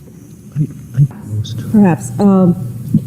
I think by the end of the week, if things go as planned, we could be up to possibly witness number 49 out of however many we've called. I think we've called 20 plus now. Yeah. So maybe we can get another 20. A lot of it is marking evidence that kind of bogs things down a little bit. I'm going to try to have a list for the clerk in the anticipated order to maybe speed that up. If you would let the clerk know, she can have an extra clerk up here that can be just involved in marking things. Probably we can find another area to mark those things in and cart them away. I do want to alert the court to the fact that it is our intention to play the jail visitation videos within the next day's worth of testimony. There are some other predicate matters that we have to address before we get there. However, it's our intention that within the next day's worth of testimony that we begin the process of playing those. I had indicated to the court before and to Mr. Baez this morning, if there are specific things that he wants to have redacted, it will be difficult for us to do that, but if he gets it to us early enough and we agree, then there's a slight possibility that we could accommodate that. Mr. Ashton has been going through them, and so far there's not much that we believe is inadmissible. Well, let me ask you this. Do you have transcripts of the jail visitation? We have transcripts of all of them but one, which is part 2 of a 2-hour visit that Mr. and Mrs. Anthony had with Casey Anthony on July 25th. Okay. And the only reason we don't have that is because there was some confusion over whether or not a duplicate was provided. And I know councils had some of these transcribed, and then we had some transcribed as well. But we are hoping at a minimum to have those Friday, that last one, available to us on Friday. I had asked that it be prepared by tomorrow, but right now the indications are that this last one won't be available till Friday, but we certainly actually have copies that I was going to provide to the clerk somewhere. Well, it would be very helpful if there are objections that are not untimely to have the transcript so I can go directly to those to look at the portion that you may have objections to. But the sooner you let the state know, since, as I say, they may or may not be barred, but we'll take a look at them. Would the court like the copy that we prepared for the court reporter? It's a lot of reading, but... I'm not going to read them tonight. I read enough last night. Evening, but over the next 48 hours to try and get to the state as quickly as possible some of the things that we think would be objectionable and that might slow things down. I would suggest in chronological order because that's the way I intend to proceed. That's the way we'll go then. Okay. One other thing to kind of piggyback off of what's been said, just to let the court know, as it relates to the JAC and travel for out-of-state defense witnesses, I think what I was told the requirements are is that they need 5 days notice to be able to pay for travel. And the reason for that is this would pertain to people who need the travel paid directly by the JAC as opposed to reimbursement, which most of the out-of-state witnesses would be. So I know everyone's doing their best to try and make sure we're all on schedule, but I just wanted to make the court aware of that so we could keep that in mind as to some of our troubles that may come up. You have the motions and orders ready now? No, sir. And however, I have Miss Medina working on that right now. She just informed me today of the 5-day requirement and what's required. So she is currently plugging away and they will be forthcoming. Okay. Well, my suggestion is that when she's ready, just bring them here where she can approach the bench and give them directly to me. Yes, sir. We can file them here in an open court, and if there are any questions, I can take care of those. Just to let you know, I know the court had inquired about that one status hearing. We have withdrawn that request for that specific transcript. Okay. Anything else, folks, for the good of the order? Nothing from the state, Your Honor. Nothing from the defense. Okay. Remember, if you need anything that you need to bring up, let the court deputy know by 8:20. He will contact me and we will take it up before 9 o'clock. If with that said, we'll be in recess to 9 a.m. tomorrow morning. You may proceed. Thank you, Your Honor. Good morning, sir. Good morning. Mr. Hopkins, how old are you? 26. Do you know Casey Anthony? I do. When did you first meet her? Probably middle school. Did you stay in touch from middle school up until 2008? Through passing. Okay. How would you characterize your relationship with Miss Anthony? More or less acquaintances. Okay. Weren't very good friends? Not very good friends. Did you ever work at Universal Studios? I did. When did you work at Universal Studios? Approximately 2002. Okay. How long did you work there for? 1 year. Did you ever work there at the same time that Casey Anthony worked there? I don't think so. You don't recall ever seeing her there? Never. Did you ever introduce Casey Anthony to a woman by the name of Zenaida Gonzalez? I did not. Did you ever use Zenaida Gonzalez as a nanny? No, sir. Do you have any children? No, sir. No kids. No Zach. Have you lived in the Orlando area consistently since 2002? Yes, sir. Have you ever lived in Jacksonville? No, sir. Have you ever lived in North Carolina? No, sir. Did you see Casey Anthony in the month of June of 2008? No, sir. July of 2008? Yes, sir. Where did you see her? It was at the Waterford Lakes Ale House. Do you recall what day that was? It was the first Tuesday in that July 2008. Okay. Does July 2nd ring a bell? Yes, sir. All right. Who did you go to the ale house with? A few friends of mine, Gabriel Fletcher and Corey Arnold. Okay. And while you were there, you saw Casey Anthony? Yes, sir. Did you go there with her? No, sir. Were you planning on seeing her there? No, sir. Did you speak with her? Yes, sir. What was the nature of the conversation? Hi, how you doing? Haven't seen you in a while. Exchange numbers, and that was pretty much it. Did you ever hear from her again after July 2nd of 2008? I did, through text messages. They seem to be mass text messages, I believe more than just myself got them, about going to a club called Fusion. Did she ever tell you that Zenaida Gonzalez had taken her daughter? No, sir. Were you aware that she had a daughter? Yes, sir. Had you ever met her? No, sir. Thank you. Thank you, sir. I don't believe I have any other questions. Cross-examination? May it please the court? Mr. George. Surprised they even Good morning, ladies and gentlemen. Good morning, Mr. Hopkins. Good morning. Is your name Jeffrey Michael Hopkins? No, sir. Okay.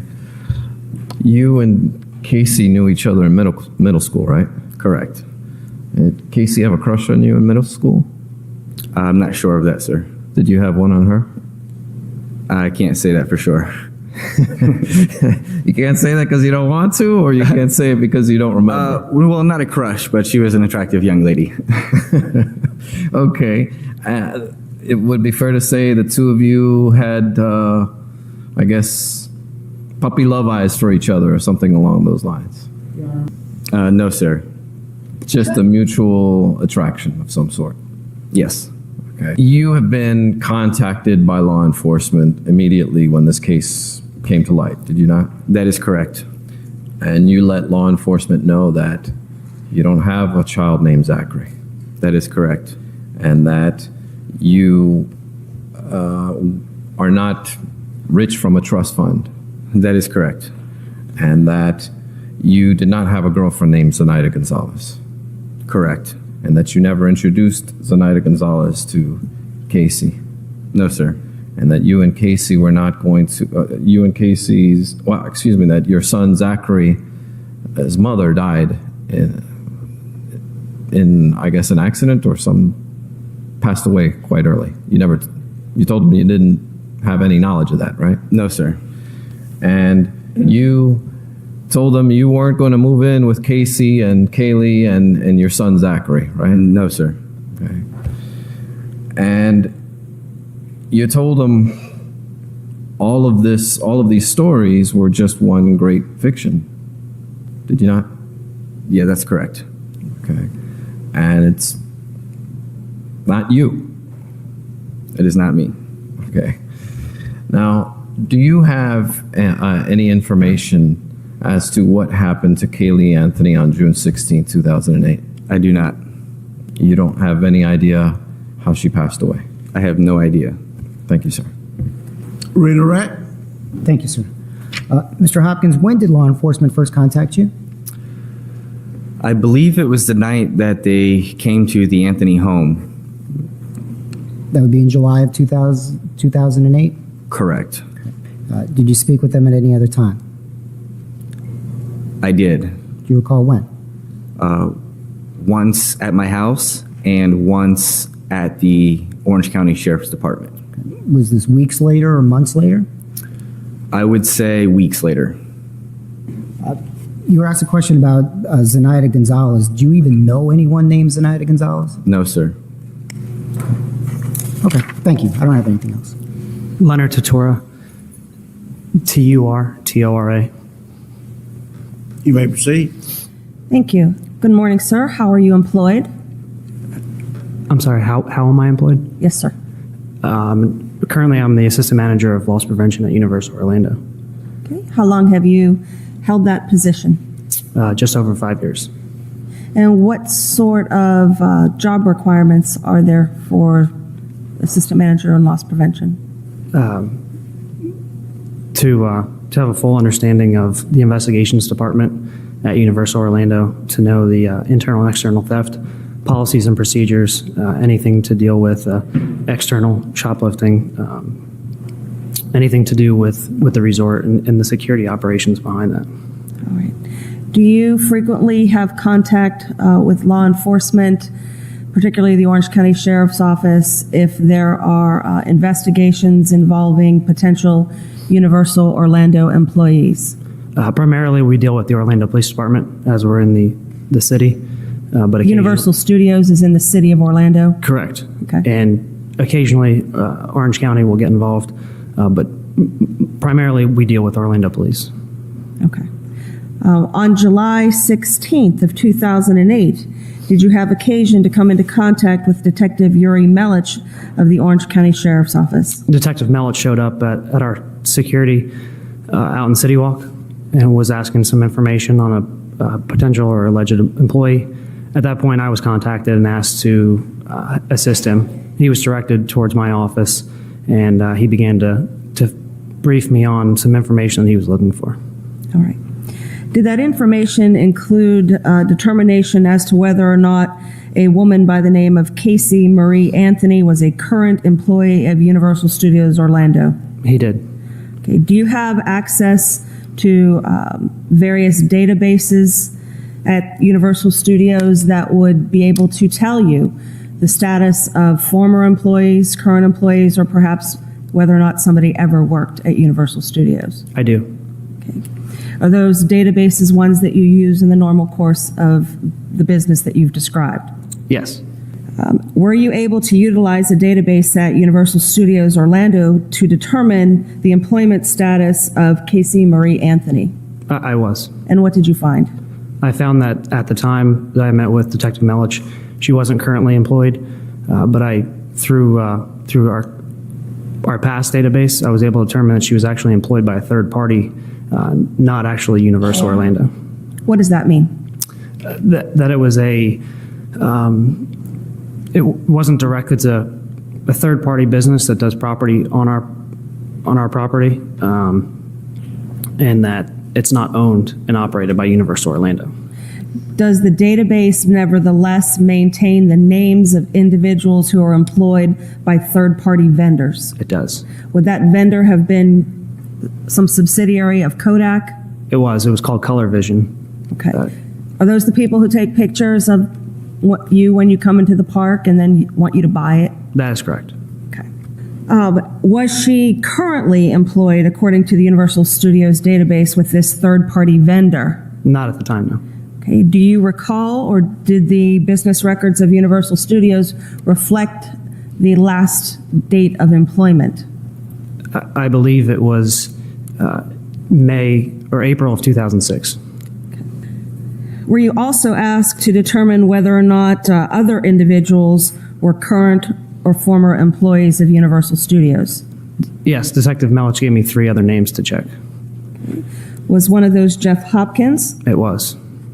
Did you determine whether or not there was a Jeffrey Hopkins who was ever employed at Universal Studios? I did. I saw he was employed from late 2001 to early 2002. Was one of those names Juliette Lewis? It was. Was there any reference to an individual by the name of Juliette Lewis in Universal Studios Orlando's database? There was not. How about an individual by the name of Zenaida Gonzalez? I was given that name. Was there any reference to an individual by the name of Zenaida Gonzalez as ever having been employed at Universal Studios Orlando, whether by the studios or through a third-party vendor? There was not. Were you ultimately asked to validate email addresses? I was. Not at the time I met with Detective Melich, but later. Later on. Yeah. All right.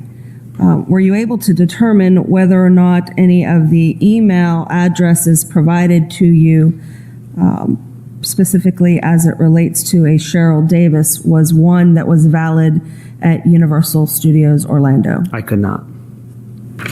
Now, you said that you met with Detective Melich on July 16th of 2008. Correct. At City Walk or somewhere else? It was in my office, which is located in the parks. Okay. At some point that day, did you have an opportunity to meet Casey Anthony? I did. How did that occur? After we were unable to verify that she was currently employed, Detective Melich called her and placed her on speakerphone, asked her a series of questions. I couldn't confirm anything that she was saying to me. So he brought her, he had asked if it would be okay if a couple detectives could pick her up and bring her to Universal. I agreed. I assume she agreed as well. Did you hear? You said she was on speakerphone. Yeah, I did hear that she agreed that 2 detectives could pick her up at her house and bring her to Universal. I received a call about 45 minutes later from Detective Melich that the two detectives had arrived. I met them outside of our security gate where the employees come through. And is this a location where you had directed Detective Melich to have the other detectives come? It was. And as we agreed previously, after I met them, Detective Melich introduced me to Miss Anthony, explained that I was an investigator with Universal and that I would be assisting them. All right. Did you see them arrive at the security gate that you mentioned? I did not see them pull into the parking lot. I met with them at their vehicle, and all of us proceeded to the security gate at the time. Okay. From the location where they parked to this employee's security gate, how far is that? Walking 50 time? feet. 50 feet, so seconds. Okay. What happened at the security gate? I had asked Miss Anthony if she's a current employee. She stated she was. I asked her if she had her ID on her. She stated she did not. I explained to the security officer who was working at the gate that we needed to get to her building where she worked, and he had asked her if she knew her employee. But I stated I didn't. She didn't have her ID on her. He asked her if she knew her employee number. She stated she did not. He asked her what department she worked in. She stated she worked in events. The officer asked her if it was for marketing or entertainment. She stated it was a little bit of both, which couldn't be true. We then tried to look her up by name. At that point, the officer kind of motioned me over to the computer that he was using to show me that the database showed she was not a current employee. I kind of gave him a head nod as I already knew this, and asked him what the next steps would be. He stated we could call her supervisor. So he asked Miss Anthony what her supervisor's name was. Did she give a name? She did. What name was given? Thomas Manley. Okay. Was an effort made at that point to contact this supervisor at Universal Studios? The officer used our phone book to look up the name Manley. Could not find a record of that. Asked her what the spelling was. She verified that he was spelling it correctly, and stated that he had no record of that name. Different names. At that point, Run out of ideas. I said I could bring her onto the property, provided her and the detective stayed with me in my custody. Okay. So you go from the security gate to where? We began to walk, fearing that we were going to go on a long expedition. I asked pretty directly where we were headed. She pointed to a building that I knew had nothing to do with any events department, and stated we would go in there. Okay. At that point, when we walked inside, Detective Melich began to look around and asked if we were in the events building.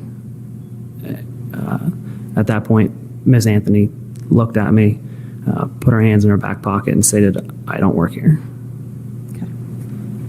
At that point, did you arrange for the detectives who were with you and Ms. Anthony to go to a conference room at Universal Studios? I did. Okay. Did you stay in the conference room with them? I did not. I showed them where it was, and then I went over to a break area. Okay. How long were they in the conference room to your recollection? I don't recall. Based on my statement, I wrote that it was anywhere between 30 and 45 minutes. Did you see these individuals emerge at some point from the conference room? On 2 occasions. The first occasion was shortly after they went in. Detective Melich came out, used his cell phone, and went back in. And then at the end, 2 detectives came out and sat next to me in this break area and began to make some phone calls. Okay. Did you see Casey Anthony come out? I don't recall. Okay. Do you remember her leaving Universal Studios property? I do. How did that occur? At the end of when the deputies or detectives were done speaking with her, I escorted them back out the same way that they came through. Okay. Thank you, sir. Your Honor, I have no other questions of the witness. Cross-examination. Good morning, Mr. Turtora. Sir, how are you? Would I be correct with the assumption, sir, that by the time the Detective Melich arranged for the meeting out there, you already knew that Ms. Casey Anthony was not an employee at Universal? Correct. And you had imparted that information on to Detective Melich, had you not? I had. So this meeting and bringing her out there was a sham, wasn't it? Your Honor, I'm going to object to the characterization, and it calls for some sort of opinion as to what someone else had intended. I didn't ask if somebody else intended. I'm asking. Objection overruled. Go ahead, sir. Did I believe it was a sham? Yes. No, sir. Okay. Well, were you pretending that Miss Anthony was an employee there when you knew she wasn't? Was I pretending? Yes. No, sir. You made it clear to the detectives that she wasn't, Correct. but yet two of them brought her there anyway. Yes? Correct. And contacted you, right? Correct. All letting Miss Anthony say that she was an employee there when you knew she wasn't. Right? I knew she wasn't. Correct. You had verified it in the computer, Correct. your program, right? Correct. You even knew the details that she was not only not an employee there, but had actually only previously been an employee of a third party. Correct. Taking pictures. Correct. And that she wasn't even employed with them at that time. Correct. And had not been for a couple of years. Correct. And when you first were in the presence of Miss Anthony, she was just calm and ordinary, wasn't she? I don't recall her demeanor, no. You don't recall her being upset, do you? I don't recall her demeanor, no, sir. Or crying? I don't recall her demeanor, no, sir. She wasn't crying, I know that. Pardon? She was not crying. Yeah. At the time. Okay. So, even though you knew she was an employee, Detective Melich knew she was an employee, the other two detectives with her also knew from your information, didn't they? I don't know what the extent of the two other detectives, their knowledge. No, sir. You by chance remember the names of those two other detectives? It was Detective Allen and I believe Detective Wells. Yes. Appling Wells and John Allen. Okay. They introduced themselves to you? They did. Show you their credentials? No, sir. So, even though you all knew she didn't work there, you still went with her to walk to the events building? There is no events building, so. Pardon? There is no events building, so we. Where it was supposed to be? I'm sorry. Where she claimed was the events building? She never claimed that. We just started walking and she said we were going to go to this building, just pointed to an arbitrary building that was. She pointed to a building? Correct. Do you know how far it was from the gate to that building? 200 yards. So it took a while doing that walk, didn't it? I wouldn't say a while. I would say a couple minutes, a minute or two. Whatever period of time it took, you, the detectives, everybody there knew that she didn't work there, but went along with the charade to let her pretend, didn't you? I wouldn't say we let her pretend because I knew she didn't work there, so I wasn't acting. So finally there came a point when you went into the building, you and the three detectives with her. What's funny about Yeah. that Correct. is that that's the same theme of the family, right? Just like what we heard with Lee Anthony when he was talking to Casey and he knew she wasn't in Jacksonville and then he pretends like she is, or he doesn't confront her with the fact that she's lying. Potentially, depending on where Cindy's head is at, potentially what Cindy did with the imaginary friends, how plausible is it that she believed that? I don't know. It's interesting, right? Like there's been countless examples of similar things here that we've pointed out, even just tonight of, and this is another example of that, isn't it? It's, instead of telling her, it is interesting, right? Because they all know she's lying, but for whatever reason, they don't just confront her with that. They just let her, yeah, like you said, like this ruse. Like it is interesting. I don't know what they were hoping to gain from that, since they already knew it was fake. It's pretty unique. It's a unique situation. And started down a hallway. Correct. Looking for what she was calmly saying, my office is down here. Right? No, sir. As soon as we walked in, she knew, I believe she knew that I knew she didn't work there at the time. And when I directly asked, where are we going? I'm sorry, go ahead. When I directly asked, where are we heading? She pointed to a building, and I believed at that time she knew, And after you got in the building? Yes, sir. Is when she finally turned around to the three detectives and you and said, I don't work here. She was speaking directly to me. She said, I don't work here. Correct. You already knew that. Correct. They all knew that. Correct. And then who asked for a room to question her? I took it upon myself to get them a room. In your presence, Did any of these three detectives advise her of her Miranda warning rights?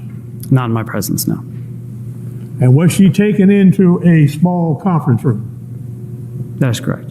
And when I say small, sir, can you tell the ladies and gentlemen of the jury the dimensions of this room? I don't know the dimensions off the top of my head. 10 by 10, 10 feet by 10 feet? Again, I don't know the dimensions of the room. Sir, was it as small as the area being used right now? Or smaller? Probably lengthwise. So these three detectives went in there with the accused, Casey Anthony. That is correct. You did not go in the room with them? I did not. Do you know how long she was in that small room with these three detectives, sir? Again, I don't recall, but in my statement I wrote it was between 30 and 45 minutes. Might it have been even longer? Again, I don't recall, but in my statement I wrote it was 30 to 45 minutes. Do you have knowledge, sir, as to whether or not that proceeding in that room was tape recorded? I do not. You ever been apprised of that or given an opportunity to review it? No, sir. By the way, you were asked to check on the identity of somebody else. Is Thomas Manley? Yes, sir. Is that a real or imaginary person? Imaginary. Other than what you have just advised us of, sir, do you have anything else to do with this case? No, sir. Nothing further, Your Honor. Thank you very much. Any redirect? Just a few questions. Mr. Turtora, based on Ms. Anthony's statement to you, she knew when she came to Universal Studios she didn't work there. Correct. Correct? And she knew when she was at the gate that she wasn't an employee, even though she made statements at that point that she was. What's in her mind, Your Honor? Based upon her statement. Overruled. Based upon her ultimate statement to you, where you described she put her hands in her back pocket and said, I don't work here. She knew when she came to the gate she didn't work there, didn't she? Correct. And as you walked the 200 yards from the gate to the events building, she knew that she was not an employee. Correct. She maintained this charade? Is that the word that was used? Correct. You were asked about these individuals who went into the room. Did they handcuff her prior to them going into a room? No, ma'am. Did they ask her if she would go into the room with them? I don't recall any conversation that they had. Right. Did she appear to resist going into the room in any way? Not to my recollection. Again, I didn't watch them physically walk into the room. Okay. When they emerged from the room, do you recall her demeanor? They look happy and I cheerful. recall as they were walking out of off property, she had asked if they had looked in other states for found children. That was the only thing that I recall as they were leaving. Okay. So even as they left, there was discussion between them about missing children. Correct. All right. That's all I have of the witness, Your Honor. Thank you. May the witness be excused. Okay, sir, you may be excused. Thank you. You may proceed. Back for more. Thank you. Good morning, Detective Melich. Good morning. You talked yesterday about... We're going to get into actually her interview with law enforcement at Universal Studios. dropping Ms. Anthony off at her residence at 6-something in the morning. Yes. Okay. From there, did you begin an investigation that involved your traveling to Universal Studios? Yes. Okay. Do you recall what time you may have arrived at Universal? I want to say it was around 9 o'clock, 9:30 in the morning. Okay. What was the purpose of your going to Universal at that point? There were several reasons.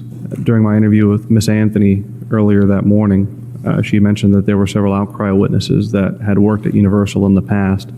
Since she didn't have telephone numbers or contact information for these people, logically the first place I would go is their employer to see if I can find employee records, get some information, perhaps a date of birth, and through that I can identify or use other resources to find these people and talk to them. She also mentioned that Zenaida was a part-time or seasonal employee for Universal Studios. So, of course, being the suspect in this case, I wanted to try and identify her, get her date of birth, more information on her, her family, where she lived. Furthermore, she said that she had lost a cell phone at her work and that she had an office at her work. So I wanted to see if I can get a copy of this report and maybe even later go to her office and see if we can try and locate this lost cell phone. All right. Now, at this juncture, you had mentioned the word suspect in connection with Zenaida Gonzalez. Are you, at this point, investigating where Caylee Marie Anthony could be? Well, obviously, I was trying to investigate or locate the suspect because Miss Anthony had said that the suspect had taken Caylee Marie Anthony. So, yes, I was trying to locate Caylee Marie in trying to find the suspect, yes. Through this Zenaida Gonzalez that Yes. Ms. Anthony had told you about the morning, a few hours earlier. Correct. Okay. Did you meet with Leonard Turtora at Universal Studios? Yes. While you were meeting with Mr. Turtora, did you make an effort to contact Ms. Anthony over the telephone? I did. Did you place her on speakerphone? I did. Where were you able to reach her on the phone? At her house or on a cell phone? Do you recall? I called her, I believe I called her cell phone. If I'm correct, I called her cell phone, but I talked to her over the phone. All right. So did she pick up on the first try? I don't remember going to voicemail, so yes, I talked to her. I can't recall if it was first try or not, but. Okay. What did you tell her on the phone?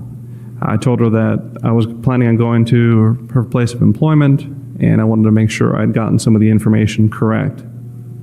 Okay. Did you tell her you were there at Universal? No, I did not. Okay. So when you were attempting to determine whether or not the information that she gave you was correct, what do you tell her you're looking for? I asked her to confirm her work number and her extension, and I recall the reason I had her on speakerphone was so Mr. Turtora could actually take that information as she gave it and look in his computer to see if it was correct or not. I recall asking who her boss's name was, and she gave a boss's name, and he checked the computer, and there was no such person in that department. There was someone with a similar first name, but the last name was not the same. Okay. Well, the first name was Thomas, right? That's correct. Okay. Tom or Thomas. So once you have Ms. Anthony on the phone, she's giving you this information, you're getting simultaneous either confirmation or rejection from Mr. Turtora. Do you continue the conversation with Ms. Anthony? We had the conversation, aside from asking the telephone number and her employer. I don't recall if at that time I asked if she'd be willing to show us her office or come to her office. I don't recall if I said that at that time. Did you have one or more conversations with her over the phone? I only recall one. Okay. At some point during that conversation, do you make an inquiry of her as to whether or not she could come out to Universal Studios? I believe I did, to the best of my recollection.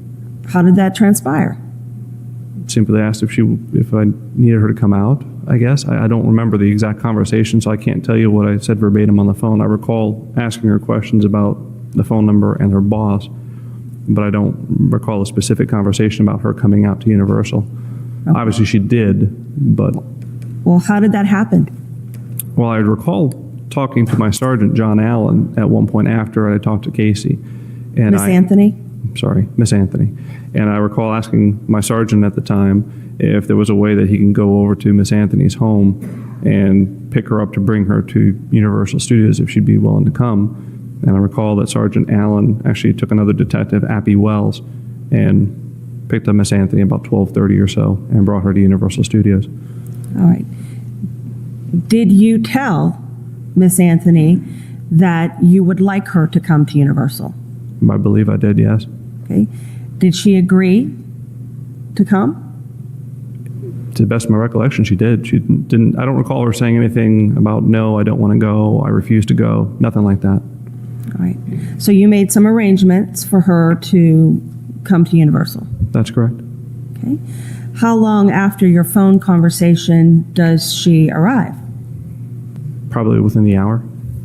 Okay. Where do you first see her? At the employee's entrance gate on the backside of Universal. Is she with Sergeant Allen, as you described in Abbey Wells? Yes, she is. Okay.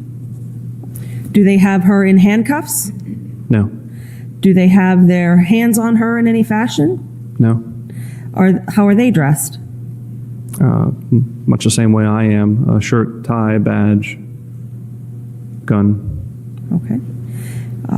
Did you hear them make any threats to her in any fashion to get out of their vehicle or to do any particular thing? No. Okay.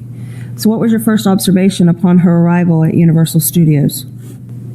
Aside from them, I don't understand the question. Them walking up to the What gate. happened? They walked up to the gate. Since Casey said that she worked at Universal Studios and she's going through an employee entrance, we let Casey talk to we let Miss Anthony talk to the security guard. We watched as Miss Anthony approached a security guard, and we could overhear the conversation. And in short, she said she was an employee but didn't have her ID. The guard asked for her name. She gave her name. The guard told her, "It doesn't show that you work here." Asked her some questions, asked her who she worked for. She gave the name of the boss that she said she worked for. The security guard didn't have that and said, "I don't know who this guy is." And ultimately, the only way that she got into Universal was through Mr. Turtora signing her in. But that whole time she was saying, "Yes, I'm a Universal employee. Yes, I work here. I just don't have my ID." And she was very convincing. And she was trying to convince them to let her in? Yes. From your observation? Correct. So you all got into Universal Studios because Mr. Turtora signs her in? That's correct. Okay. Where do you go from there? Just inside the employee gate, we asked Casey, "Okay, take us to your office." So she started walking and she was leading us to where she said she worked on Universal Studios. Okay. So when you say leading, she's out in front by herself? I don't recall if she was by herself or she was walking with someone, but she was leading us. She was directing us where to go. We didn't know where she was going to take us. She said she worked there, so we wanted to see where she would take us. All right. Detective Melich, you recognize that? I do. What do you recognize it to be? It's an aerial image or a satellite image of a part of Universal Studios to include the back gate or the employee entrance. Okay. Is this something created by you to assist with your testimony? I used the map. I didn't create the satellite image, but I used the satellite image and I put a path of travel. I created the path of travel based on my recollection of that day. Okay. And you have an indicator on there of a beginning point. Where is that on property? How would you describe that area? The employee parking lot. Okay. And then as you have a telestrator too, if you can touch the screen and tell us the direction of travel from there. We went from, I don't recall where they parked. Well, actually, if I'm not mistaken, when we came out after the interview, Sergeant Allen was parked somewhere over here. So we went through the gate or the security guard gate, which is this area here. As soon as we went into property, there's a little path. We went down the path. Again, being led by Miss Anthony. Crossed the street and into this building here. Were you talking with Miss Anthony as you walked? I'm sure I was. I don't recall what we were talking about. It was small talk. Okay. So what happens once you get into the building? We walk into the building. She turns left, starts walking down this hallway, and about halfway down the hallway, she stops, turns, looks at us, and says, "I don't work here." Detective Melich, do you recognize 63 in evidence? I do. What do you recognize that to be? It's the hallway to the building that Miss Anthony led us into. All right. Did you come in these double doors to Yes. the left? Yes. Okay. And what happens when you walk in? Walking in the double doors, we turned left, straight down the hallway, down the tile floor. and in the area where it becomes dark. You can touch the screen. Right about this area is where she stops, turns around, and tells us she doesn't work there. So what do you do next once she says that? We ask Mr. Turtora if there's a room we can use to talk to her, because now obviously we would want to know why she would bring us to a place she didn't work. And Mr. Turtora found a small room in that same building that we could use since we were in the building, and he allowed us to use it so we can further question Miss Anthony. All right. Did you ask her? You could see the same question could be asked of them, though, right? Because they brought her to a place they know she didn't work, right? At that point, if she would speak with you? I can't recall our conversation going into the room, but yeah, I believe I would have said something along the lines of, okay, we need to talk about this, but I don't remember verbatim what I said. Did she agree to speak with you? Yes, she did. Detective Melich, what do you recognize 64 in evidence to be? It's the room that we conducted the interview with Miss Anthony while at Universal Studios. Okay. There are items. Was that picture taken that day? No, ma'am. Okay. It was taken at some later point, obviously. Yes. Was the room predominantly set up the same way to your recollection? Obviously, the size of the room is the same, but the placement of the furniture, I remember the furniture being placed differently in the room. How? The couch along the wall, I recall it being along this back wall. This chair was just inside the doorway to the right of the door. So once you go into the room, who's with you? Sergeant Allen and Detective Appling Wells. And Ms. Anthony? And Miss Anthony, yes, of course. Okay. Who was where, to your recollection? Miss Anthony sat here. I sat to her right. And I can't recall if it was Sergeant Allen in the chair and Appling Wells on the arm of the chair, but they were both in that area at the chair. All right. And the chair is obviously closer to the door. There's a switch of position here. Right, there's a chair. Okay. So Appy Wells and John Allen closer to the door. You and Ms. Anthony near the window on the couch. Yes, Did you have a tape recorder with you? I did. Did you tape your conversation with Ms. Anthony in its entirety? Yes, aside from the small talk coming into the room, yes. Okay. At that point, was Ms. Anthony under arrest? No. Did you tell her that she was arrested? No. Did you tell her she couldn't go anywhere if she wanted to? No. Did she say that she didn't want to stay or that she wanted to leave? No. Did you advise her, or was it obvious because of the placement that the conversation that you were going to have was to be recorded? I recall it wasn't surreptitiously recorded. I remember taking the recorder out and actually placing it, if I'm not mistaken, between her and I on the couch that we were sitting on. Okay. Have you had the opportunity to review the audio and the transcript generated from the audio? Yes. Okay. Have you determined that the audio is a fair and accurate recording of the conversation between you, Miss Anthony, and the other detectives with you? Yes. The transcript, have you determined that the transcript is also an accurate version of the recording? Yes. Your Honor, at this point, I would seek to introduce MS for identification into evidence and provide the transcript, which is MT, to the court reporter. What says the defense besides renewed objections? Subject to, we would just renew our previous motions and objections, Judge. Okay. Detective Melich, how long is this statement? Just over an hour. All right, Ms. Burdick, you may proceed to publish the exhibit. Date right now is July 16, 2008. It's about 13:20 hours. We're at Universal Studios. I'm here with Sergeant Allen. I'm here with Detective Happy Wells. Also here with Casey Anthony. And Casey, we talked earlier this morning, and we're working a case looking for your daughter Caylee. Is that correct? Yes. Okay. We came here to Universal Studios. We're sitting in a little conference room. Obviously the door isn't locked. We just closed it so we got a little bit of privacy and talk to you. And a couple more questions came up I need to ask you about. Remember how I opened this whole thing in the morning by saying that we need to get the complete truth and the snowball effect and how it goes? Okay. We're about halfway down that hill, 3/4 down that hill, and it's a pretty big snowball, which means that there's a lot of stuff going on right now.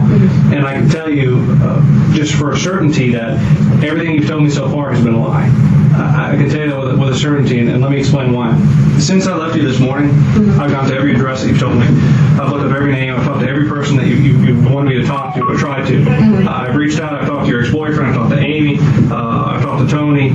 I came over here. I've already talked to all the employees. I found out all these names that you're giving me are people that either never worked here or have been fired here for a long time ago. Okay, so where we are right now is in a position that doesn't look very good for you, and this is going to be your escape hatch, so to speak. Okay, this is going to be the point where you stop all the lies and you stop all the fibs and you tell us exactly what's going on. I'm just being straight with you, because obviously I know and you know that everything you told me is a lie. Correct? Not everything that I told you. Okay, pretty much everything that you've told me, including where Caylee is right now. That I don't know where she is. Sure you do. And here's absolutely listen, do not know where she is. Let me explain something. Together, combined experience in this room, we all have about 30 years of doing this. Okay, both myself and Sergeant John Allen worked for the homicide division for several years. We've dealt with several people. We've conducted thousands of interviews between the three of us. Happy's got 20 years, so just between the three of us, we've got several years. And I can tell you for a certainty that right now, looking at you, I know that everything that you've told me is a lie, including the fact that your child was last seen about a month ago, and that you don't know where she is. See, I'm very confident, just by having talked to you this short period of time, that you know where she is. I don't. You do. And here's the thing, we need to get past that, because we can sit here and go back and forth all day long about I don't, I do, I don't, I do. It's pretty obvious that with everything that you've told us, nothing has been truth. You know where she is. Now, my question to you is this. We need to find Caylee. I understand that right now, Caylee may not be in very good shape. You understand what I'm saying? She may not be the way we or the way your family last remembers her. We need to find out from you where Caylee is. This right now is this is going so far downhill, and this has become such a mess that we need to end it. It's very simple. We just need to end it. I agree with you. I have no clue where she is. Sure you do. If I knew in any sense where she was, this wouldn't have happened at all. It wouldn't have happened whatsoever. This stuff about Zanny, the caretaker or the nanny taking care of him, it's the truth. It's not the truth, because I went to the apartment complex. There's no person that ever lived there by that name. The apartment's been vacant since March. That same apartment. Now, the apartment that you pointed out to me, the 2-story apartment, that's an old folks home. It's right across the street from your ex-boyfriend's house, who you never mentioned. And you said you wrote the address down because it was across the street. That's a lie, because I've already talked to him, and we've already been by the house, and we've already looked at everything we need to look at over there. Everything you told us is a lie. Well, now there's a couple of ways that this goes. Right now, we can, I've never met you before, so I can look at you in one of a couple of ways. I can look at you as a person who's scared, who's concerned, and who's kind of afraid of what's going to happen because of something bad that happened before. Or we can look at you. That classic, if anyone that's watched interrogations, this is like what you hear in every interrogation. It's just like so cliche. But it's so wild because they're at Universal Studios, right? It's crazy. I mean, I wouldn't have even known that was allowed. I thought they kind of had to be at the police station, It's wild that they're at Universal Studios. As cold, callous, and a monster who doesn't care, who's just trying to get away with something that something bad had happened and trying to cover it up. It's going to be one of those two options. Now, from what I've already talked to you, I have to wonder if all the bullying from her mom has prepared her to be not fazed by this type of thing, because it seems that way. Okay, you seem like a very bright young lady. You don't seem like someone who has no education. All right. Now, what we have to do is we have to determine which way is this going to go. Are you a person who's scared about the consequences of what happened? Or are you scared about something that happened? Or are you really this cold, callous person who doesn't care about what happened? It's one of these these two options? I'm scared that I don't know where my daughter is. I would not have put my entire family. Hold on. I want to ask you something. Yes, sir. Like you said, you seem like a pretty bright person. Okay, you're here willingly, right? You're here because you're here to try to help, right? Oh, absolutely. Your whole reason for talking to us is to try to help, right? Mm-hmm. Nobody's forced you to talk to us, right? No. You want us to. You're here because you called. You want us to help find your daughter, right? Mm-hmm. Now let me ask you something. I want you to put yourself in somebody else. Put yourself in my shoes for a minute, okay? Since you talked to him this morning in an attempt to try to help find your daughter, you've given him bad addresses, okay? You drove me all the way out here. We walked from the gate back here on the way to your office, right? Okay?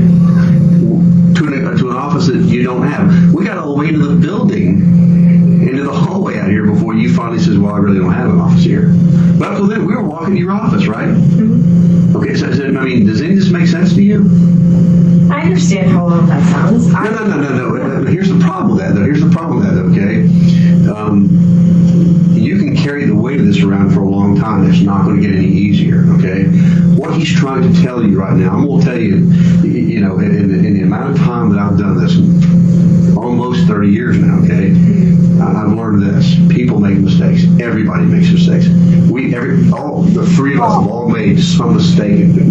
I swear, I feel so, again, for anyone who's watching Interrogations, I feel like they're not sure what approach to take with her, and they're just kind of like going back and forth. But you're going to see them go through all the different cliche ones, right? So they already used the monster word. Are you a monster? Are you called him Callous? And now we're going down the everybody makes mistakes route. It's really interesting. She's not your tip. I think about this, like, I wonder if, like, there's some people where it's like, there's nothing you could do. They're not going to tell you what happened. Like Alex Murdoch is an example of that. I think Ezra McCandless is probably also an example of that. I wonder if Casey's also in that category of, like, literally there's nothing that anybody could have done in that room with her, that's legal in terms of interrogation tactics or whatever, interview techniques that would have gotten her to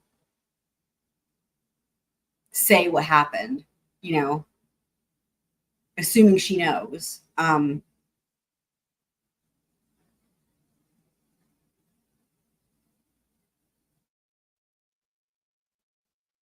mean, because even if you go with, like, the drowning in the pool accident story, she wasn't there to witness it. Supposedly it was, her dad found her or whatever. We're going to get more into that, I'm sure, when we go to the defense's case in chief. But so far, that's sort of what's the other alternative, right? Is that, and we heard it in opening statements, like, he finds Caylee drowned in the pool and brings her body over to her and is like, look what you've done or whatever, right? So, I mean, even if you go with that, technically she wouldn't actually know what happened, right? So I don't know. But even in terms of getting her, would it be possible to even get her to tell that much? Like, in terms of what we've heard so far, the defense theory of the case, would she have done that? Or, was that even possible? I think potentially maybe, but see, I guess it just depends on what really happened, right? Because if that's not what really happened, then there's nothing to say, so. Mistakes in our lives. We've done some things we're not proud of, okay? But then there comes a point in time, you either own up to it, you say you're sorry, you try to get past it, or you lie about it and you bury it, and you lie about it, and you bury it, and you lie about it, and you bury it, and it just never, ever, ever, ever, ever goes away, okay? That's it, okay? Now, I want you to stop and think about what's going on here, okay? At this point, we can explain that you're afraid, that you were ashamed of maybe something bad that happened, you're afraid maybe it would happen, but now we're giving you this opportunity and you continue to lie. It's an opportunity, right? You continue to lie. Then what happens at some point, it becomes, there's no excuse, there's no reason, there's no reasonable person to look at us and go, wow, this is a person who really just doesn't care. Okay? I mean, think about what we've done so far, okay? You say you called us because you want our help. You want us to find your daughter, okay? I'm calling you and I'm asking you for help. I'm asking you to help me find my child. It's been gone now for a month, okay? And to help you help me find the child, what I've done to this point is I've given you a bunch of bad addresses to go look at, addresses that don't exist, okay? Then I take you to a place where I tell you that I work, okay? And I walk you past the security gate, okay? All the way to my office that I don't have, okay? You start to get the picture? Or do you understand where we're headed here? I understand. Okay? Now, you know, you're, by hiding this, by burying this, okay, you are not going to get yourself to a better place, okay? What you're going to do is you're going to cause everybody else around you to suffer, okay? And then at some point, this is going to come out. It always does. It always comes out, okay? Now, your best bet is to try to put this behind you as quickly as you can. Go to your parents and tell them, you know, some horrible accident, whatever happened. Get it out in the open now, okay? Instead of letting them worry, okay? How old are you? 22. At some point, okay, you're going to want to mend things with your family, okay? You let this drag out for another 3 days, another week, another 2 weeks, okay? You make us solve this some other way, and we'll solve it. We always do, okay? Okay? I mean, there's no point in coming forward to say, oh my God, this is what really happened once we figured it out, okay? You ever had anybody do anything wrong to you? Everybody hurt you in any way, okay? Let me ask you a question. When somebody's hurt you in the past, and they've come to you and said, I'm sorry, okay? I really am. Something I will say, again, I'm trying to put my behavior panel hat on, that if you guys are noticing here, who's doing all the talking? Because it's not her, it's them. That even when they're asking her a question, like for example, when he says, has anybody ever hurt you? She says, of course. He could have given her time to discuss that more. And it could have led to something else, but instead he just keeps talking, you know. And that's not detective knowledge. It's, I forget the other dude's name. We haven't heard from him yet, but it's you know, I feel like we've heard this before, or at least I have from behavior panel. Like if they're doing all the talking, that's not a good sign, right? Because you want the person who's the suspect to be talking. And especially when they're answering your questions, right? It's not like she's doing that thing where she's just sitting there and not talking. Like she's answering their questions, but they're just not letting her fully answer or giving her time to expand or elaborate. At the bottom of my heart, I'm sorry for what happened. Do you forgive them? Yeah. What about somebody that does something to you and then lies? You forgive them? It's a lot harder too sometimes. A lot harder too? Tell me the last time somebody hurt you over and over and let you suffer for a period of time and then lied about it. And then you caught them, okay? Well, once you caught them, that apology didn't mean a hell of a lot, did it? Okay? All right? Right now, your best bet is to just get it out in the open, whatever happened, and tell us now, okay? So we can kind of start getting past this, try to help you explain, okay? Because keep in mind, you're talking to people, there's nothing you're going to tell either of the three of us that's going to surprise us, okay?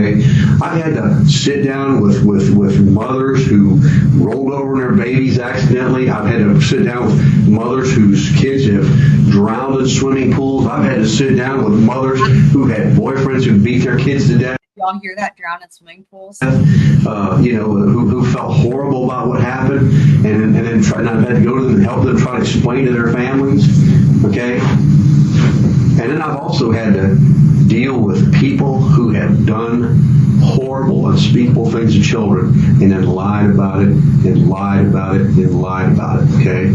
And I'll bet you somewhere in there I've probably dealt with somebody who maybe made a mistake, but continued to lie about it. Maybe they weren't such a bad person, but maybe the whole world didn't see it that way. Maybe their family didn't see it that way because they kept lying about it. And then when finally came, and months down the road, or days down the road, when they finally decided to come forward, okay, people were past it. You told me that you lied to me for the last time. I don't listen to what you have to say. Don't talk to me anymore, okay? We've had to we've had to go into court and try to help people explain situations. And we've had to go into court at times and say, the person just never said. They kept lying to us and kept. This is so crazy, right? He's just talking and talking and talking about whatever, his different experience is good for you. Lying to us and lying to us and lying to us, okay? We're all human beings. It's like whoever this detective is, it's like he's the one who's confessing in a way, right? I mean, it's just like he's running his mouth. Okay? You tell me. I mean, you're a smart person. Figure it out, okay? So far, the only thing that we can say for sure at this point, okay, is that you have lied to him about all these things. You brought us here, okay? All right? Now I want you to look at this from an outsider's perspective. Somebody somewhere down the road would have to decide, how this all plays out. What would you do? How would you see that person? How would you see that person differently? You might see somebody, maybe a young mother who made a mistake and, maybe initially was afraid to tell the truth, but at some point came forward and said, horrible thing happened. I'm sorry. I feel terrible about it, but I have to tell you. The horrible thing that happened, and this is the honest to God's truth of everything that I've said, I do not know where she is. The last person that I saw her with is Zanny. She's the last person that I've seen my daughter with. See, here's the problem. I think Sergeant Allen's trying to get to this, is that we know that's not the truth. We know, listen. Is. We know that that's not true. That can't be the truth, because if that were the truth, everything you would have told us would have been on the money. The addresses you would have taken us would have been on the money. Everything else would have matched. If you had told us the truth, we wouldn't be here at Universal Studios at a place that you've been fired since 2006. Well, you trying to explain to us, you have an office and all that stuff. We wouldn't be here. So we know, and this is the part we need to get past. We are. I think part of the trouble for Casey too, I'm just thinking about it, is that she'd already had these lies going, and that's the thing, right? Like, she'd already been lying to her family about working at Universal still. She'd already been lying about, well, I don't know if you want to call it lying. We don't know yet. It's the imaginary friends, right? For years. So if anything, it's like at that point, in order to be consistent with the story you've been telling your family for years, you have to keep going along those lines. So when they ask her and she's with her family and they're like, talking about where she works or whatever, she says Universal. When she talks about, they ask her, she says Zanny the Nanny. Again, it's almost like wild to think about, like, if she was just making this stuff up, just, for whatever reason, right? There was no purpose to have made up all these imaginary friends for so long, to go into all the details about the family members. There was no reason for it. And then you think about the implications of that now when she has to tell the truth, and it's like, anyway, she's not backing down. But when you think about what led them to Universal, it's that she had that lie going, and she's like Alec Murdoch says, right? Oh, what a tangled web we weave. Once you start lying, then you have to keep lying or whatever to not admit that you lied. I mean, so even when it's stuff that's really stupid and irrelevant, like Samantha and, Raquel Farrell and whatever, all these crazy random people, and very specific things about their lives, all that was already done way before any of this happened. So it's crazy. Already know that you're not telling us the truth, that you know what happened to Caylee and you know where Caylee is. But here's what we're trying to get by, is that you fall into one of two categories, and I'm sure he explained it and I explained it. Here we go with the two categories again. They're just, dude. Okay. The other thing is this, is that, it's with all these interrogations, right? When they come in and they pretend they have all the, like, if they had all the answers, they wouldn't be trying, well, I guess they still could be trying to get a confession, but they wouldn't be reliant, it wouldn't be so necessary, right? Like, if they've got a locked and loaded case, it's just a different situation. Like, I mean, as we know, they can lie and they can exaggerate and they can make all this shit up just trying to get a confession, whatever. I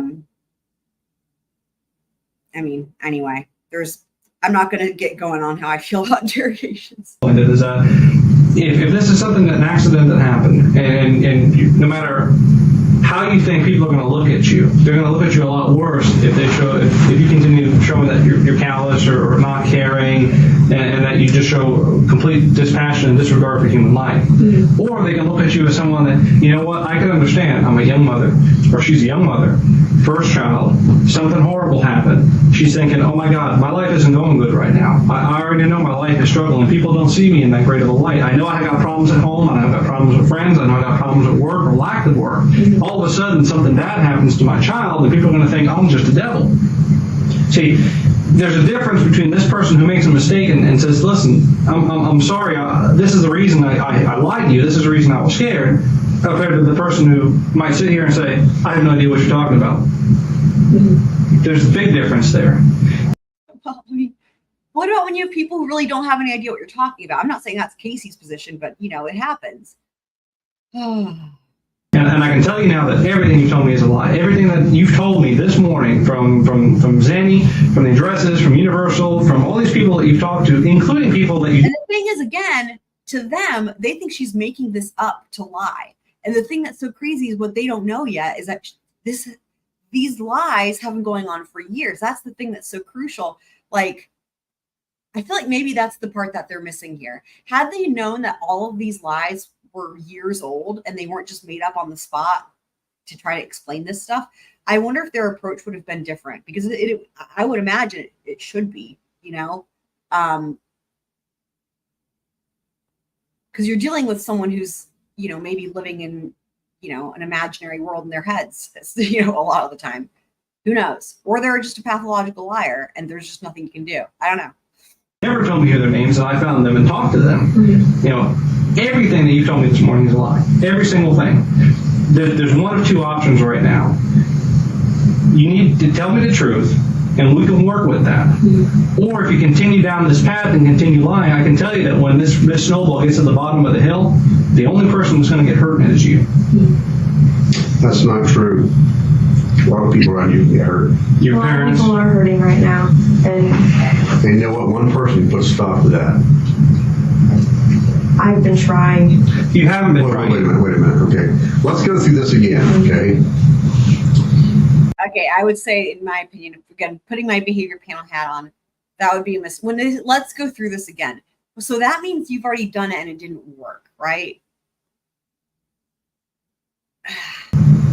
Stop me at the part that I say that's not true, okay?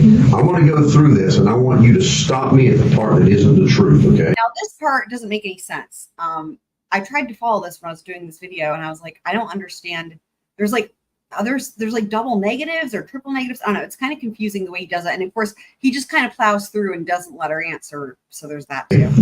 You take your daughter and you drop her off on June the 9th, okay, at somebody, at a babysitter's house, okay?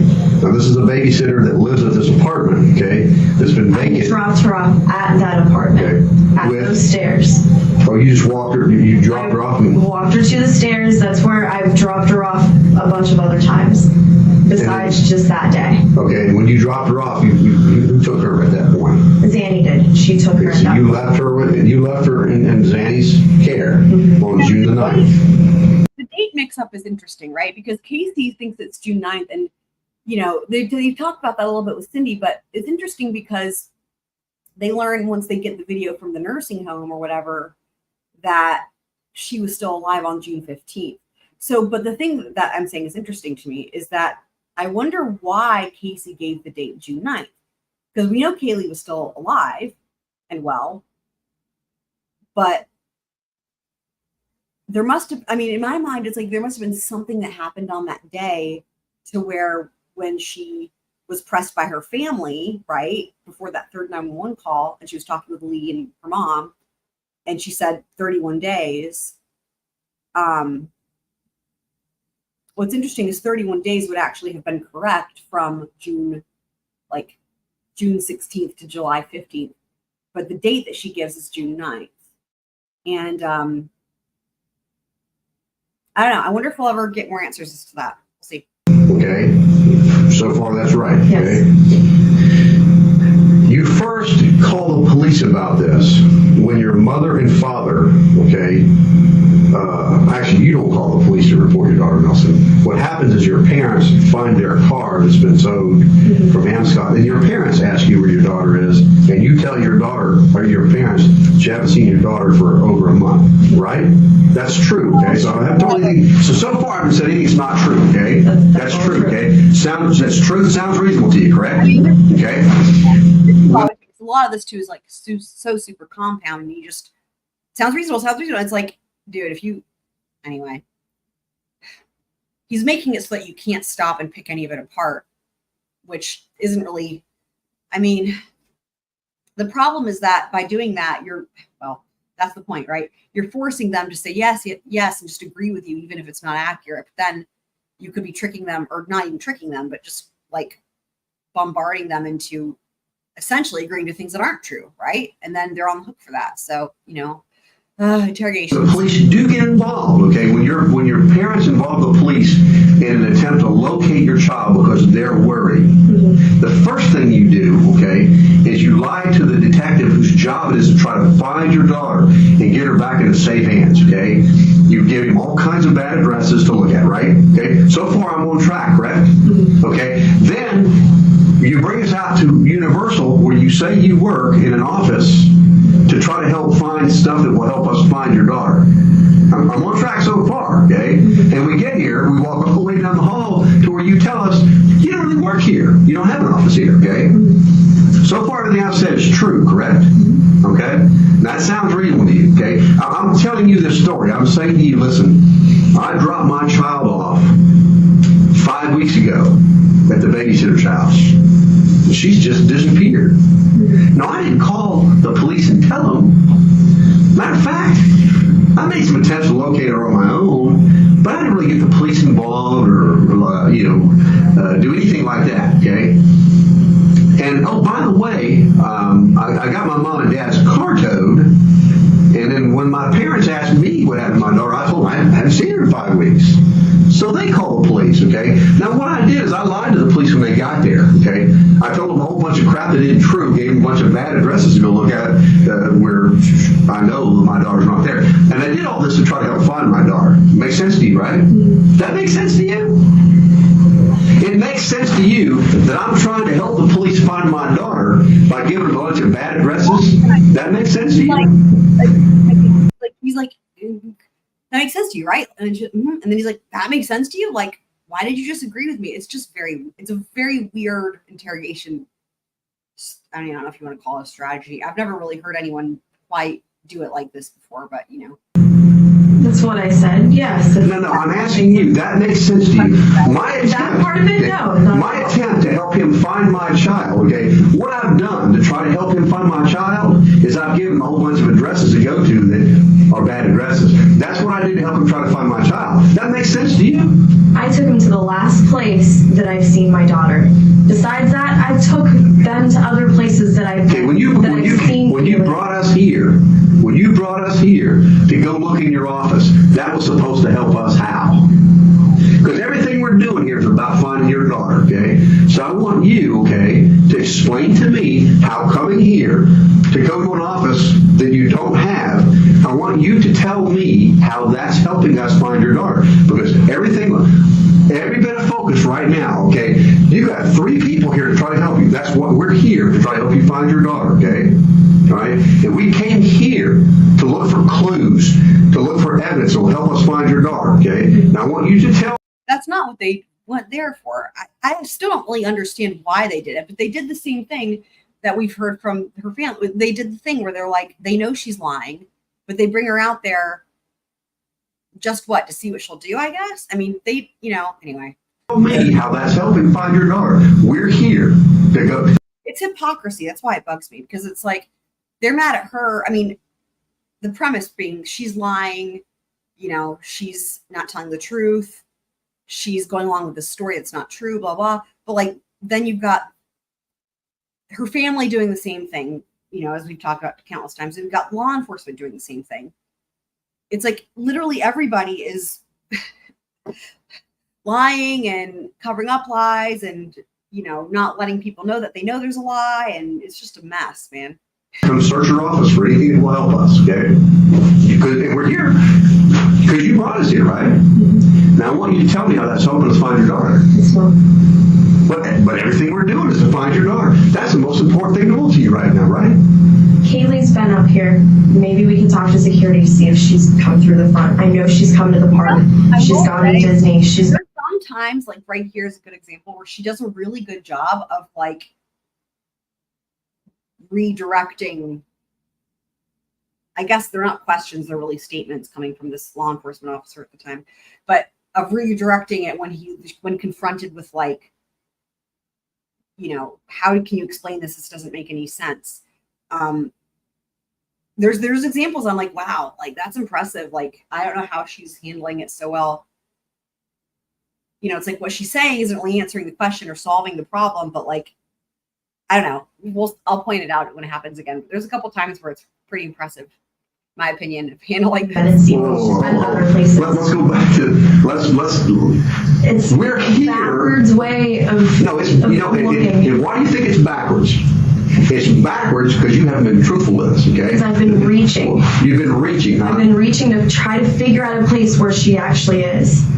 So once again, okay, because you never did answer my question, you're reaching and helping find her by bringing us here to this office that you don't have is helping us find her. How? Because what you're doing right now is you're doing everything you can to find your daughter. You have 3 experienced detectives right now whose sole focus is here to help you find your daughter, okay?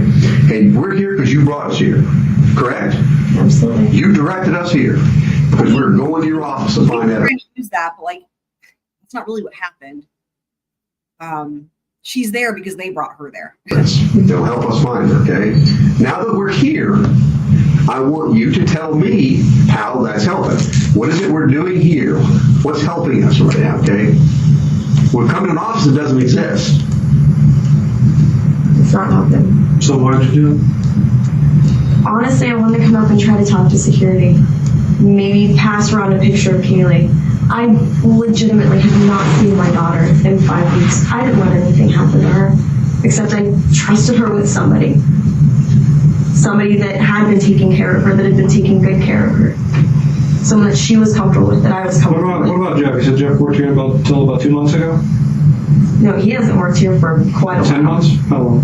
It's been at least 10 months. Yeah, she said 9 or 10 months, I believe, earlier in the written statement information. Okay, he got fired in 2002. He hasn't been an employee here since 2002. And what about the girl?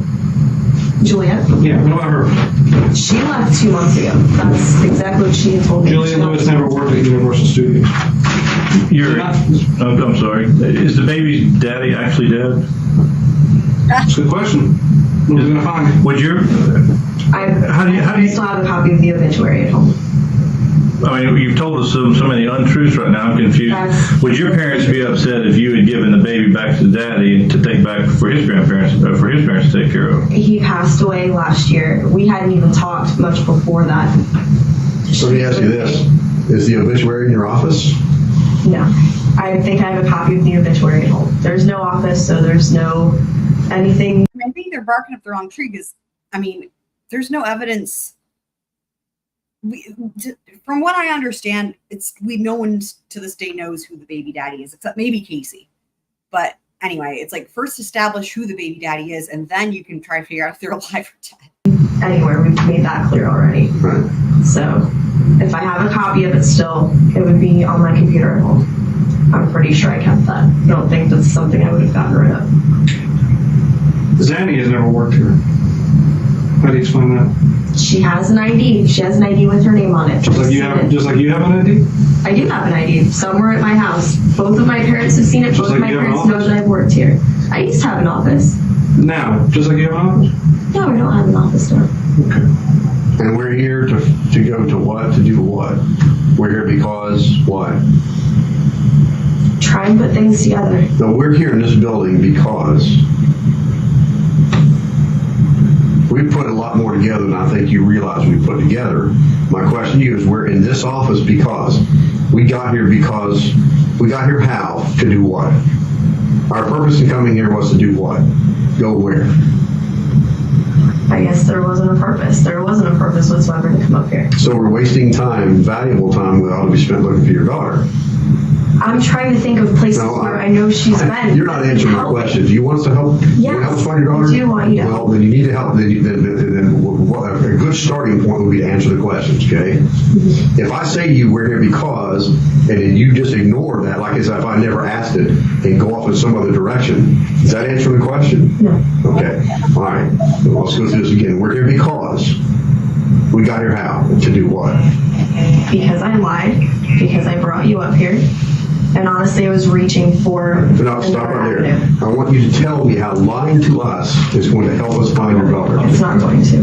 Huh? It's not going to. Well, then if the main thing you want to do is find your daughter, and you don't think lying to us is going to help us find her, why would you do that? Because I'm scared, and I know I'm running out of options. It's been a month. What are you scared of? I'm scared of not seeing my daughter ever again. Okay, if you're scared of not seeing your daughter again, okay, I want you to tell me how lying to us is going to solve that problem Back to there, so they're going to keep going in circles. and help find your daughter quicker. Because if that's what you want, okay, obviously you're doing things to help us find your daughter, right? And I want you to tell me how lying to us is getting to that end. How is lying to us helping find your daughter faster? It isn't. Then why would you do that? But saying I don't know and telling you that I just dropped her off and that was the last time that I've seen her, even starting with that, everybody else is like, well, and what happened after that? That can't just be it. You remember the phone call you were telling us about? Mm-hmm. Is that true? Yes. Did you actually talk? What day was that you talked to her? Yesterday. You remember what time of day? Around noon. It was from a private number. Okay, and what'd she tell you? What'd your daughter say to you? She said, hi, Mommy. And that's it? And she started telling me a story, talking to me about her shoes and books. And It's important that you tell me. I mean, maybe there's something in what she said that can help us figure out where she is. What did she say? She was in the middle of telling you what she said, and then you interrupted her to say it's important that you tell me what she said when she was in the middle of it. Anyway, I asked her where she was, and she just kept talking about the book that she's been reading. We have videos of her reading the story, and she's telling me the story. So But she she's seemed said happy, 1,000 and times she seemed happy, seemed and fine. she seemed fine, She she seemed happy. perfectly fine. There was nothing in the background. Telling you about a book, telling you seen no sign of any type of stress at all. Not at all. Great, that's wonderful. Let me ask you a question. Your daughter hasn't seen you in over a month, and She was excited. She was excited, to talk to me. But at the same time, it's crazy that she didn't get upset when she talked to me, which it had been my mom. Is that I know it another would thing? have Is been that another thing that makes sense to you? She never gets upset when she talks to me, whether I haven't seen her for an entire day or if I had to work late at night and I didn't see her almost an entire day until the next morning. The last time somebody took her and you didn't see her for 5 weeks was when? Never. Okay. Now, you haven't seen her in 5 weeks. She's not seen you in 5 weeks. No. Okay? She's been with this woman or somebody for 5 weeks. Hasn't been to her own home, hasn't seen her mother in 5 weeks. That didn't upset her. She was fine. She's talking about the book. I mean, is all that stuff you're saying true, She's right? always been like that, though. I don't understand how. Okay, but I'm getting that. Let's get back to you say this has never happened before. She's never not seen you for 5 weeks. But now after 5 weeks of not seeing her mother, not talking to her mother, okay? She finally talks to her mother for 5 weeks. You ask her where she is. You begin asking her these questions, and she just wants to talk about the book. She's happy. She's not worried. Doesn't seem upset. She's always like that. You can even ask my mom. She's the same. Okay, let me go back to when was the last time you didn't see her for 5 weeks? When was the last time something like this happened where she was gone and you didn't see her for 5 weeks? The last time this happened was when? Never. Okay, so this is the first time, okay? This is the first time I've been away from her for more than a day. Okay. The first time you've ever been away from her for more than a day, and she wasn't the least bit upset. No. When you talked to her on the phone. She wasn't the least bit upset when I talked She went on about, she know I miss you, Mommy, none of that. She talked about, like you said, she talked about the book and all that stuff, right? That's it? And when I asked her to give the phone to another adult, to somebody else, she was fine. She was willing to do it, but the phone hung up. She doesn't hang up phones. I know. And that's the phone she called you on, your cell phone? Yes. Can I see that real quick? What are you doing? Now, if this is the first time she's ever been gone away from you for more than a day, I'm a parent too. I would have been just beside myself. I have been. I would have called the police immediately, and that's the part that I just don't understand. We've got so many resources out there that we could help on day one. You didn't know what to do. I didn't know what to do. At that point, I'm thinking, okay, they haven't been gone that long. Maybe I can find them. Maybe I can track them down. That first day. They haven't been gone that long. That first. Right? No, that very first day that all of this happened, that I went to pick up Caylee and she wasn't there. Initially, my thought is that they went out to do something for a little bit. Maybe I just missed a phone call. Maybe I didn't get the call or the text message. Maybe something fell through the crack. That's happened before. But now after, right, I understand all that, okay? I want you to focus on what we're doing here, okay? All right? Because I want to make sure we get this right. After having not seen your daughter for 5, or heard from, or not knowing your daughter was at for 5 weeks, she calls you on the phone. You have a conversation with her where she talks about the books and all this other stuff. And then you ask her to speak to an adult, and then she hangs up. Or the phone hangs up, okay? Correct? She can't. Well, hold on. Let me finish. Okay. You have this conversation with her after not seeing or hearing from her for 5 weeks. The phone call's terminated. You don't get a chance to talk to an adult, okay? The very next thing you do. Give him information as to whether or not Caylee knows how to hang up a phone or not. So he just missed out on that, you know. After that is what? Call the police, because now something really strange has happened. So you must have called the police right after that. Did you call the city police, or do you remember who you called? Which police agency did you call yesterday? I didn't call anybody at noon after I got that phone call. I sat down. You didn't think that was odd? This conversation, you didn't think this? I thought it was extremely odd. But not odd enough to call the police and try to get help. Let me throw something in if you don't mind. Sure. Rick is at the office, and Mick's finishing up the interview, and that was actually Mick calling me. You know Ricardo, right? Obviously your ex-boyfriend. We brought him down to the office, and he's been talking to a couple of our detectives down there. And he was able to help us because he's telling us something obviously completely different than what you're telling us. And I was just able to tell him that he pulled a surveillance camera from the video across the street at that old folks home that you drove me by. And we're going to get it enhanced to see if we could actually get some good detail on pictures and faces. But Ricardo was saying that he spent the night with him on the night and left on the 10th. And this is being corroborated right now, which again shows that you're continuously lying about the 9. Yeah, I'm pretty sure that we find out that he's lying about the surveillance camera, which they're allowed to freaking do, but yeah. Being the day that I they stayed actually picked over him up. at his house on the 9th of this month, not of last month. I was not at his place the 9th of that month. So you stayed at your ex-boyfriend's house the 9th of this month? When you're staying at your other boyfriend's house, Tony, the rest of the month? He'd been out of town, so staying over at another friend's place while he was gone. So I wasn't staying in his apartment. I was staying with Amy and Ricardo and JP. JP and Ricardo own the house. So why didn't you tell us you were staying there? We drove right by the house this morning, didn't we, when we went to the... Okay, and you're putting at this old folks home, which is another lie, right? Because Annie never lived there. Am I correct? Okay, why were you pointing at this old folks home and saying Zanny lived there at one point when she didn't? Because she had gone there before. I had seen her there. She went to the old folks home? Yes. But you never dropped your kid off to her at an old folks home. You never went into the old folks home and went to an apartment with her. Yeah. Yet across the street from this old folks home, right there in Glenwood, is where Ricardo lives, with Amy and JP, all of whom are at our station talking to our detectives right now. So obviously, you know, we're not stupid, okay? And what you're doing right now is you're treating us like we're stupid, in which I take that, you know, to be a personal insult. I can't speak for them. Here's where it comes down to. None of us are sitting here believing what you're saying, because everything that's coming out of your mouth is a lie. Everything. And unless we start getting the truth, we're going down two possibilities with Caylee. Either you gave Caylee to someone and you don't want anyone to find out because you think you're a bad mom, or something happened to Caylee and Kaylee's buried somewhere or in a trash can somewhere, and you had something to do with it. Either way right now, it's not a very pretty picture to be painting. Either way right now, with everything that you're telling us, you're painting yourself as a very bad person. Your family's going to suffer for this. Your friends are going to suffer for this. And remember what I told you about all these people coming out? They're going to crucify you for this because of all the lies that you've been telling us. We need to stop that right now. Everything you've told us is a lie. You're looking me in the eyes. You're looking at everything you told us is a lie. Every single thing. And you can't keep sitting here and telling us the same thing and getting constantly over and over and over again. We're disproving everything that you're telling us.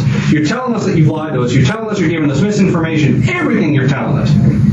Okay? This needs to end. The truthful thing is that I have not seen my daughter. The last time that I saw her was on the 9th of June. And what happened to Caylee? I don't know. Sure you do. I don't know. Something happened to Caylee. We're not going to discuss whether the last time you saw her.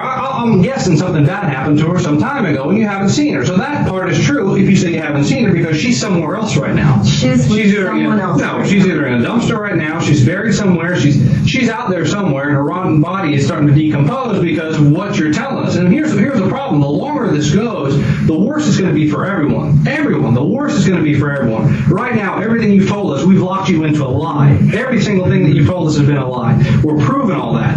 Now, right now, it's going to be one of two things. Either we find Caylee a lie, which is going to help you out extremely by telling us the truth, or we find Caylee not a lie, which if you start telling us the truth, might still paint you in a better picture. But here's where it needs to end. Here's where the truth needs to come out, okay? No more lies, no more bull coming out of your mouth. We've been very respectful. We're taking our time and talking to you. But we're tired of the lies. No more lies. What happened to Caylee? I don't know. You do know. What I happened don't to know Caylee? where she is. That is the God's honest. Where was she the last time that you put her somewhere? Where was she? The last time I saw her was on those steps at that apartment that I took you to this morning. The same apartment that I took the other officers to last night. But you didn't give her to anyone. You didn't give her to anyone while you were there. See, we're pulling, listen to me. We're even pulling surveillance video from an apartment complex, and they have to keep this by law for several days, okay?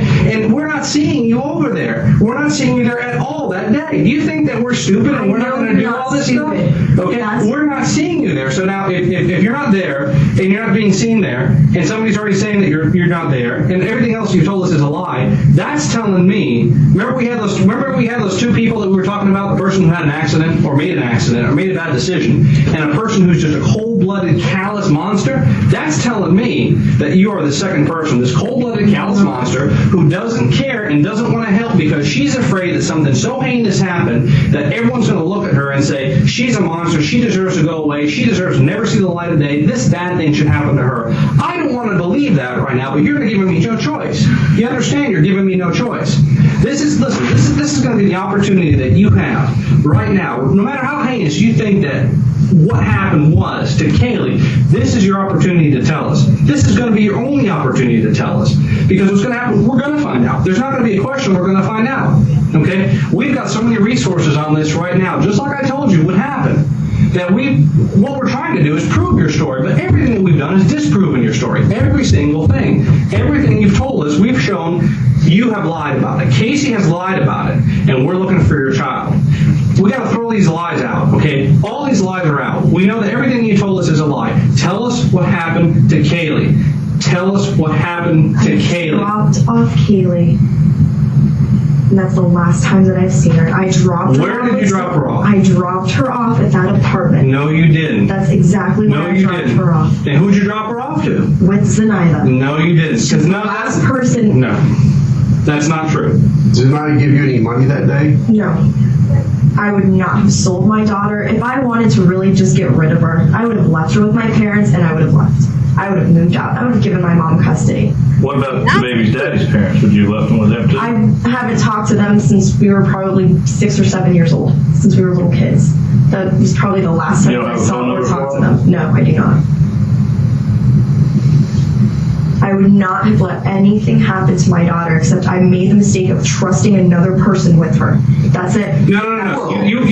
Stop. You've made a lot more mistakes by that because everything that you've told us, every single thing, from the point that you opened your mouth to the police officer this morning to right now, everything has been a lie. We're sitting at Universal Studios because of a lie. We've got all these other people in the station right now talking to us because of a lie. We've got all these other apartment buildings that we've got people that had to go check on because of a lie. Okay? We need to stop this lie. Your mother has called me countless times today. Okay? And that's why my phone keeps going off. Countless times because your mother knows. Your father knows. Everyone around you knows that you have lied completely and absolutely from the get-go. Everyone knows. Why you're not coming out with it, why you're not telling us the truth, no one has an answer to. The only person that has an answer to that is you. And this is what we're trying to implore upon you. You need to tell us the truth about what happened to Caylee. It's not that she was with someone and you didn't call. That's not the truth. It is the truth. That's not the truth. You need to tell. No, it's not the truth. See, we can't get past that unless you go ahead and tell us There's the nothing truth. to get past because that is the truth. If there was anything else, Let's get something past could have happened. this. Let's get past how we got to Universal Studios. Let's get past why you talked to your daughter yesterday on the phone, having no idea where she's at and having not seen her for 5 weeks, and you didn't call anybody. Did you just think that one day she's just going to show up at your house? No, I sat around yesterday trying to figure out what to do. I'm glad that I ended up seeing my mom, that all of that stuff happened. It happened for a reason because You're glad you saw your mom. Let me ask you this. You could have saw your mom 5 weeks ago and said, Mom, I don't know where. You could have called your mom 5 weeks ago. What has happened? I saw my mom's reaction right off the bat, and it would have been the same from the get-go. Well, so you're more afraid. So wait a minute. So you're more afraid of your mom's reaction than you are if you ever see your daughter again? No, I'm absolutely petrified. Absolutely petrified. I know my mom will never forgive me. I'm never going to forgive myself. Because there's that chance that I might not see Caylee again, and I don't want to think about Well, that. let me ask you, how, by lying to us and sending us all these these wild goose chases, hold on a minute, okay? I want you to tell me, okay, this is is it that there's some other thing more important in your life right now that maybe you just weren't really focused on what you were saying when you told us, so you kind of just accidentally told us you had an office here and we needed to be here because we might find something that would help, or did you lie to us purposely, or did you purposely mislead us? Which of those two is it? I purposely misled. Okay, so you purposely misled us. This was all an attempt to help find your daughter, right? That makes sense to you, correct? Again, in a backwards sort of way, yes. Backwards sort I'm of coming way. back to places that are familiar to me, that I know are familiar to her. Familiar situations that maybe would help. She's almost 3. She's almost 3. What do you think she's going to take a cab here? I mean, I know how do you think she's going to get here? Because she's with someone else. If I could find her, She's if I with could someone track else. her down, Wait a minute, this she's wouldn't be with. happening. Okay, hold on a second. Let's put this together to where it makes sense. Okay, she's with someone else who's hid her from you for 5 weeks. Yes. Who let her call you on the phone yesterday, but then hung up. But you brought us here today because she might be here. She could be anywhere. That's true, but why here? Why would let me ask you this, okay? Why would a person who has hid your daughter from you for 5 weeks, okay, bring her to the building that you used to work at? I mean, did you think you'd walk in here, she'd be sitting in the lobby, or? Okay, well, you brought us here to find her, right? Because you thought maybe in some weird sort of, I think what you said, a backwards way, that we find her here, that this would help. So I'm asking Maybe you. she's been here within the last 5 weeks. Maybe they have something from up front, her coming through the turnstiles. I don't know.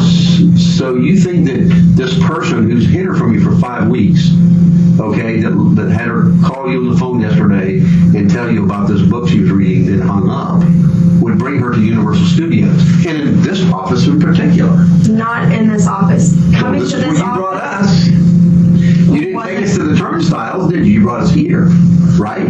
You're right. Okay. Now, when you told him about these other places that were wrong earlier today, that was also an attempt to help us find her, right? These are other places that I've gone to and either seen Caylee or I know that her nanny has been to. And you were completely truthful with them about all Yes, of them. I was completely truthful about those places that we've been to. I've been to those steps. That's where I've dropped. No, I'm not talking about the steps. Okay, what about I'm these talking other? about the other places, the other houses. I know. The old folks home? Not the old folks home. Oh, so that was not really all the way true. I know Zanny has been to the old folks home. Yeah, you pointed out the third floor window and you said, well, that's what's her name's bedroom, and Zanny's bedroom is right below, is on the other side. That's what you told me. So that was a lie. That was a lie. And that was going to help find her how? Lying about that bedroom and where Zanny's bedroom is, that was going to help find her how? Huh? It's not helping. Well, then why would you do it?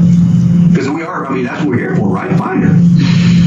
I don't know what else to do anymore. If I knew where she was, if something would have happened, I would have admitted that a long time ago. Do you believe thinking up more lies to tell us will help us? Is your daughter in a better place? No, she's not. Are you worried about her? I'm absolutely petrified. If she was with her family right now, she'd be in the best place. She's not. she's with someone that I absolutely do not trust, and that I'm absolutely scared That you don't trust yet was babysitting your daughter for you. I don't trust her now because of what happened.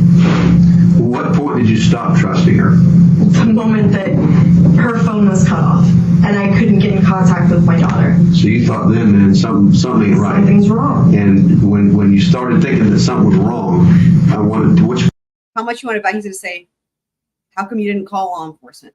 police agency did you call first? Us or the city police, or who did you call first? I mean, who did you go they're just beating a dead freaking horse. for help first to help try to find her? No one. Oh, no one. Okay. All right. Okay. Well, I'm glad we got that straightened out. You already know if you can call anybody. I can't think of anything else that I can say that's going to convince you on how to do the right thing. Let's start. Let me talk to you outside about the surveillance tapes and maybe let the people sit here for a little bit.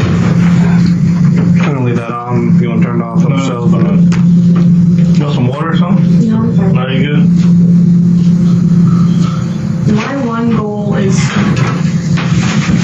regardless of how it happened, like I said, I don't care. I will lie, I will steal, do whatever I can to find my daughter. I put that in my statement, and I mean that with all of my heart. I know, but we don't want you to lie because we work off of truth. I know that. And we want to find your daughter as much as you do. And I don't think you're a monster or anything like that. I think you might have some pressures in your life. Who exerts the most pressure on you? Like my parents used to do me. My mom does. Absolutely. Does she not think you care for your daughter good enough, or? It's rough. You're single mom. Living at home with my parents. Gotta be rough. You'll never live up to your mother's expectations, right? At least not right now. Right.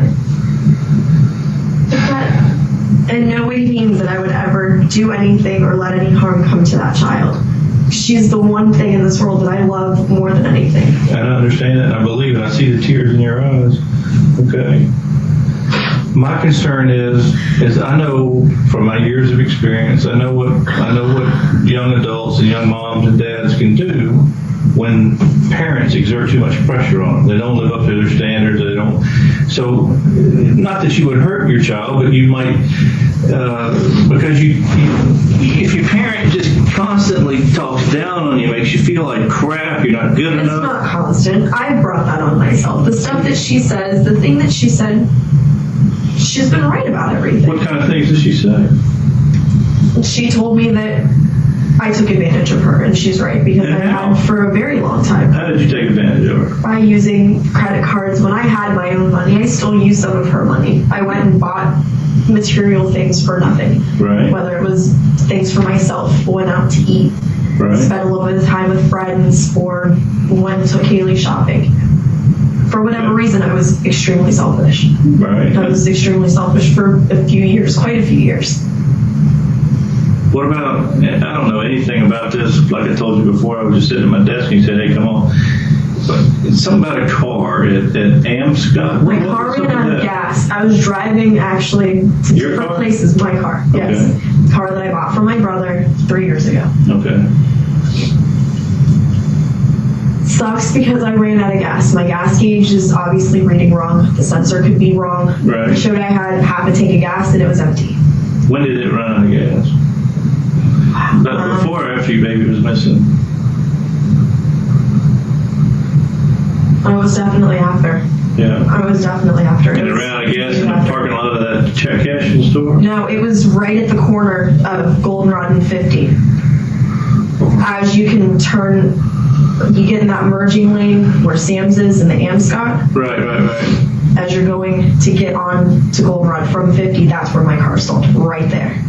So I had to get out. Two guys helped me push it into that parking lot. Okay. And I left 2 notes on the car, even saying I was going to come back and put gas in it. Why is your mother saying that's her car, or is she? Is that what I heard? It's still in my parents' name. It was my brother's car. He ended up, that was the car they bought my brother in high school. Okay, so they bought. He bought the car, he paid off the car. And he then sold it to he you? sold it to me, yes. But not officially with No. the title transfer. My parents kept the title, whether for insurance purposes or whatever else. They still kept it in their name. Oh, okay. So the fact that it was at the check cashing place is just coincidental because you ran out of gas. Because I ran out of It's not gas. like you It went wasn't there on to purpose. cash a check. No, I didn't go in there the to store. cash a check. No, I didn't go into the store. Right. I wasn't abandoning my car. Right. It just happened circumstantially. I ran out of gas. Right. I had to call my boyfriend Tony to come and pick me up.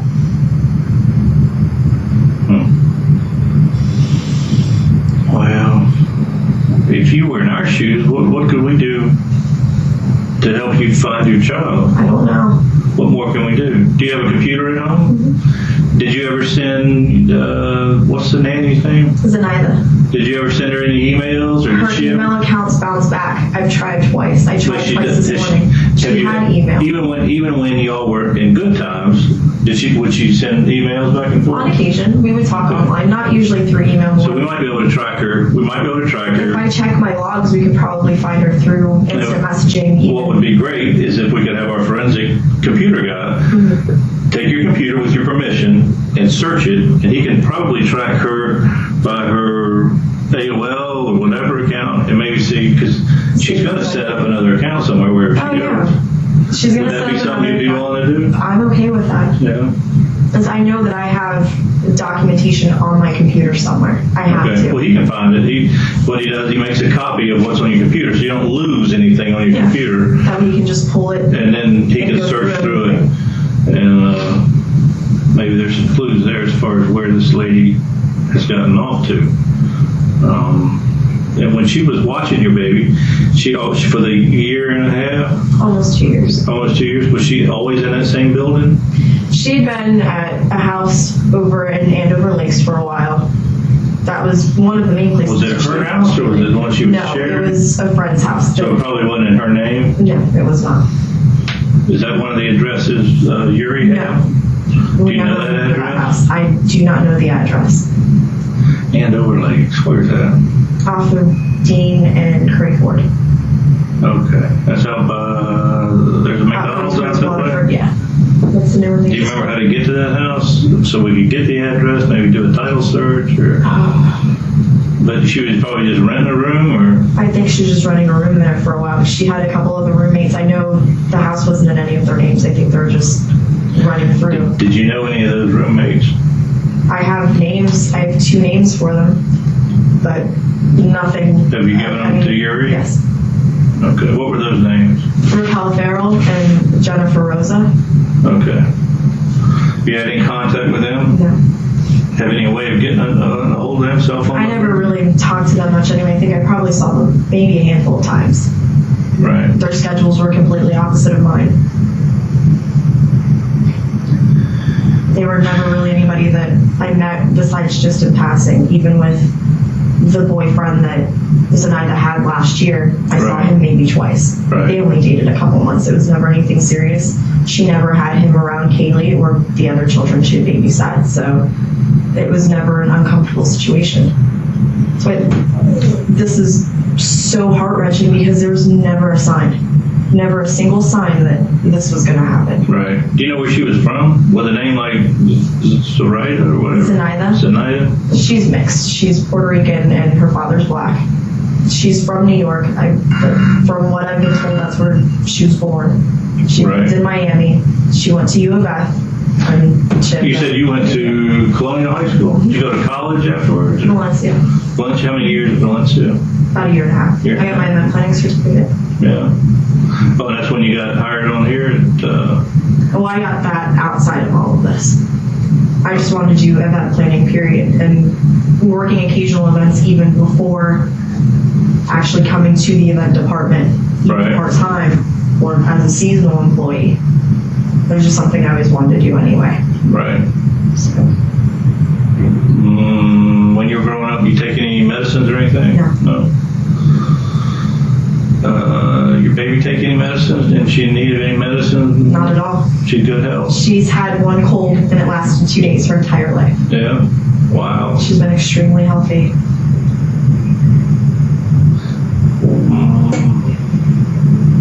pediatrician? Who's your baby's pediatrician? Dr. Silva.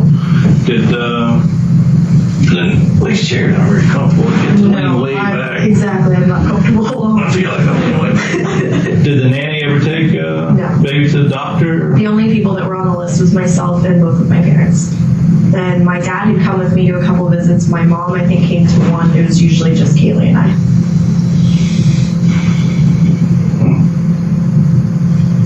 Favorite places to go?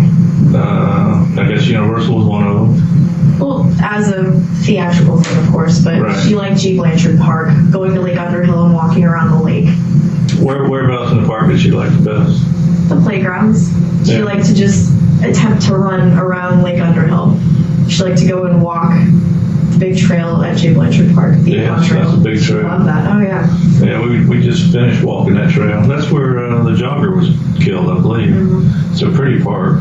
My mom didn't want me going out there to run for that reason. Yeah. She didn't even want me running on the outside of our neighborhood around Chickasaw for the longest time because of that. I'm trying to think, when you pull into the park, is the playground off to the right? If you're looking at There's the creek or two the river? playgrounds.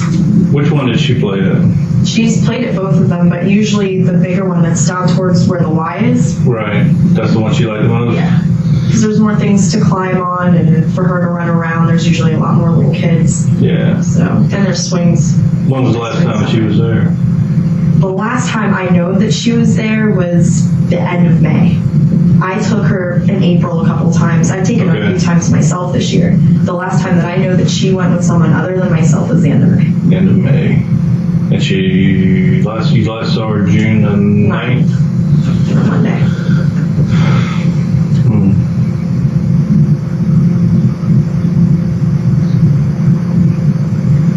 Do you remember what y'all did on June the 8th? I can't think of what I did, but anything significant? I think I might have been at Tony's. I think my mom took Caylee up to see her parents in Mount Dora. She either took her up there that Saturday or that Sunday. It's my boyfriend's apartment. Oh, okay. Mount Dora. It's just north of Apopka. Yeah. So that was like a day visit? For my parents or for my mom, yeah. When my mom goes up there, even just by herself or with my dad, or if I go up there with her, it's usually just... Your mom will go, that's your current boyfriend, right? Is that what you said? So your mom will go there and she No, likes my mom will go up to Mount Dora to see her parents. Oh, okay. And your boyfriend just happens to live over too. They're not... No, he lives off of University. Oh. Okay, I gotcha. So your baby went up there with your mom to see her parents? See her great-grandparents. Yeah. How old are they? Wow, my grandfather's, I think, 88, maybe. Wow. And my grandmother's probably 82, 83. Hang on a second. I have an interview, Meg.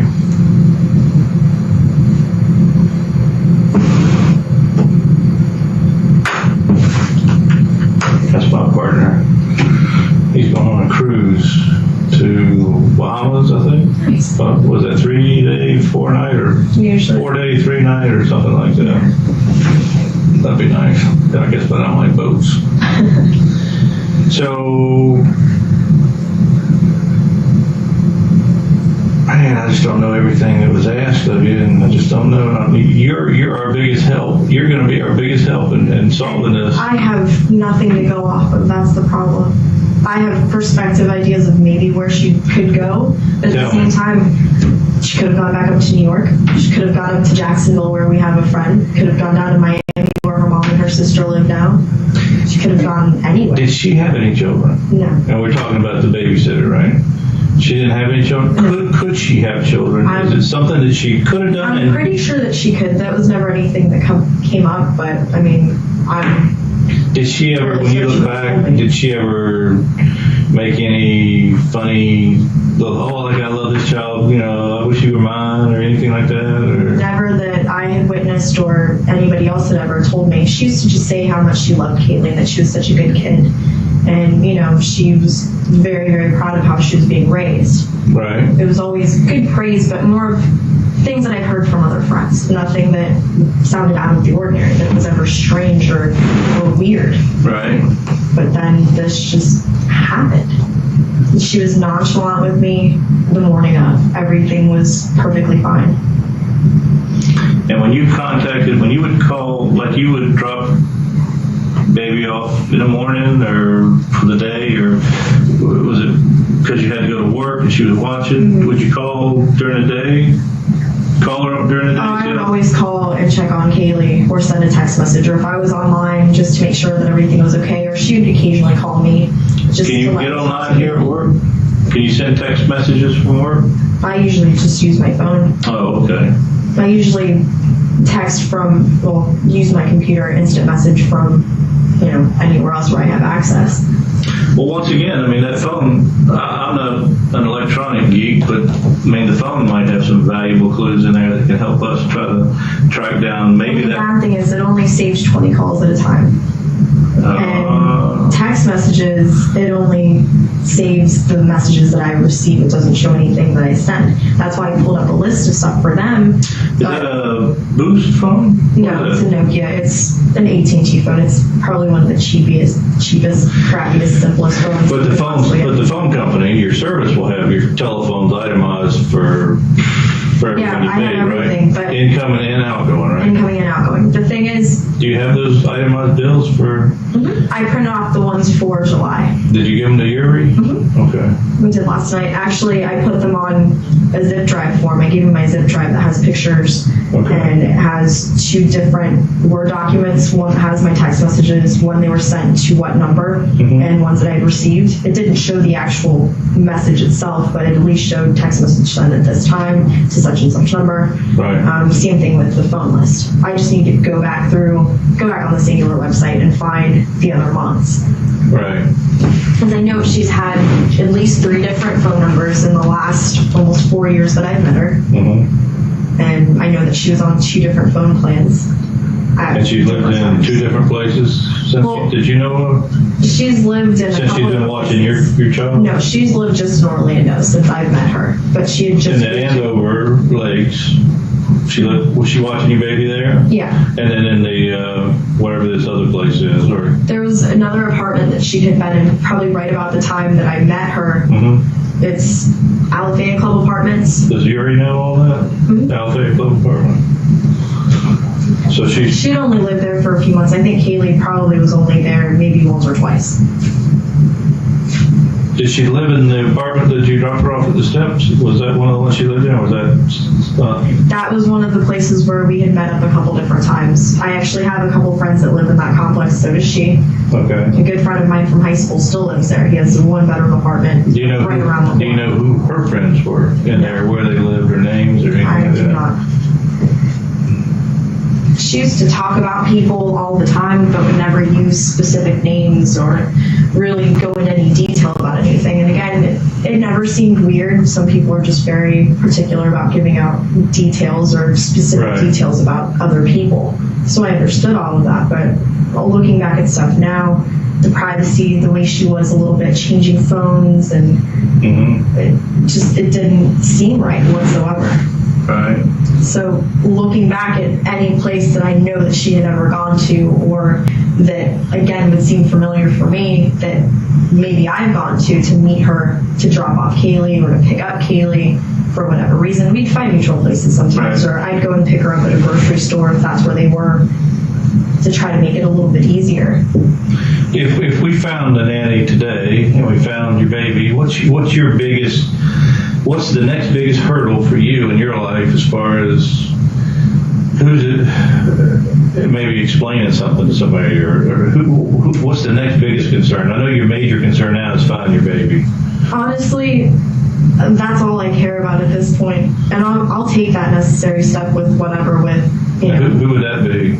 I mean, who's going to be the next hurdle in your life as far as trying to explain that, no, I'm not a neglectful mother, I'm not, is it going to be your mom? No, it's going to be saying that and proving that to myself every day. My mom flat out told me yesterday she will never be able to forgive me, and I even told her I'm never going to be able to forgive myself. Every day I've been beating myself up about this. Every single day. Right. Not knowing where to go, what to do, running in circles, literally. Because that's all I can do at this point. Right. Even if I would have had my car in the perfect condition, under perfect conditions, it wouldn't have mattered. Where would I have gone? Just driven around for nothing? That's what it feels like. Yeah, I just, I would hope this would never happen to you again, but I think if it's ever happened never again, let this happen again. the very first phone call should be to would absolutely be to the because we have so many resources. I wouldn't hesitate to talk to my parents this time if something happened. I mean, I learned the biggest lesson from all this. I made the greatest mistake that I ever could have made as a parent, and I even, told Yuri that this morning, and he said he couldn't disagree. Right. You all right? No, I'm just gonna stand up, stretch my leg. Well, I know you've been in here a long time. Appreciate you talking to us and whatnot. I'm sorry I've given you guys the runaround. We're not trying to be big scary guys. We're just trying we're just trying to make sure we get accurate information so we have something to work off of.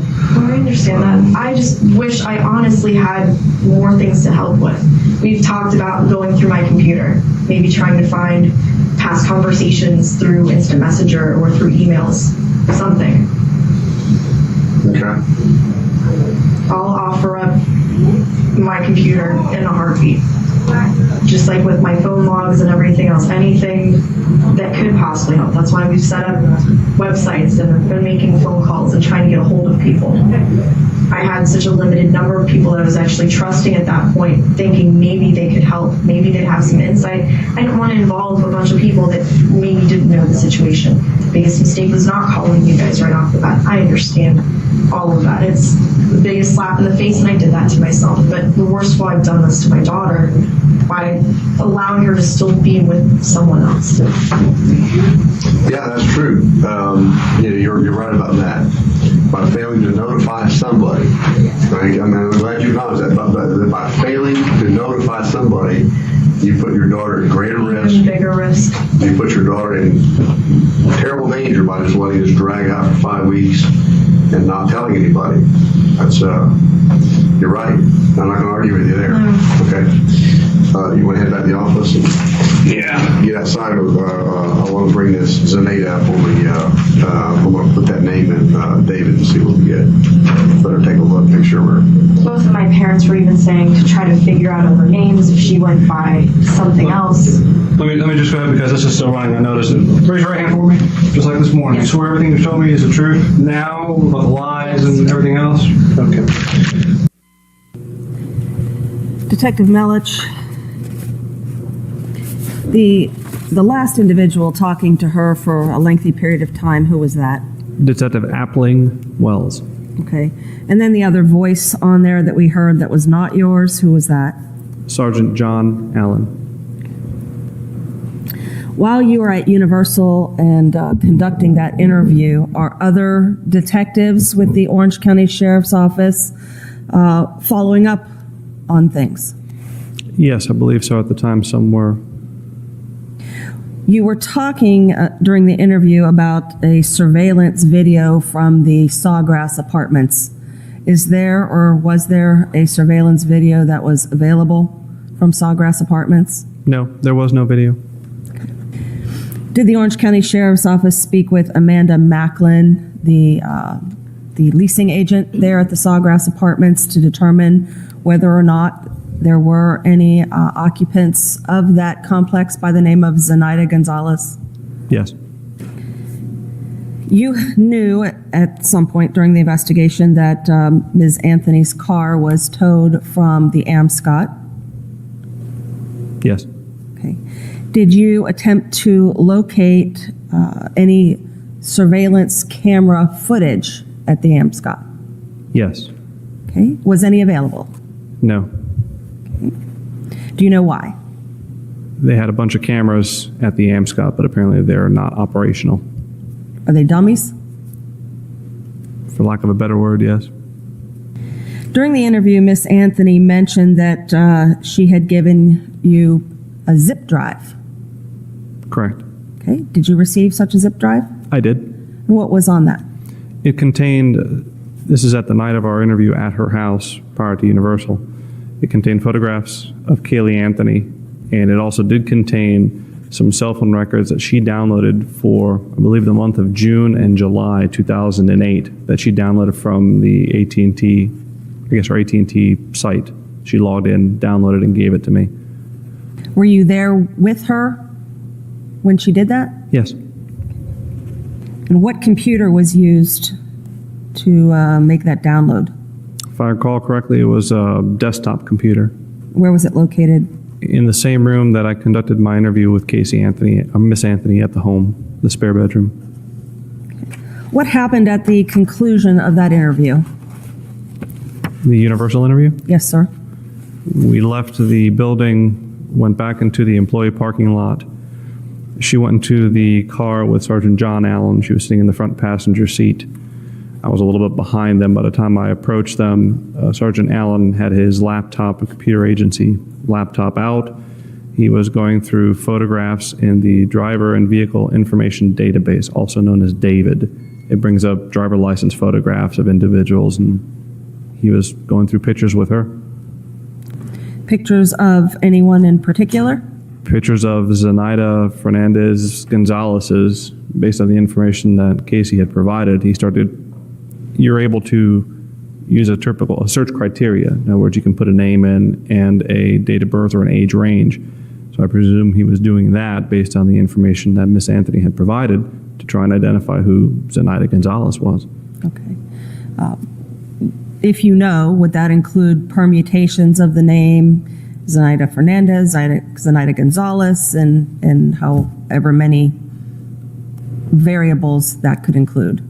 I would presume so. However, I was not in the car with him, so I can't attest to the spelling of the name or what permutations he was using.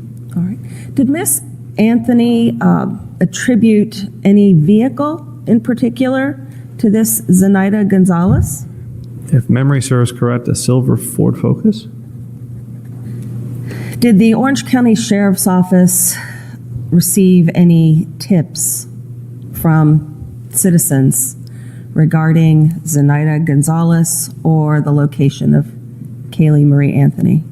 Over the course of the investigation in the several months that followed, yes, we received over 6,000 tips in total.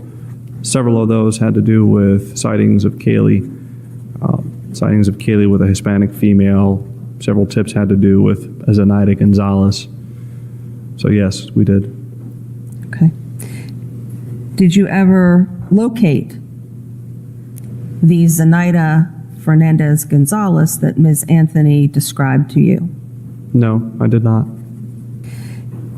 Did you ever locate or find any evidence that Caylee Anthony had been with a Hispanic female at any point in time after June 16th of 2008, based on the tips and the investigation into those tips? No. Okay. You had mentioned that Ms. Anthony downloaded phone records and gave them to you.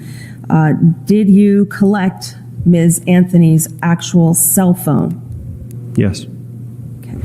The packaging of HQ for identification. I recognize the evidence tape as one that we use at the sheriff's office. I recognize the stickers on it as stickers indicating it is evidence for the sheriff's office. Reading the stickers, it says that it is a Nokia cell phone, model 2610, and under owner name, Casey Anthony. Under date is 7/16 of 08. Would that have been the date that you collected it from her? Yes. What did you do with it? Inevitably, we obtained a court order in order to get the historical caller information, text messages from the cell phone. We also downloaded the cell phone information to get her caller ID list, her friends list, names of people that she had programmed into her phone along with telephone numbers. Who did you give the phone to? If memory serves correct, I gave it to one of our computer forensic examiners. Who? Either Sergeant Kevin Stinger or Detective Sandy Osborne, then Sandy Kahn. Are those the individuals who would have completed the examination and downloading of information from the phone? Yes. Did you also find out who Ms. Anthony's phone carrier was for that cell phone? Yes. Who was that? AT&T, also known as Singular. Were you able to obtain, either by court order or a subpoena of some sort, cell phone records directly from AT&T? Yes. Okay. Ladies and gentlemen of the jury, I will now read to you this stipulation. The attached cellular telephone records are true and correct copies of the business records of AT&T regarding phone number 407-619-9286, subscriber Casey Anthony. The records includes the bill usage data and live data with cell tower site information. The parties have agreed to this fact, and it should be considered as true in your deliberations. Did you collect items from the Anthony home that belonged at some point to Caylee Anthony? Yes. Okay. Who did you collect those items from? I believe it was from Miss Cindy Anthony. Do the markings on the exterior of the package appear to coincide with your recollection of what you collected from Cindy Anthony as property of Caylee Anthony? Yes. Okay, what were those items that you collected? I'll read off the package. Item number 1, 4 toothbrushes belonging to Caylee Anthony. Item number 2, 1 brush belonging to Caylee Anthony. Item number 3, 1 comb belonging to Caylee Anthony. Item number 4, 1 thermometer belonging to Caylee Anthony. Did you turn those over to a crime scene investigator with the Orange County Sheriff's Office by the name of Christine Narkowitz? Something like that. Yes, I believe so. You had talked about Detective Allen looking at the David, or the driver's license photographs, in his car with Casey Anthony after the conclusion of the interview that we just heard. What type of car was this? It was a sport utility vehicle. I want to say a Ford Explorer, perhaps. Okay. Marked, unmarked? Unmarked. And where was Ms. Anthony seated when you saw her? In the front passenger seat. Did she accompany you all to another location? Yes. Where was that? Back to the Orange County Sheriff's Office, Central Operations Center at State Road 50 and John Young. Okay. Once she got there, after a period of time, was she placed under arrest? Yes. For what? Ultimately, at the time, it was for providing false information to a law enforcement officer, obstructing an investigation, and for child neglect. Thank you. Your Honor, I have no other questions of the witness on this subject at this point. Cross-examination. May it please the court. Thank you. Good morning, sir. Good morning, sir. I notice when you're asked questions that you turn to the jury to answer them. Do you not? Yes. And you're taught to testify that way. Yes. Okay. And part of your job as a police officer is learning how to speak to juries. Yes. And to be persuasive on the stand. Define persuasive. By looking them directly as the prosecutor is asking you questions. A jury is ultimately charged with deciding the facts of the case and guilt or innocence. I'm trying to answer your question, sir. My question to you, sir, is Mr. Bass, let him finish answering the question. Yes. You may continue. I feel it appropriate, since this is for the jury's benefit, to look at the jury and acknowledge them in my answers. But you do not do that during cross-examination, do you, sir? I'm doing it now. Right now that I've pointed it out to you, haven't you? Yes. Now, you testified to the jury that Zenaida Gonzalez, at this point, and I'm specifically referring to July 16th, is the suspect. I believe it was Zenaida Fernandez Gonzalez, according to Miss Anthony, yes. So, she's the suspect and not Miss Anthony. Correct. Now, and this is after you've already verified that no Zenaida Gonzalez lives at Sawgrass Apartments. Correct. This is after verifying that the child has been missing for 30 days. Correct. This is after finding out from George Anthony that the car smells. I don't recall who told me the car had the odor. We've gone over this, but I knew of an odor on the car. Yes. This is after finding out there was a foul odor in a car. An odor from the car, yes. This is after verifying that Casey Anthony is lying to you about working at Universal Studios.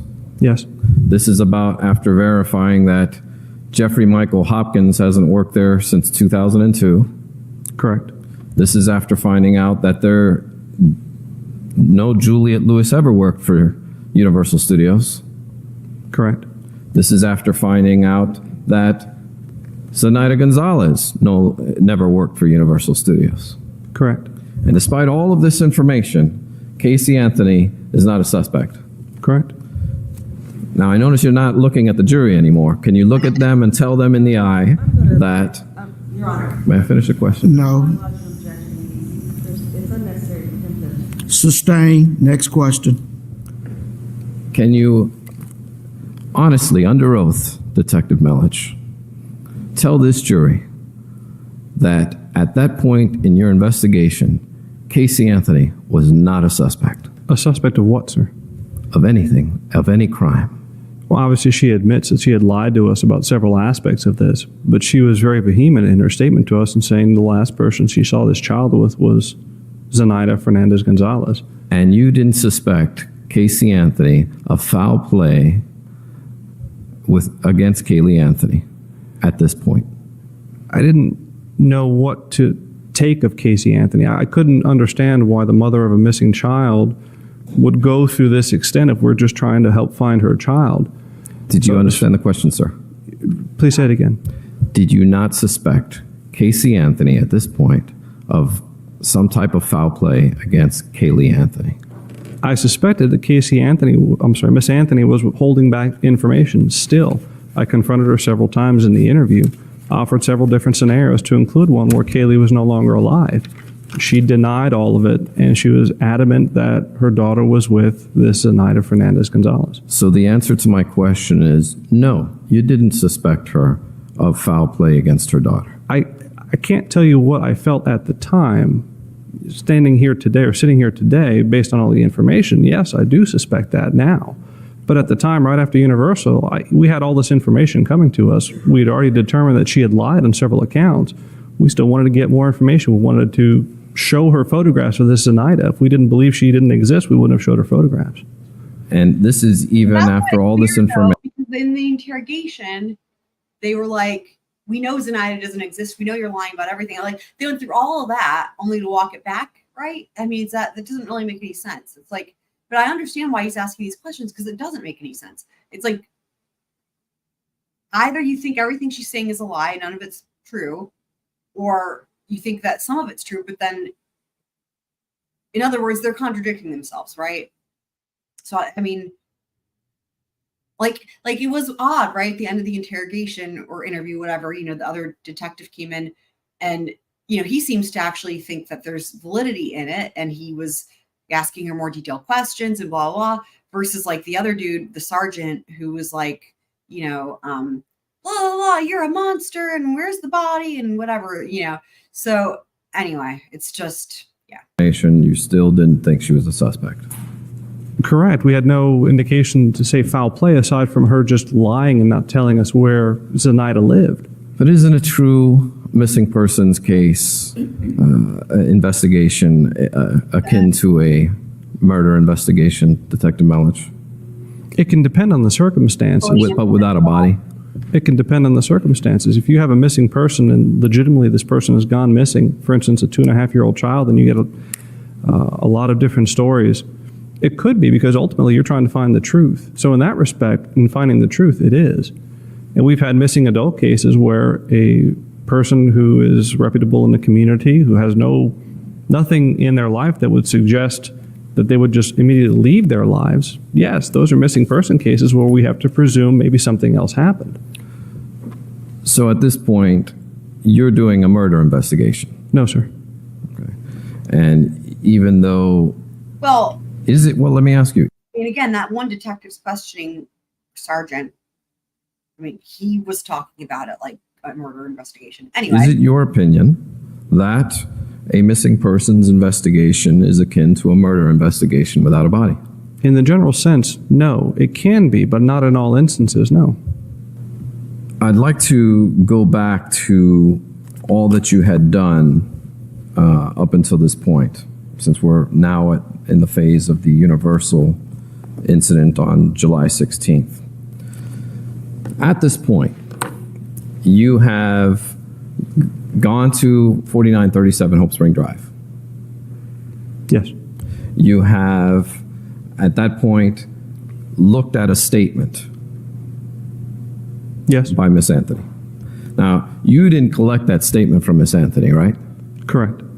And it is your understanding that the officer who took that statement from Casey actually handcuffed Casey Anthony, didn't she? These are facts not in evidence, number one. And number two, he has answered this question on the last time he was on stand, and it calls for a hearsay response. Sustain. You have quite a bit of information at this point, do you not, sir? I have information, yes. And then you go on a trip with Miss Anthony to several locations on the 15th or early morning of the 16th. Yes. All of which are not giving you any answers. Correct. And you go to a place that is a convalescence home? Yes. And that is supposed to be where Zenaida's mother lives? At one point in time, Zenaida lived with other people, so yes. Now, Zenaida was supposed to live at that convalescence home? At the seniors facility, yes. Yeah, the 24-year-old girl? Yes. Okay. And you later found out that that was across the street from Ricardo Morales' home? From the street Ricardo lives on, yes. And then after you do all of these things, you go and meet up with Sergeant Allen? Yes. He is your supervisor? Yes. And you brief him of all the bizarre events that happened the night before? What bizarre events are we referring to, sir? Come on, Detective Melich, you know exactly what I'm referring to, the ones we just finished covering. I didn't know that that was a seniors-only facility when I met with Sergeant Allen. I also hadn't confirmed, what do you mean by, repeat the question. You had briefed him on all of the bizarre events that happened the night before, like coming to a home where a child has been missing for 30 days and not reported, like going to an apartment complex that had been abandoned or no one had lived in for several weeks or months, like not being able to get any answers. All of those facts. That's incorrect, sir. I had not been to SAWGRASS yet.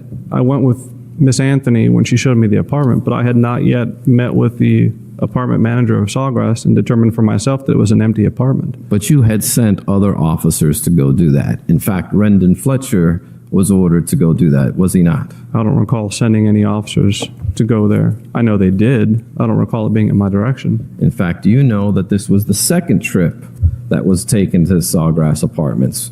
One first by Adrianna Acevedo and Fletcher, the second one done by you. Right. Yes, I recall it was the second trip.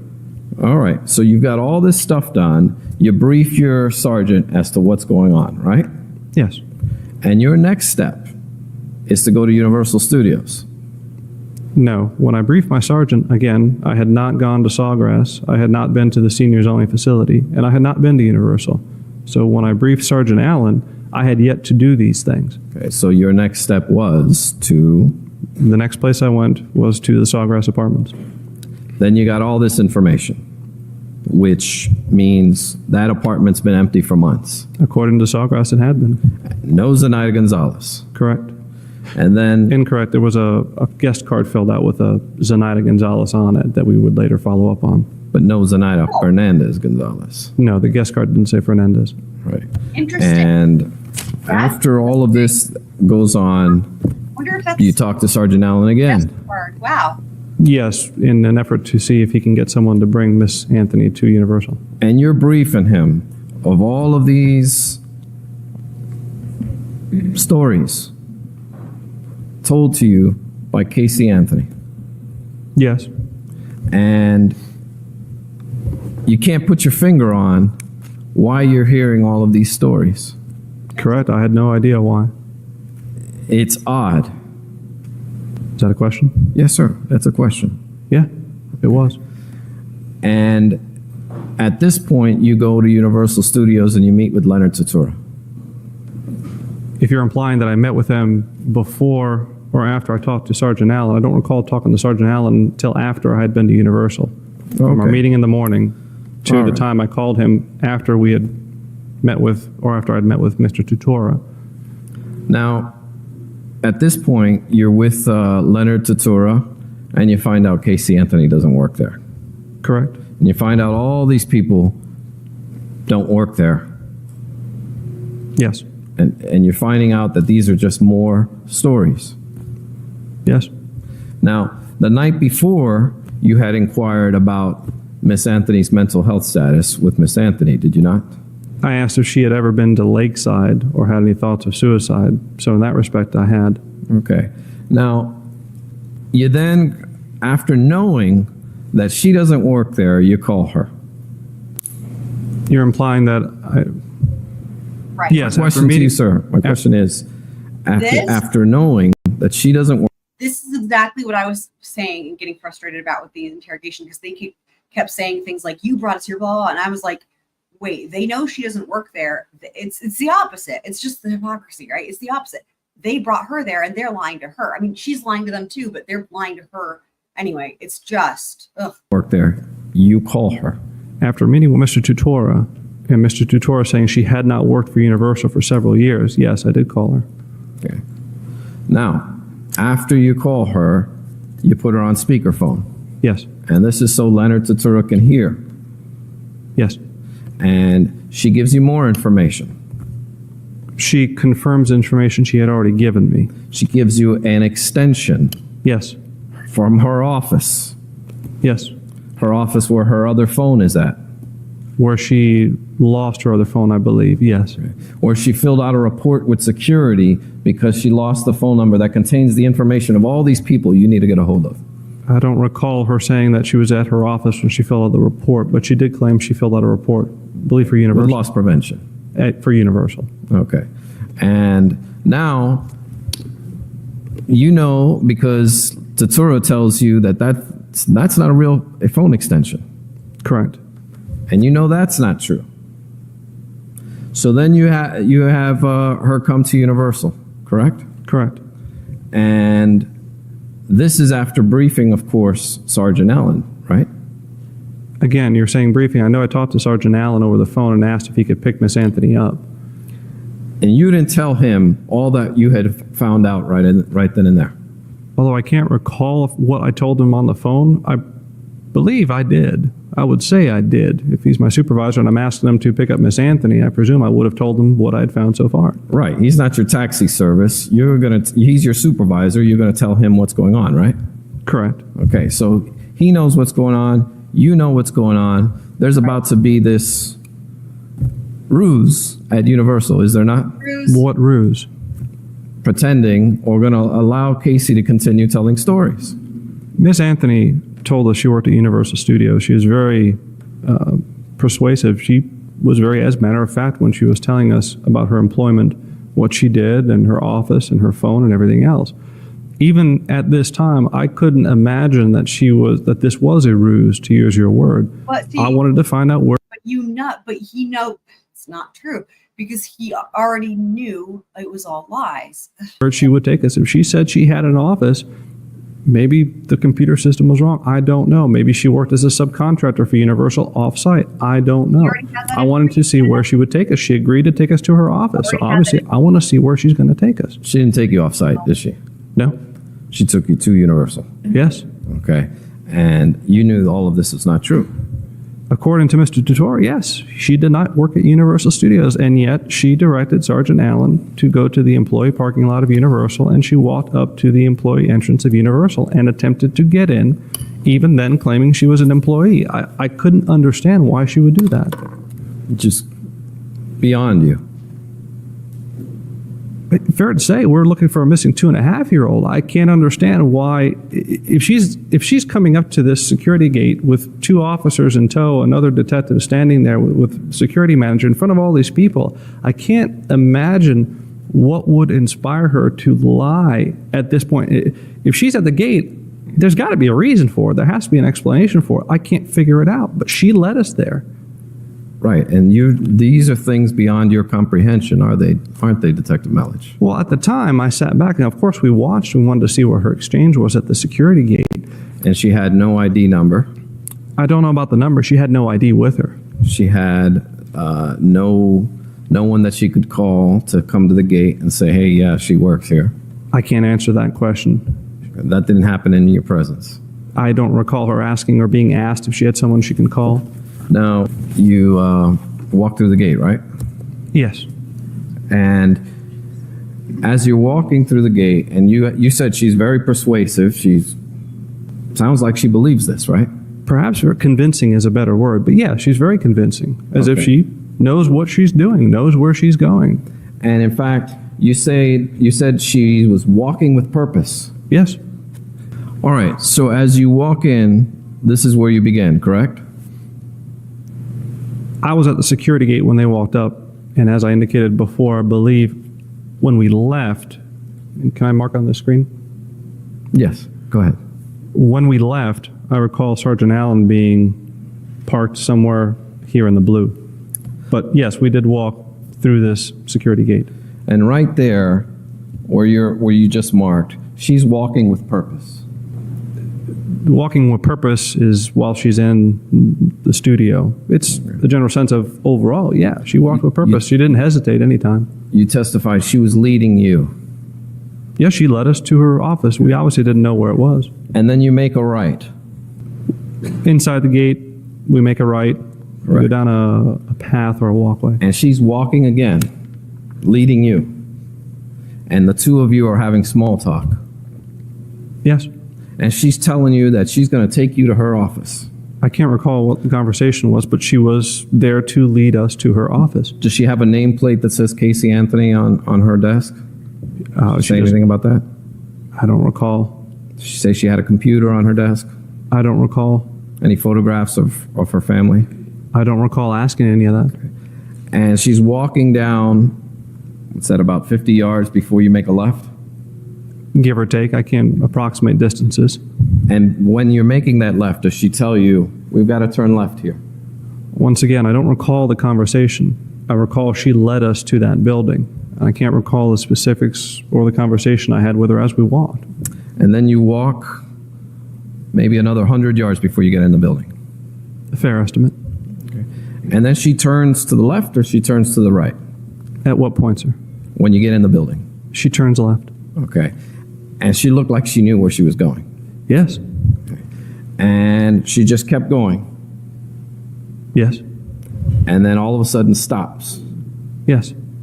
And that's when reality sinks in. That's when she told us she didn't work here. Right. Is it at this point in time, detective, that you realize you might be dealing with something just a little bit more than just a kid who's lying to you? No, sir. Throughout the morning, I was already noticing that there was something very peculiar about the story. She was saying that she went to certain locations. I was verifying these locations and finding out it just didn't seem as if, or seem what she was telling me was right. So it was, the whole morning was peculiar, but that particular moment just added to it. Why would she lead us down this hallway? I didn't understand. I didn't have an answer to that, and that's why we wanted to ask Miss Anthony, again, explain to us what happened. Explain to us why we're here. Now, as a police officer, many times you deal with people who have problems with drug abuse. Yes. You also deal with a lot of people who have mental health issues, do you not? Yes. And then you also have people that don't fall into either one of them, those categories. Yes. And sometimes you have to make a call as you're investigating cases, even though you're not, based on your own experience and based on your own observations, as to which category some of these people might fall into and how to deal with them. Do you not? It's a very general question. I can't say that I lump people in a category at any particular time. Yes, there are categories, but I don't, if you're asking me if I lumped Miss Anthony into a category at that time, no. Okay, let me ask you this. You go into a room now, right? Conference room? A small room, yes. Yes, okay. You go into a small room, and I want to ask you this hypothetical. As you're about to sit down, if Casey had told you, don't sit there, Zanny the Nanny is sitting there, what would you have done? Your Honor, I'm going to object. This is speculative and irrelevant. I said it's a hypothetical, Judge. Sustain. Are there psychologists or psychiatrists that you have ever consulted with in investigations? Object. Irrelevant. Sustain. Judge, may we approach? May. The two cases that I made reference to at the sidebar, the sites are as follows. Del Monte Banana Company, found at 466 7th 2nd, 1167, 1985 3rd District Court of Appeals case. The other case is Bronxon, Broxson versus State, 505 7th 2nd, 1361, 1987 decision of the First District Court of Appeals, both dealing with good faith basis for asking a question. So examine those and we'll have some brief statements, but there must be a good faith basis for asking questions. Okay, we're in recess. State recognized presence of the jury. Yes, Your Honor. And the defense. Yes, sir, we do. Okay, good afternoon, members of the jury. Did you heed my previous admonitions? All right, Mr. Baez, you may proceed, sir. Thank you, Your Honor. May it please the court. Mr. Rainey. Good afternoon, ladies and gentlemen. Good afternoon, Detective Melich. Good afternoon, sir. I think where we left off when we were last speaking, you were at Universal Studios questioning Miss Anthony with Detective Wells and Detective Allen, is correct? Correct.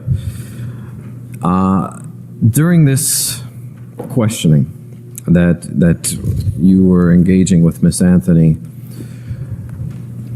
obviously it was a pressing matter. Yes. Yes. And you were doing all you could to find Caylee. I believed I was, yes. And you were doing what any good detective would do, and that's speak to the last person that saw the missing person. Yes. And certainly everything that you were doing at this point was to advance your ultimate goal, which was to find Caylee. Yes. And in the course of this, of course, you found yourself in an opportunity to actually question Miss Anthony. I don't necessarily agree with opportunity. Yes, I questioned Miss Anthony. She was the mother of the child, but it's always an opportunity to speak with a witness or someone who knows things. That's what I mean by opportunity. I don't mean anything beyond that. And this, and I'm just, for lack of a better word, calling it an opportunity. This opportunity allowed you to confront her with these stories that you were hearing. The opportunity to speak to her at Universal Studios allowed me to, yes, in your words, confront her and ask her for an explanation as to why we were there. And the opportunity to confront her about these imaginary people. Yes. And also gave you the opportunity to employ certain interviewing techniques that you learn as a police officer. Correct. And I think you've I guess, attended workshops for learning how to interrogate people, Yes, like the Reed School. correct. And you've had extensive training over the years as a police officer on how to question people to get information.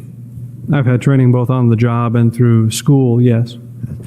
And part of this method is, of course, utilizing different psychological techniques.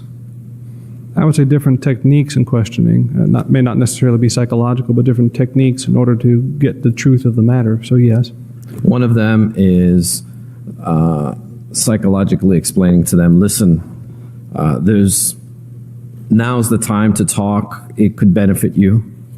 I hesitate to use the word psychologically. It makes it seem like I'm trying to be something I'm not. But yes, we do afford opportunities and explanations. We'll take that word out of the equation if it assists you. Yes. And basically confront people on different levels to make them feel comfortable to open up to you. Yes, the purpose of any interview is to try and get the person you're speaking with to open up and tell you certain information that you're trying to elicit from them, such as in this case where the child was. And there's, of course, a trust-building process in that. I won't disagree, yes. Okay. And however, these techniques that you employed did not work with Miss Anthony.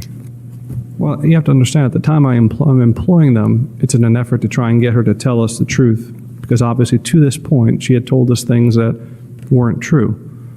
Correct. Nobody's questioning that.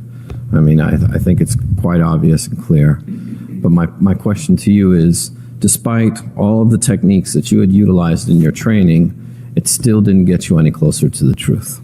Oh, I disagree. She admitted that she had lied to us about working at Universal and the apartments, but she still maintained that she left her child with this babysitter. This imaginary person that you could never find. At the time, we couldn't say for certain she was imaginary. At the time, she was saying this person existed. So we had although we had maybe a belief that she may not exist, perhaps the name was different, perhaps the person existed I didn't know. There was no way to know at that time. Right. No argument there. Now, during the time that you were in the room with Miss Anthony, there's a point where you left. Yes. And, well, actually, let me backtrack for a second. You mentioned in the transcript that you had been getting all kinds of calls from Cindy Anthony. Yes. In fact, you said she's blowing up my phone. Something along those lines, yes. Okay. You don't mention anything in the transcript about George Anthony blowing up your phone, do you? I don't believe I did, no. Okay. And, in fact, there's no statements in this recording that George Anthony ever called you. I don't recall it in the statement, no, not at all. Okay. Now, as your phone is ringing like crazy, and as you're getting all kinds of calls from Cindy Anthony, at one point you leave the room to call her back, do you not? At one point, if my memory is correct, I actually leave the room with Sergeant Allen to discuss something with him out there.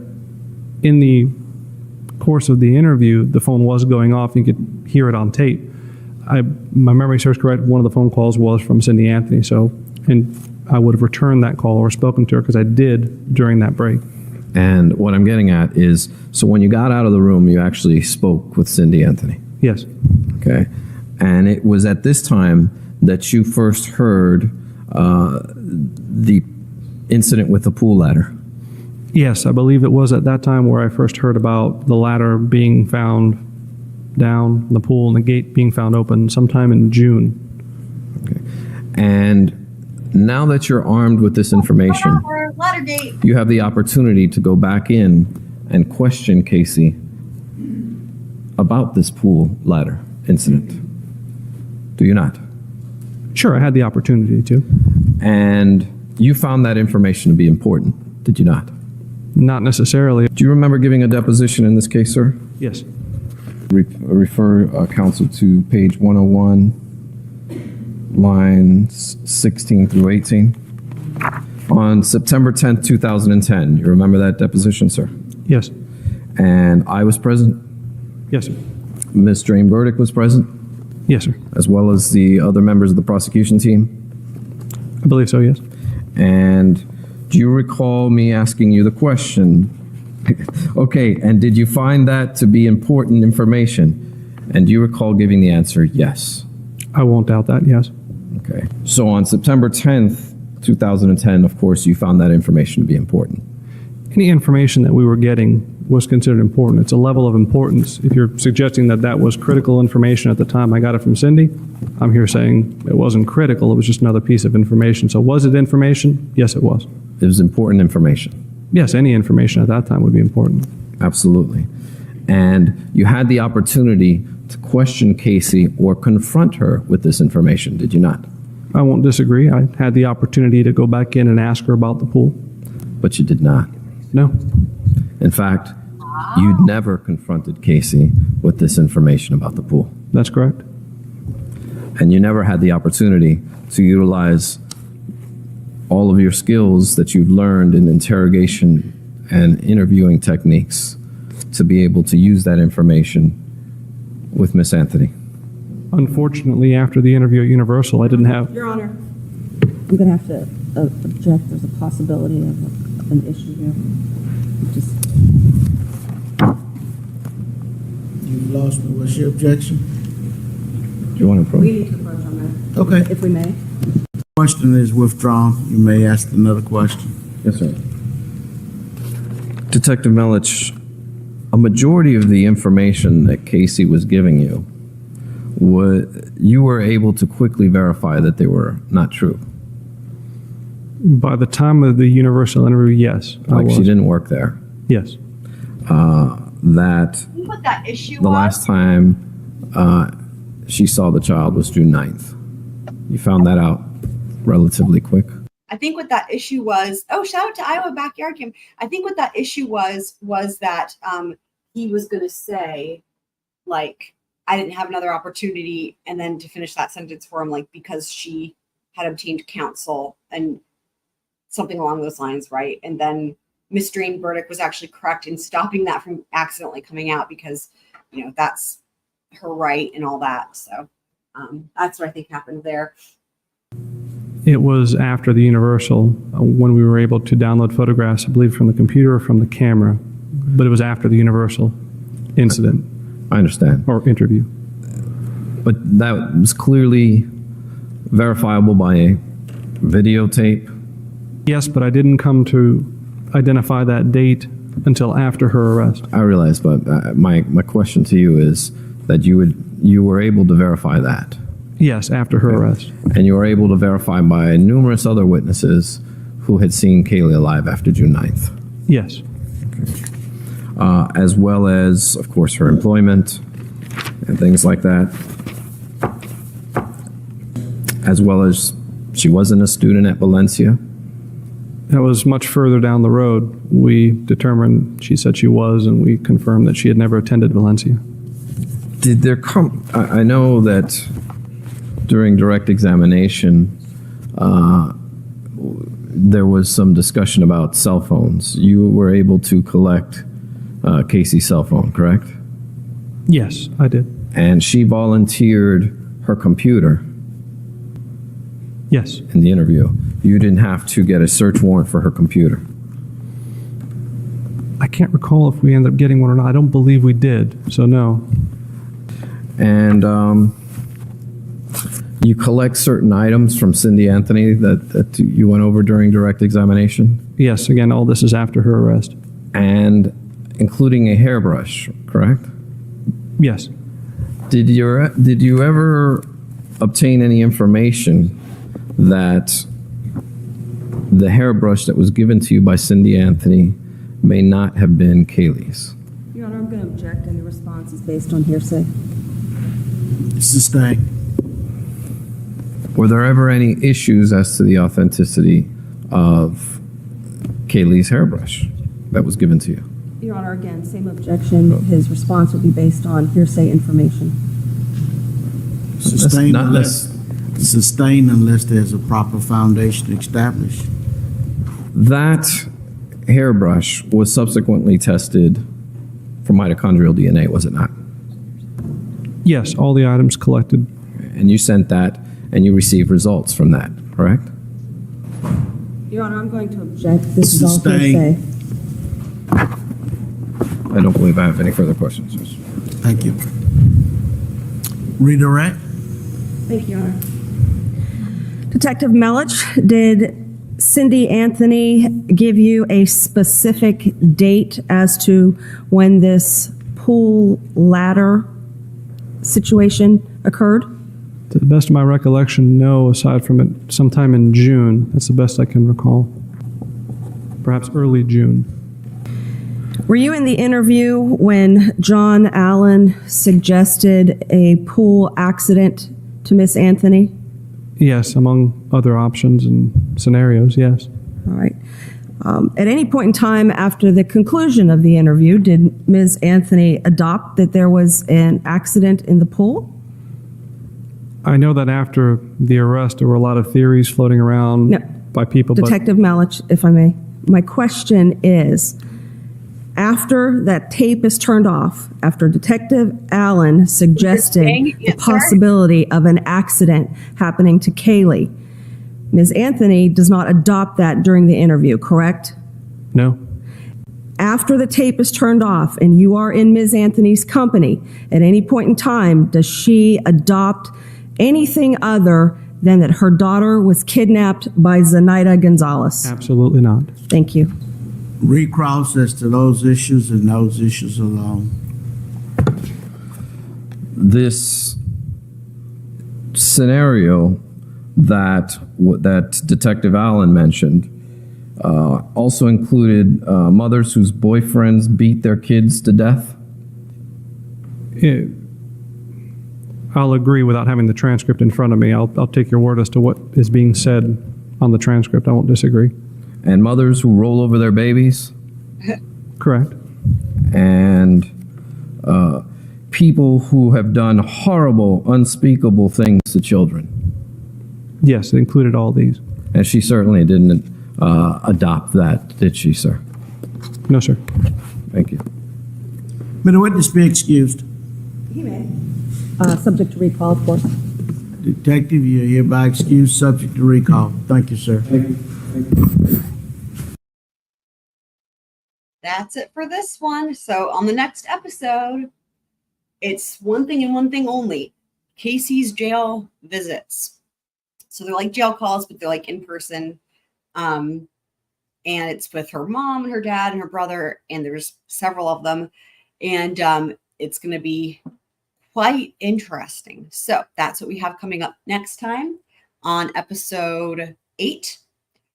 And then on episode 9, we will finally be getting into some of the evidence, like actual evidence, where we got unboxing of things and, unsealing of bags and, how it was collected and kind of going through the chain of custody. And, the crime scene people and whatnot. So, as far as I know, I don't think it's gotten yet to anything in terms of Caylee's body. It's more like the testing that they did with like Caylee's toothbrushes and stuff like that, and then like hair samples, I guess, that would later be used to confirm or deny, the identity of the body that was found or whatever. That's what I think they're kind of getting into. But all that is important. And I'm trying to think, we might even get into the canine handlers, which will be really interesting. We heard a lot about that in opening statements. So I think we might be able to get into that as well. So anyway, lots of fun stuff in store. And thanks so much everyone for being here and for being a squirrel. And I'll see you guys on the next video.